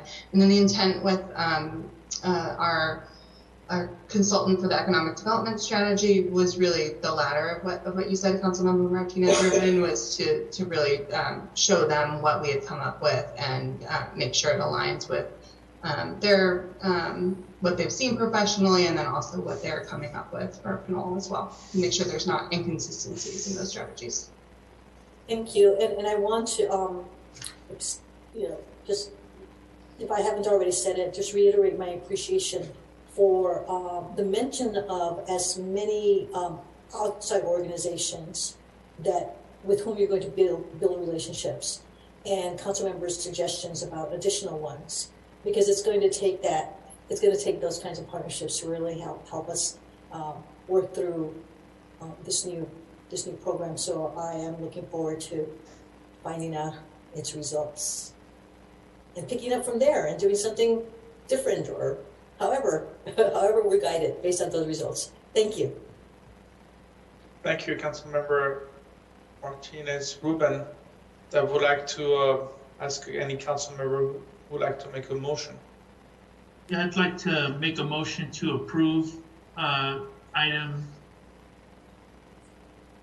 8C. I don't know. Hold on one second. 11C. Any second? I'll second.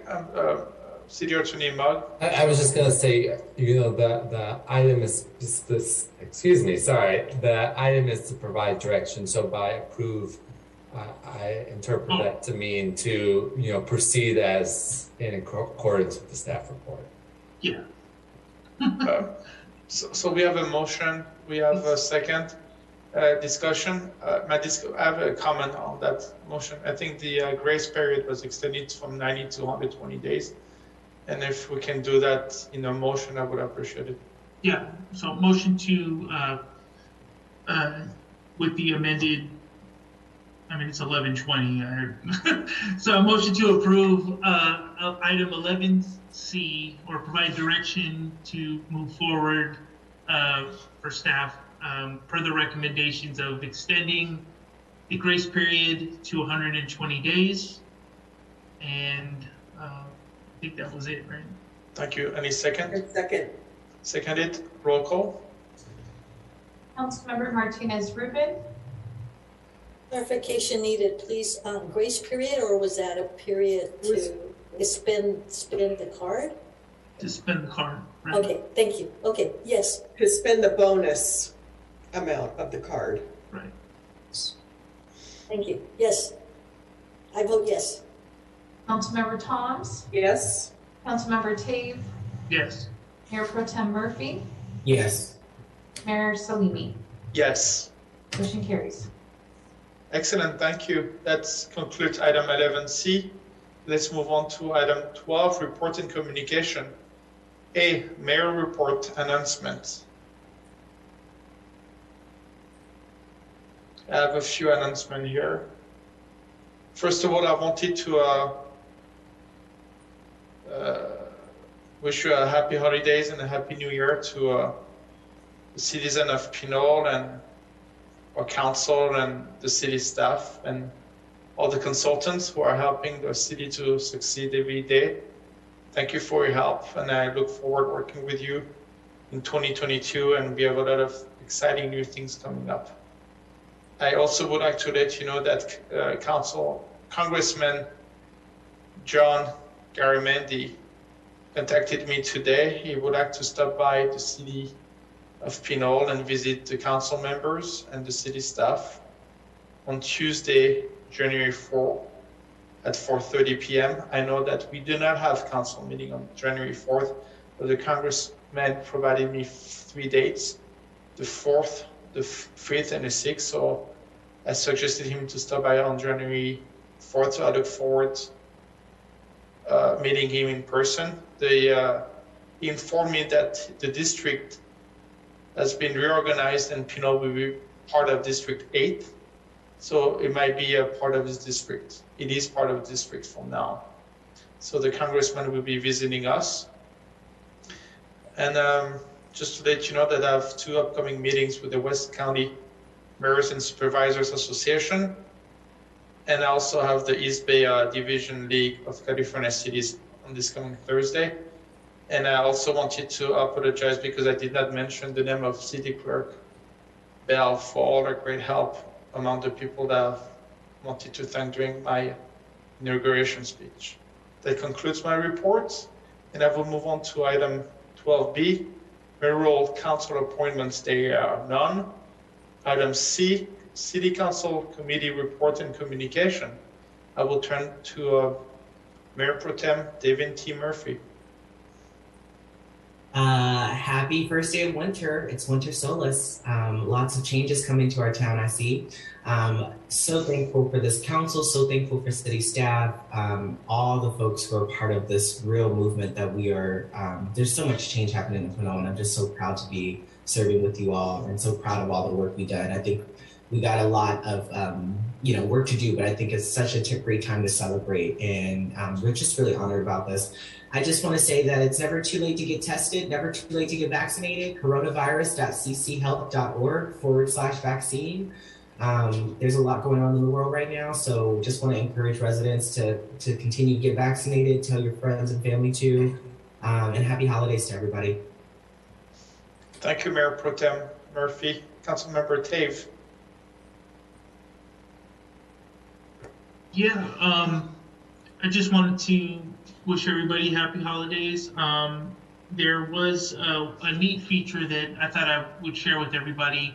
If you have a question about what to recycle, right, with your waste, if you go to recyclemore.com, they have an application in there where you could type in refrigerator, plastic bottle, or, whatever the item is, and it'll kind of guide you to what bin to put it in, especially like those, when you have that question, I think everybody has stood at their trash bin and was like, does this go in, which one does this go in? There's actually an application or search bar that you can type in, and it will actually give you which bin to go in, or if it's hazardous material or whatnot, like what to actually do with it. I know that I've been stuck like that several times, just when you're looking at a piece of waste that you might have at your house. So there's that. I also heard that we are still in the assembly district that we were in the past, so we didn't move out of West County, which was a good thing. The only line I think that was redrawn was like the mayor just mentioned, was the congressional line. So we were able to, advocate to stay within West County. We've been in West County a long time. So I think the census, everybody's participation really worked out for us. And, we did lose Congressman Thompson, but I think that line moving is some good news, is that we'll be able to advocate and move things on a the congressional level with a new congressman. So I think Fairfield, Vacaville, I think that it goes out that way. And so it's pretty interesting. I think that more information to come if you have any questions or whatnot. But yeah, so there were some changes. So I think this next year is going to be pretty exciting. Thank you, Councilmember Tave. Councilmember Thoms, please. Sure. Just a note that Councilmember Martinez Rubin and I attended the West Cat board meeting earlier this month. They did the annual Stuff-A-Bus on, I believe it was the 14th. And they also noted that MTC was going to have a public meeting to discuss, a regional bond measure. And I have not followed up to see, if that recording of that meeting is available, but that's something I intend to do and report back on that. And I also wanted to note that Supervisor Joya has some at-home COVID tests that he's giving away to his constituents, and that will be tomorrow from 9 to noon or 1 to 5 in his office. And also, I think if he has any left on December 23rd, 9 to noon. Folks are encouraged before they get together with their families to go ahead and test. Do the home test and get your results within 15 minutes. And that's all I have, other than to wish everyone a very happy holiday season. Thank you, Councilmember Thoms. Councilmember Martinez Rubin. Thank you. So on December 15th, West Cat launched a lottery. And if you are interested, any one of us is interested in winning free rides for a year. I think that electeds are not allowed to ride public transportation for free. But you are interested in winning free rides for a year on WestCat routes, you can sign up for rider alerts to receive text alerts on transit routes of your choice. You receive text alerts about detours, delays, information that pertains to when your bus is going to arrive, or if it's not, why that might be. By going to westcat.org and signing up for text alerts in a 3-step process, you enter your 10-digit phone number, you select the routes that you're interested in, you click and subscribe, and you are in. And not only will you be receiving text alerts on the routes of your choice, but you're also eligible to enter that lottery and possibly win free rides for a year. So that's what WestCat also presented to us at the last WestCat meeting on December 9th. And on December 10th, having attended my first WICTAC meeting, I found out about plans for Bay Trail extension, all of you who enjoy the Bay Trail, and notice that there's a gap between the end of the around Pinole Shores and over to, I believe it's Wilson Point. Well, there are plans to extend that. We'll hear more about that come spring. And I think we're also, will be in a position as a city to assist in helping the East Bay Regional Park District in informing the public about when there will be opportunities for input about that project. Thank you very much, everyone. Happy holidays, felices fiestas. Stay safe as best as you can. It's very tempting and very, I think, desirable to be in close proximity with people this time of the year. But please, to the extent possible, mask up, distance, and if possible, also vaccinate. Stay well, and until next year. Thank you. Thank you, Councilmember Martinez-Ruben. Let's move on to item 12D, council request for future agenda items. Councilmember Martinez-Ruben.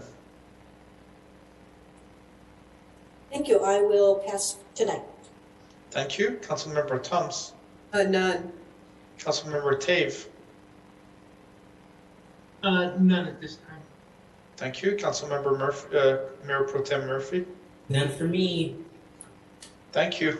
I don't have any at this moment. Let's move on to item 12E, City Manager Report. Mr. Mayor, excuse me, Mr. Mayor, you do have a member of the public that has a comment on that item. That is correct. Thank you. I'm sorry, Mr. Raphael Manez, you did send me an email. Go ahead, about making a comment. Yes. Go ahead. So this feels like the appropriate part of the meeting, finally, for me to bring up my comment. Councilmember Thoms was kind enough to point out to me that the County Board of Supervisors on December 14th, so a week ago, introduced, I guess I should say, an ordinance 2022-02, adopting and amending the 2019 California Energy Code to require certain newly constructed buildings to be all-electric buildings, and fixing January 18, 2022 for a public hearing to consider adoption. And I think it might be worthwhile for the council to consider adopting a similar ordinance, both due to the cost effectiveness, as noted in the cost effectiveness studies that are linked under the agenda. It's item D6 for that particular agenda, and you can find the URL for it at 64.166.146.245/agenda_publish.cfm. And that's the December 14th agenda in particular. Though I would note that some of the cost effectiveness study findings are based on assuming extension of gas mains to calculate the cost for gas. I'm not sure how valid that is in an urbanized region like Pinole.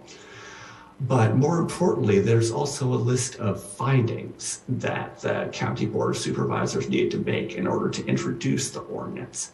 And I think a number of those findings also apply to Pinole. So I think it'll be worthwhile to go through a similar process in Pinole, both because I think even if we don't ultimately end up adopting an ordinance like this, that adopting similar findings would strengthen our declaration of climate emergency and make it more concrete to the community just how the climate emergency impacts us and how this particular measure, even if we don't end up adopting it, could benefit concretely by offsetting some of those risks and how that works. Thank you. Thank you, Mr. Menes. Mayor Pro Tem Murphy, would you be interested in reaching out to Mr. Menes and finding out exactly getting more information and eventually bringing that to the council as future item request? Yeah, I'm happy to support that being a future item request now. And if I'll make that motion, and I'm happy to also reach out to Mr. Menes. Okay, I'm in favor of it. Councilmember Thomas, please go ahead. You are muted, ma'am. Thank you. I'm wondering if it would be appropriate for that to go to the Municipal Code Committee for discussion and then report back.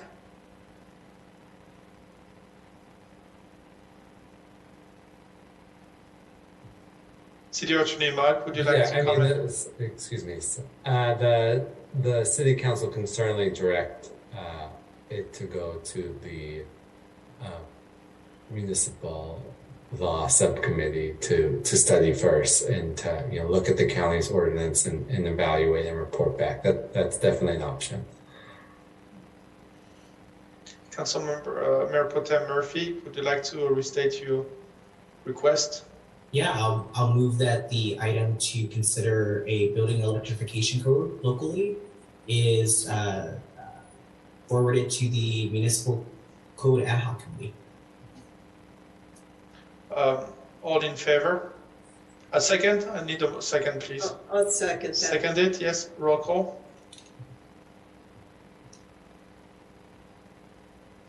I would say all in City favor. Clerk Bell, I actually saw, did Assistant City Attorney Mogg have a comment regarding process? Is this acceptable or should it come out? Yeah. No, that's exactly. If this is the council's intent, this is fine. Sorry, my brain's not working. It's okay. The council's direction is appropriate. Yeah, I know. I'm testing my own brain function here. Okay, so I will just say all in favor, say aye. Aye. Aye. Any nays? Any abstention? None. It passes 5-0. Thank you. That concludes item 12D. Let's move on to item 12E, City Manager Report and Department Staff Report. Yes. City Manager Murray, please go ahead. Thank you. Thank you all for sticking with us.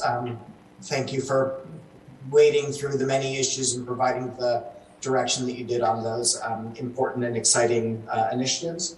Very briefly, wanted to note for the public that staff has sent memos to council on 2 items council had directed. One, an update on the status of the Gateway West Development Project, and another, a memo on the police department's use or non-use, as the case may be, of drones. And then want to share some of the key items that are tentatively scheduled for the next city council meeting. Note that the January 4th meeting is canceled, so the next meeting will be on the 18th. And those will include recognition of the Police Officer of the Year, recognition of the Firefighter of the Year, a presentation from the East Bay Economic Development Alliance, the return for ratification of the council procedures document. The city has been awarded a follow-up grant for tobacco prevention education, and so the city council will be considering accepting that. The city council will be considering a process to lien properties related to abatement activities for code enforcement. City staff will be providing a presentation on options for a City of Pinole fireworks display for 4th of July 2022. There'll be the presentation of the annual comprehensive financial report. There'll be a presentation on options to expand EV charging opportunities in the city. And finally, we're expecting there to be appointments to the TAPS and Community Services Commission. So a lot to look forward to. Wish you all and the community members happy and safe holidays. Thank you. Thank you, City Manager Murray. Any other comments from any staff member? No. I don't hear. Thank you. I don't hear. So that concludes item 12D. Item 12E closed. Item 12F, City Attorney report. Mr. Mug. Nothing to report. Thank you. That concludes 12F. And then I would like to move on to item 13. I would like to adjourn to the regular City Council meeting of January 18, 2022, in remembrance of Member Schwartz. Thank you and good evening, everybody. Thanks, everyone. Thank you, everybody. Safe holidays.